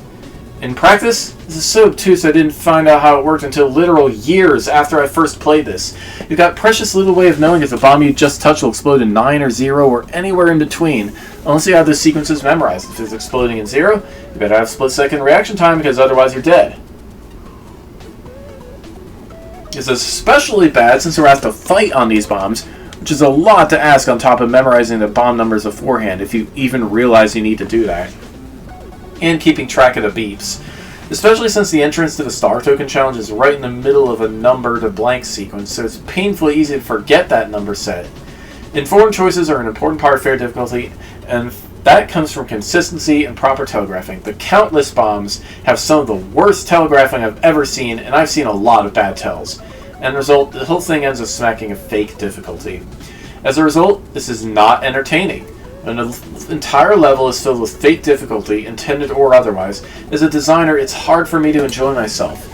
There's effort put into this, yes, and the boss fight at the end was both cathartic and honestly one of the better double robot masters I've seen. Otherwise, I don't want to play this again.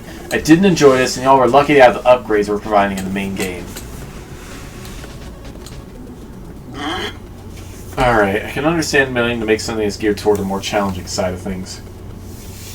However, there's a very fine line between something that's challenging but fair and something that's challenging simply for the sake of it.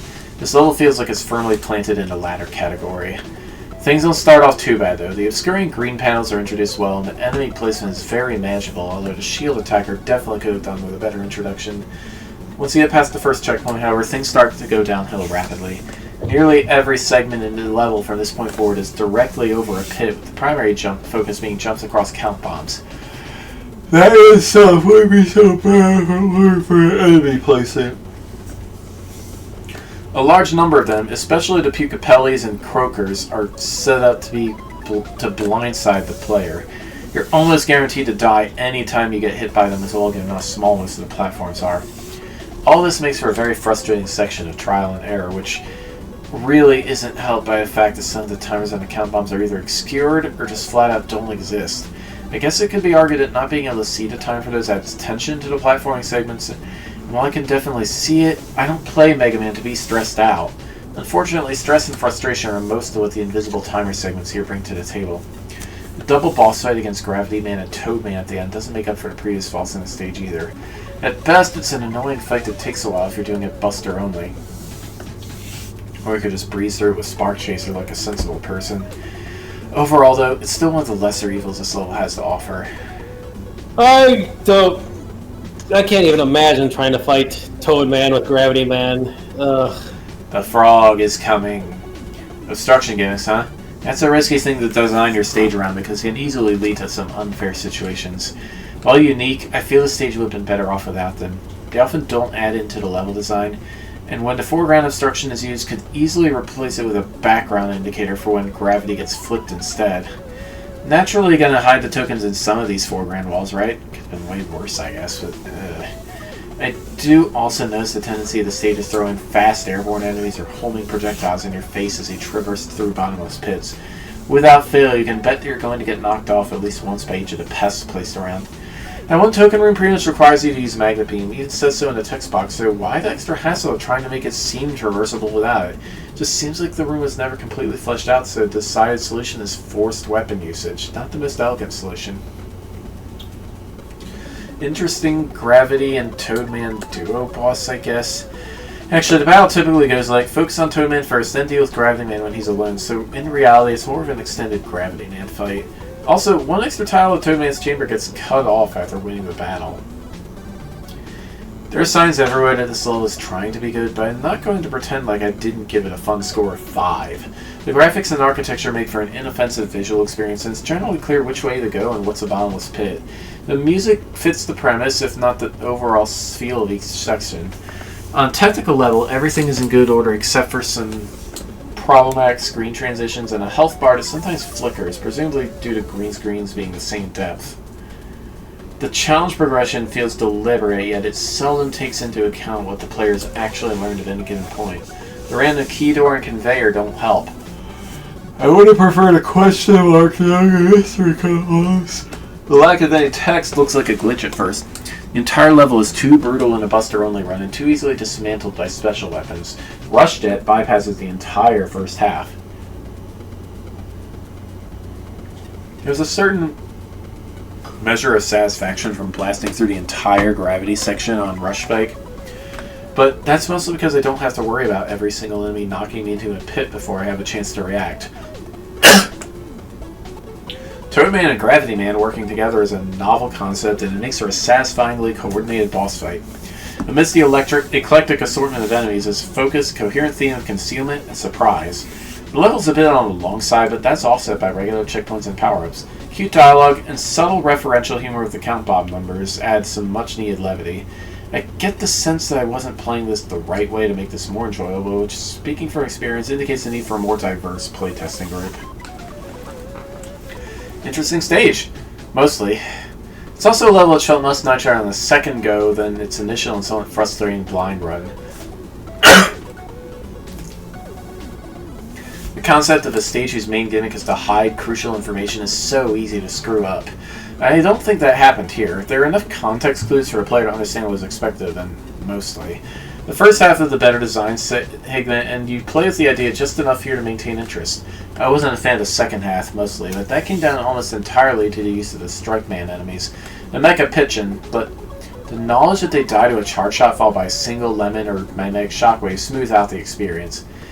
That just leaves the awkward timing challenges of the gravity flipping.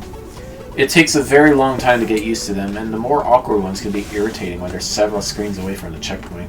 Graphically, it's okay, mostly. The outdoors look fine, if dull, but more attention to detail on the thin green tiles really needed. It causes the stage to look unfinished. I know it wasn't in the dev kit, but it was a really easy thing to solve with a few new tiles. The indoors missing drop shadows makes the second half look especially rough, but I do appreciate the death pits were indicated. One real highlight is the boss. Again, mostly. I appreciate attempts to make stock Robot Master fights interesting, and it is one of the few times where a combined Robot Master fight doesn't evolve into utter nonsense. By thoughtfully having to focus on keeping Toadman at bay, it results in a clever boss fight that actually turns one of the worst Robot Master fights into a legitimate threat. It's a shame you are then left having to deal with Gravity Man, seeing how he's super easy. It results in a bit of an anticlimax. Had both bosses die together, this would have been an ideal finish. So, as I said, interesting stage. I think this will end up frustrating quite a few, but I ultimately came away with a positive experience. Oolulilulul.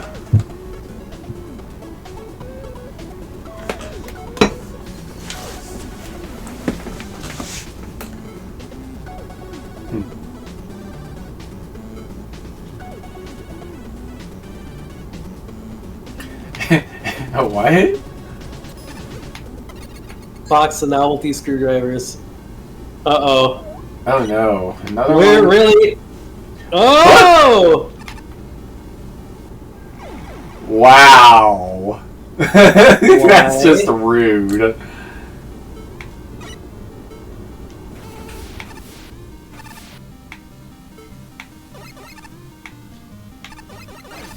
Hold on. Ah.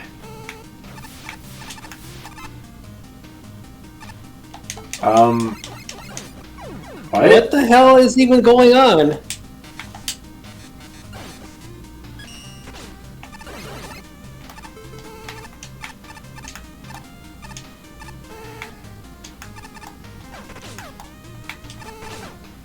I don't know what's going on. Oop. I have no idea what's even going on. I thought that was me. I don't know what's even going on. Okay, yeah, skip. What? the hell is... let's see what the other route has, at least. I mean, that means we're probably not going to get crap, but... What was this stage called again? Water level? Ice level?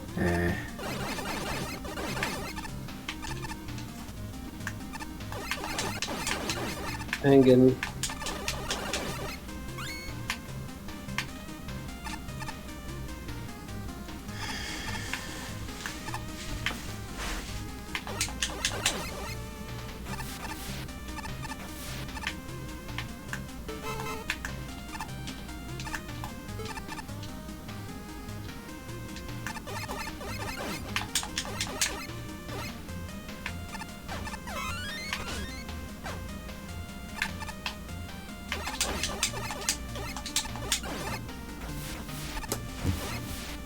What the hell is this level?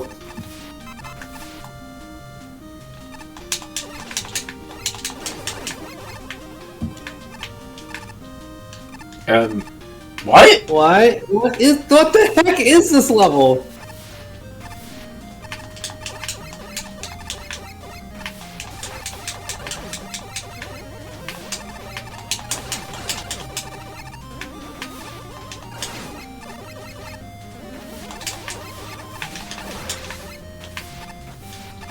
What? What? Why? Why can't I read? Why can't we read that?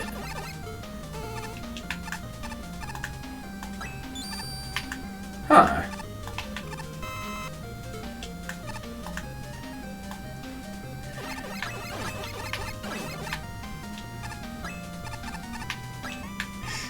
Okay.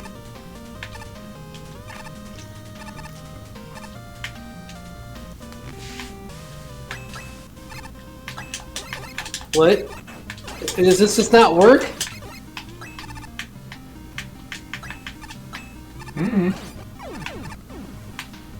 Whoop! I don't even know what's going on. I mean, what?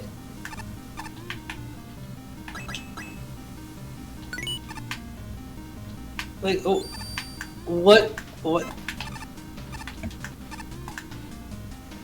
Just a lot of what? What? Like that? Like what?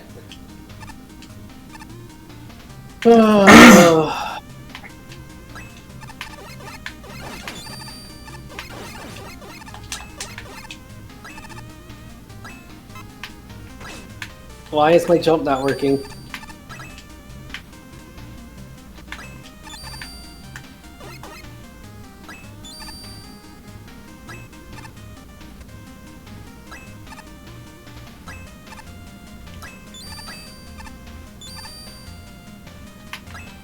Oh, okay.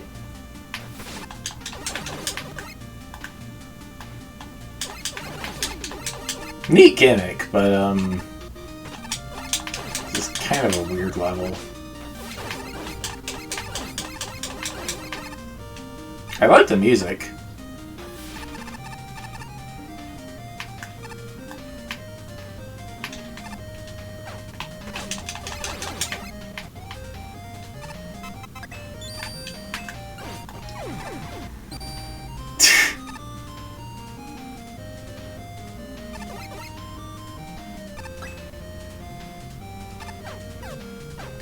Oh. Wait, what? It's just for an M tank, huh? Why? So where the hell do we go? Oh, to the left!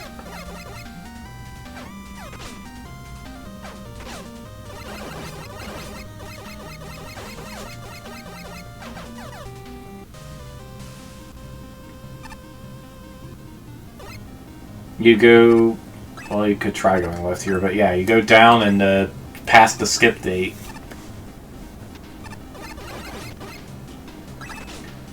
Because not everything is ice, you can cross over it where there was a pit before. I guess. Or, not pit, spikes. My question is, what happens if you die then? Do you have to redo this entire thing? This makes much more sense too now. Is this for a token though, or is it something else? This looks like progress.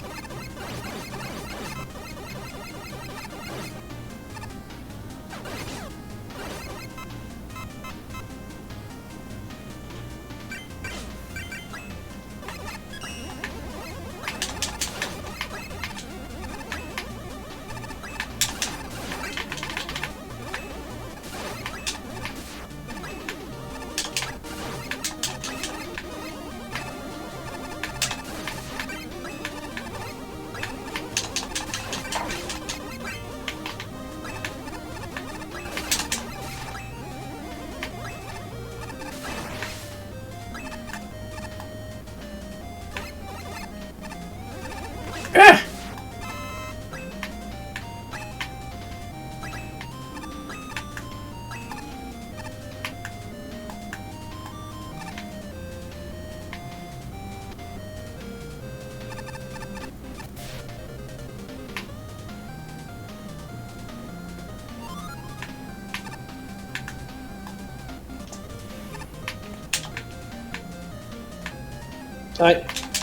This level is extremely confusing.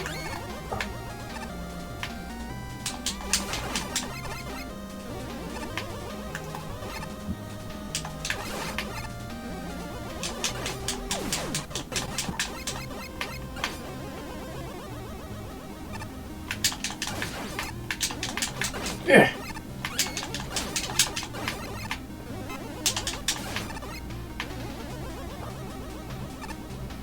Huh. Okay. Okay.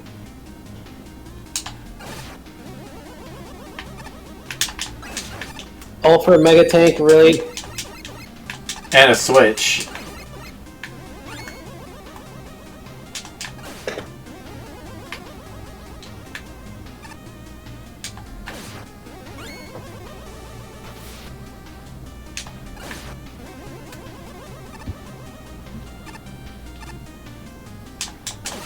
What? Well, skip time. Yeah, I kind of agree. This level is like way overstaying its welcome. Neat concept, though. It has a concept, but it's like way too freaking long and like not done well.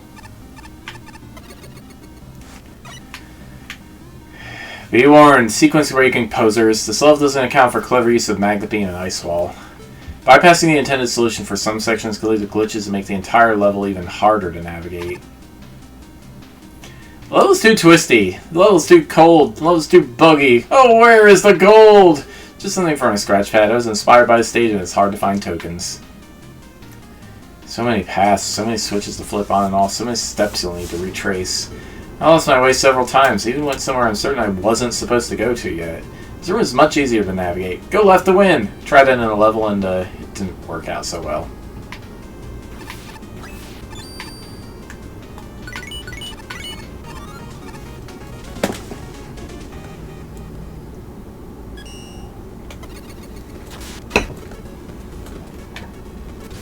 Tier boss unlocked already? So water? Is it ice? I'll take both for 500. The core concept of flipping between water and ice is interesting, picking between large pools and geysers or frozen surfaces with icicle from the ceiling. These can create radically different scenarios from the same room, best shown when you go back through the initial segments or the final split for the star token. The enemies complement this decently enough. Penguins, rabitons, and Kalnaginos for ice. Poles and swim balls for water. Unfortunately, while they're absolutely appropriate, the vast majority don't really seem to do much besides get shot. Still, the level has solid enough building blocks, but the execution... oh boy. For the starters, it takes until after the first mid-boss to introduce the core gimmick. Considering how long this level is, it's not a good thing, and it makes the initial section basically a dull water level, with only a few tiny hints of something more. Even then, the attempts to enforce variety still don't quite work. Forcing the player underwater is especially ineffective. There's barely any difference when the place is frozen or not, which kills the point and causes that section to drag. Top it off with an annoying and awkward mid-boss. Why Hanabiran? Really? Especially with freezing! And this place doesn't look super great. The real aggravation is the tokens. Not the diamond with the checkpoint or the last one at the boss gate, but the other three are just bad. The heart one, obtuse requirement aside, is severely laggy. The spade takes you through multiple easily broken transitions before rewarding with a truck to the face and a really dumb number of tanks. The club requires you to jump down an unmarked spike pit after flipping a switch and pulling a lot of backtracking, and then deal with a spam of swim balls that somehow explode into Splash Woman mines which appear nowhere else in the level. These three are all an absolute mess and they drag down an already vulnerable level. Top it off with a very unpolished dual boss, one who can just stand on the left magnet and tediously snipe the two to death. Regardless of the level's currently, the result does not do the concept justice. If I were to give one big piece of advice, this should have capitalized more on the ability to pick your temperature. The water level versus the ice level concept is absolutely this place's strongest piece, at least above water. And building rooms that allowed the player more choice could have been interesting. As it is now, this has a cool concept, but the execution misses the mark in several areas. The general idea behind the stage is sound, but sadly it's dragged down a bit due to a combination of level design and technical issues. Let's focus on the positive aspect first, though. The biggest point in the stage's favor is easily its main gimmick. The freezing switches are really interesting, mostly thanks to how their effects persist throughout the whole level rather than just being contained within whatever room you're currently in. The stage takes great advantage of this by having you backtrack through previous areas under new conditions, which forces you to change up your approach to previous segments a bit. It's a really neat idea with a ton of potential. However, the good idea and Oh, jeez. the good idea alone is not enough to carry a level. The actual stage design varies a lot between decently designed rooms and ones that feel overly cluttered and cramped. I wouldn't mind this too much if not for the serious lack of checkpoints. Dying often means redoing the level from the first usable switch, even if you reach the second and rather annoying mini-boss. Granted, there is a way around this. Intentional or not, it's very easy to bypass a large section of the level through some simple magnet beam usage. Doing this means less legwork when it comes to checkpoints, but you also miss on some of the tokens as well. Speaking of which, actually locating a few of them is a pretty obtuse process. Such as the one that requires you to go back to a previous room after flipping a switch, which somehow causes a ladder to materialize out of nowhere. Uh-oh.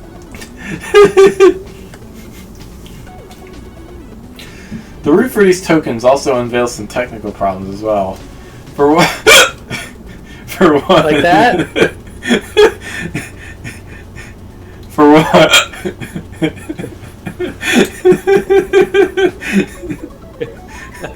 Technical hiccups. for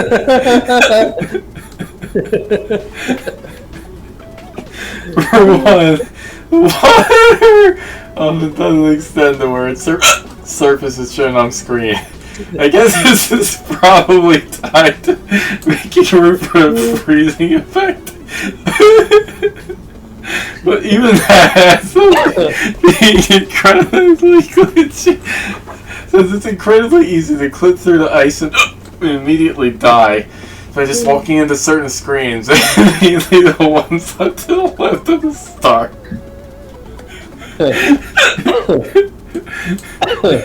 All this ends with a double boss fight against Chillman and Bubbleman, which is made incredibly easy if you trap both of them underneath the ice. It's a pretty lackluster note to end the level on, but it didn't have to end up that way. I really would have liked to see a better version of this stage, since the main gimmick has so much potential.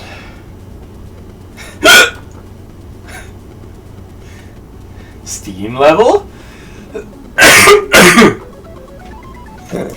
I really like this kind of level concept a lot, changing the state of the rooms you've already been to, and unlocking new paths that way. It's like a mini Metroidvania. The unfortunate part is that this is one of the buggiest entries of the contest I've seen. So often your character gets stuck in the geometry of it by the changing water and ice, flinging you all over the place out of bounds and getting killed.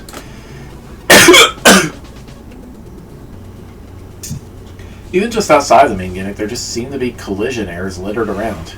Level design is also questionable, especially when it comes to the tokens. Holy moly, those tokens are a mess of a process to reach. The overall layout of the level can get quite confusing at times, notably at the beginning, where you can only progress after you've done the first switcheroo, and the starting part of the deep underwater section, where it wasn't clear for a player you have to go toggle the switch to an ice stand unless they happen to go right first. Don't really like that during the deep underwater section, the stage keeps placing the swimming enemies, specifically a knock the player off to nearby pits. Like, come on now, that's number 2 of the 10 things you should not design your level like. Pay attention during design lessons, students. Despite all this, at least the music is super soothing and nice to listen to. Probably one of my favorite tracks in the contest so far. It's the one thing that allowed me to tolerate the bug-infested nightmare, that's for sure. No other level in this contest confused me as much as this one did. I went left at the start. Okay, fine, guess I'll die. Alright! Then I went right, thinking I found a secret area, used magnet beam to slide through a hole in the wall. Unbeknownst to me, I just wrecked the level. I encountered plenty of switches, but I couldn't get any of them to work. The ones I could touch did nothing except make a noise, and the ones I couldn't touch just looked like awkward wall decorations. Understanding what you were going for, please don't do that. For over half the level, I honestly couldn't tell if something was massively broken, or if I simply didn't understand what I was supposed to do. Even playing the intended way, there are signs this level needs more playtesting. It's never clear what's a bottomless pit or where any given path will lead you.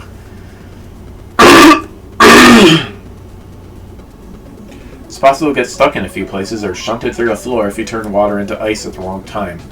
The dual boss battle, while certainly interesting, isn't terribly polished. Although too many challenges feel more like random assets on screen rather than a deliberate test of knowledge or skill. The water ice puzzles are generally pretty strong. Magnet and ladder use is excellent. Oh, I wish I'd use that setup in Joe's. Dual magnets and spike shaft is also good. I love the concepts of the token challenges. Swimball's devious surprise is especially great. And I got a laugh out of Eddie's truck trick. Ow. But I have serious issues with their execution, especially the logic-defying secret ladder. Ow! Moody music, background graphics that changes the gimmick, and a really solid premise almost keep the level afloat. Profound polish problems are what sink it. When the level goes right, it's fun. Excellent, even. Oh my, it's so easy for it to all just fall apart. Which version of the stage do you get? The clean, smooth experience the developer intended? What? Or soft lock glitchy mess where you can accidentally backtrack into such a state where you lose lots of progress? That's the real kicker. I've experienced both for myself, and the latter version so very much sinks the real enjoyable experience I had with the other, and that's a damn shame. From a design standpoint, this stage works.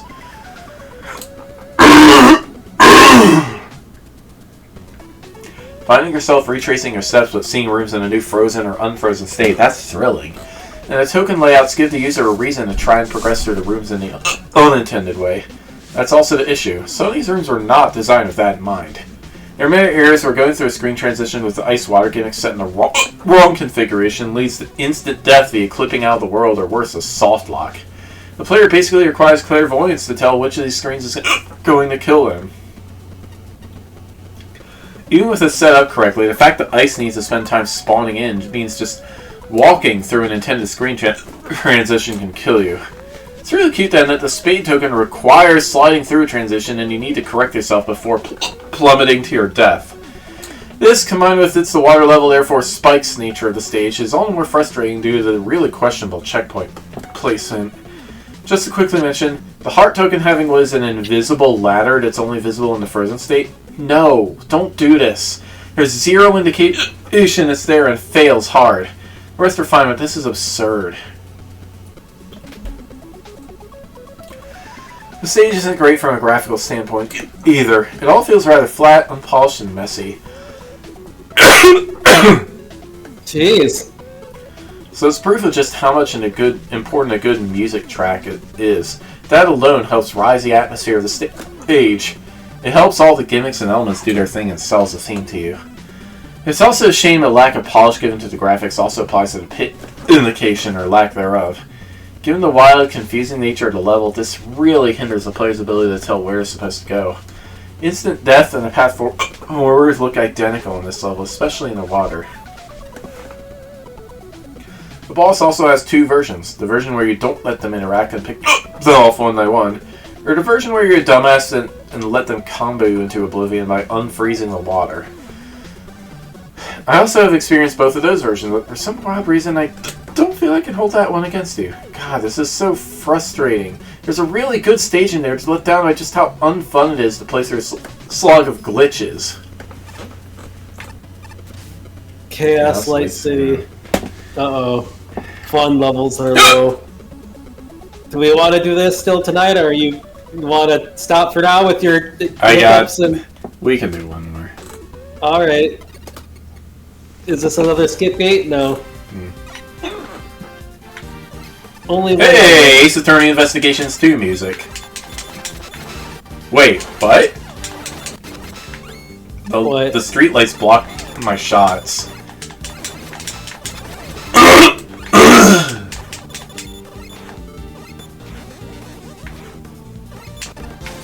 Oh no! That didn't work. Alright, you can jump out of that. Well, this is some dickish platforming setups already. Oh, you can turn them off. Yeah, jury's out on why you would want to.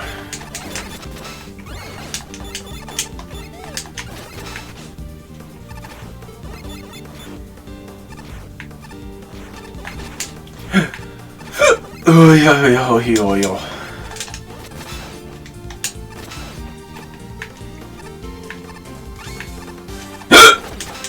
More Sniper Joes.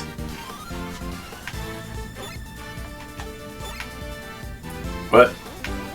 Wait, what's to the left? I don't know. Can we not go back there? But is this where we're supposed to go? It kind of seemed like it seemed like a secret spot. Wait, what is going? Oh, hi! There's Hey! What? There's a token. What? What? Why? Huh? I was trying to die. Excuse me. Well, I guess we found the token. How are you even supposed to know that was down there? Oh, you can. The fact that there's a ladder going down.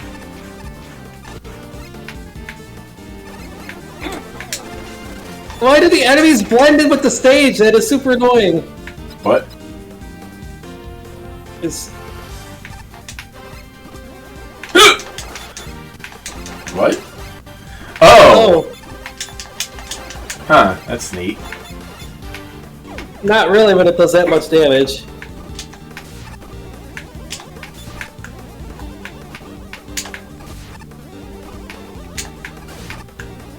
It also doesn't help that most of the screen is immunity. Like, Hello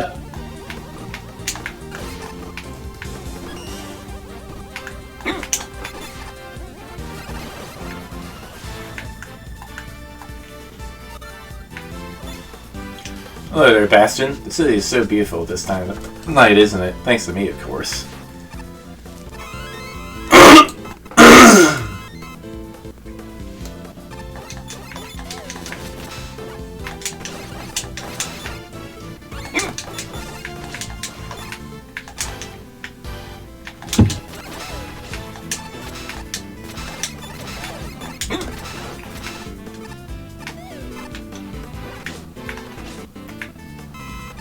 why?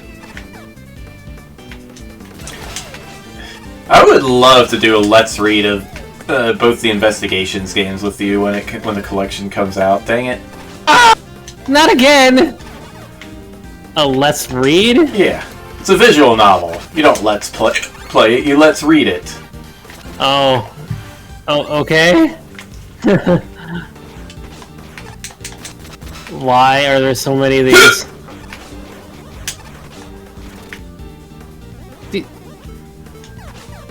Do you not think this is overkill, game? Person, designer guy, person, lady, blind Raven.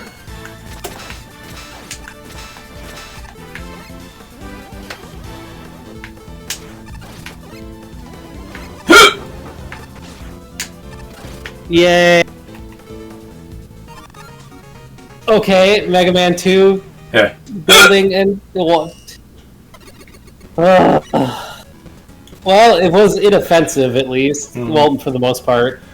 Yes, I know you need to go outside. We crawl out the door, the kitty door, and she's sticking her paw slowly through to open the kitty door, and I'm pulling it back so it closes to get my attention. So you just keep Luna! I'll let you out in a second, for fuck's sake, dog. Oh my word, please quit it with all the shields.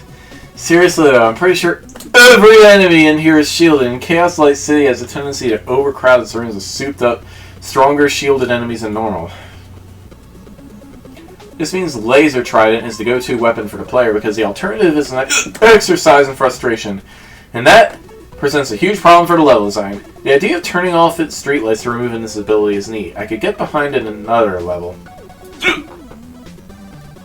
There's even a spot where one of the lights is keeping a Sniper Joe from chasing you, meaning turning it off actually hampers you. The kind of clever scenario I wish there was more of. Unfortunately, the level instead chooses to pivot toward lights that you just can't turn off. Which only works in tandem with the Cyber Gabby walls. Making matters worse, Laser Trident's ability to pierce shields includes the light shield, so it completely defeats the light gimmick. And since the enemies here are already shielded, aka the exact sort of enemies you'd already use Laser Trident against, the core gimmick becomes self-defeating and might as well not beat her at all. All we have left after that is a complete slog. I really only have one big piece of advice. Re-evaluate the enemy selection from top to bottom. Because this wasn't fun, nor is it very interesting.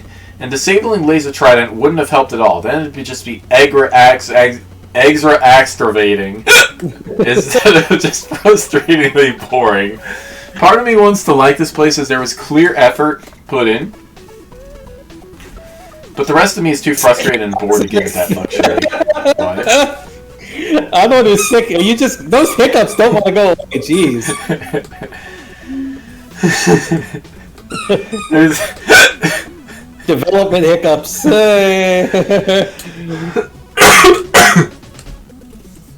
There's a decent idea in all this, but sadly it's buried beneath a number of hiccups that ultimately make this a very flawed stage.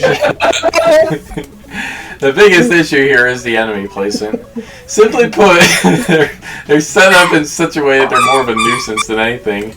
The worst offenders are the Cyber Gabby walls, as they not only tend to be grouped on small platforms, but they also move faster when exposed to light. That being said, I can't say I dislike the gist of what the level is going for. The main gimmick of having the lights affect enemies in various ways is pretty interesting. I just wish it was used to do more and make already shielded enemies invincible and speed up enemies in small spaces. Thanks to how tedious all the enemies were to deal with, I ended up using Laser Trident and Thunder Beam to plow through everything, which basically render the gimmick pointless since the light effect doesn't protect them from piercing weapons. While we're on the subject of weapons, there was a dev kit related issue with a tornado blow in the main gimmick that severely broke the stage for me. I assume it was an entry issue at first because of other oddities such as Rush's teleport being able to activate the light switches, along with the music not looping correctly. These are relatively minor when compared to the stage's other issues though. That aside, the only other major noteworthy thing here are the aesthetics. While the searchlight effect in the background is somewhat neat, I'm really not a fan of the gray and red color scheme. There's not much more to talk about here, even when it just comes to the mid-boss who's just a big eye that gets occasionally shielded by the lights, and the ending which is a complete anticlimax. Like I said at the start of the review, there's a good idea here, but the execution is flawed due to an overabundance of shielded enemies in tight spaces. Betrayal by light! Pretty interesting gimmick here where the enemies become invulnerable if they are shined by a light, and you often need to toggle the light off in order to make them vulnerable again. There's just one major demerit. There are way too many shielded enemies, which really halts the flow of the stage, and the lights only serve to pad out the tedium. It doesn't help there are quite a few entrances where you can't manipulate the light settings either. Poor use of the spines. Their sudden speed-ups are very hard to parse overall. They can also get off sync by player proximity, leaving no room to maneuver safely most of the time. On successive playthroughs, it turns out that I didn't realize that the light was what causing their sudden speed increases, which seems like a poor conveyance on the level design part when the player couldn't immediately recognize what's going on. A room with fake pits that hide the token. Odd design there. Said room also has little gaps between the pillar objects where you can't jump out of without tornado blow. Oops. That we found because... yeah. It's a simple gimmick, but a very clever one, and the level does a satisfactory job of exploring its potential.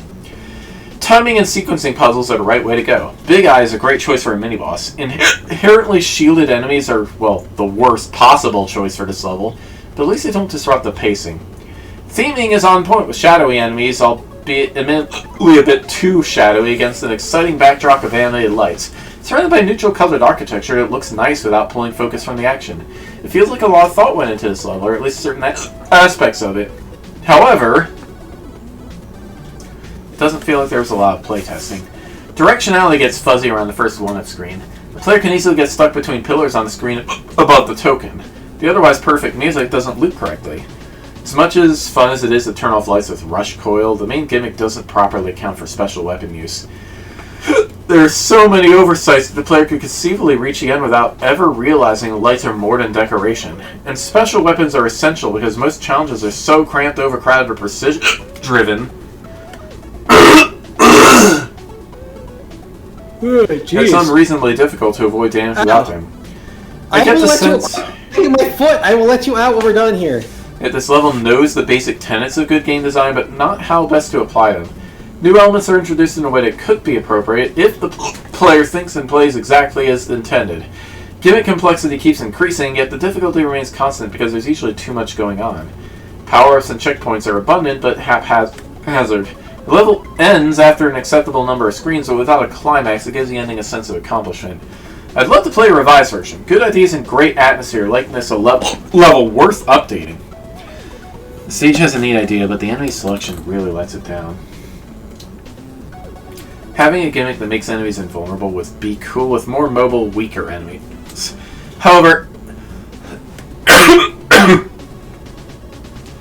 every enemy in this stage is armored in some fashion, making it difficult and frustrating to kill them. For such a short stage, there was an awful lot of waiting around. The fact that enemies are so generic also hurt the personality of the stage. The stage is well tiled and flashy, making for a decent atmosphere. Unfortunately, both the background and almost all of the enemies are very dark, similar colors, making for a very monochromatic stage. It also made it very difficult to spot some of the enemies, especially the metals. There were a couple of very obnoxious rooms in the level. The room before the Big Eye was extremely difficult to pass, as the shot pattern often synced up where the shield attacker would block shots and the other enemies were vulnerable. There were 2 rooms with Gabby walls underneath lights that were nearly impossible to get through with taking damage. Finally, there were 2 rooms combining the Tatibo and Joe enemies, Sniper Joe invulnerable. These took ages standing in one place and were incredibly annoying. Oh, let's talk to dude. Oh no, it's Yoku Man! You miss me? No. I've got great news for you. I don't care. I'm using my powers for somewhat good now. No more Yoko spikes for now. Instead, I'm making Yoko toys. That's as they disappear from a child's vision, prompting a scavenger hunt around their home to find their lost toy. Endless hours of fun, don't you think? What?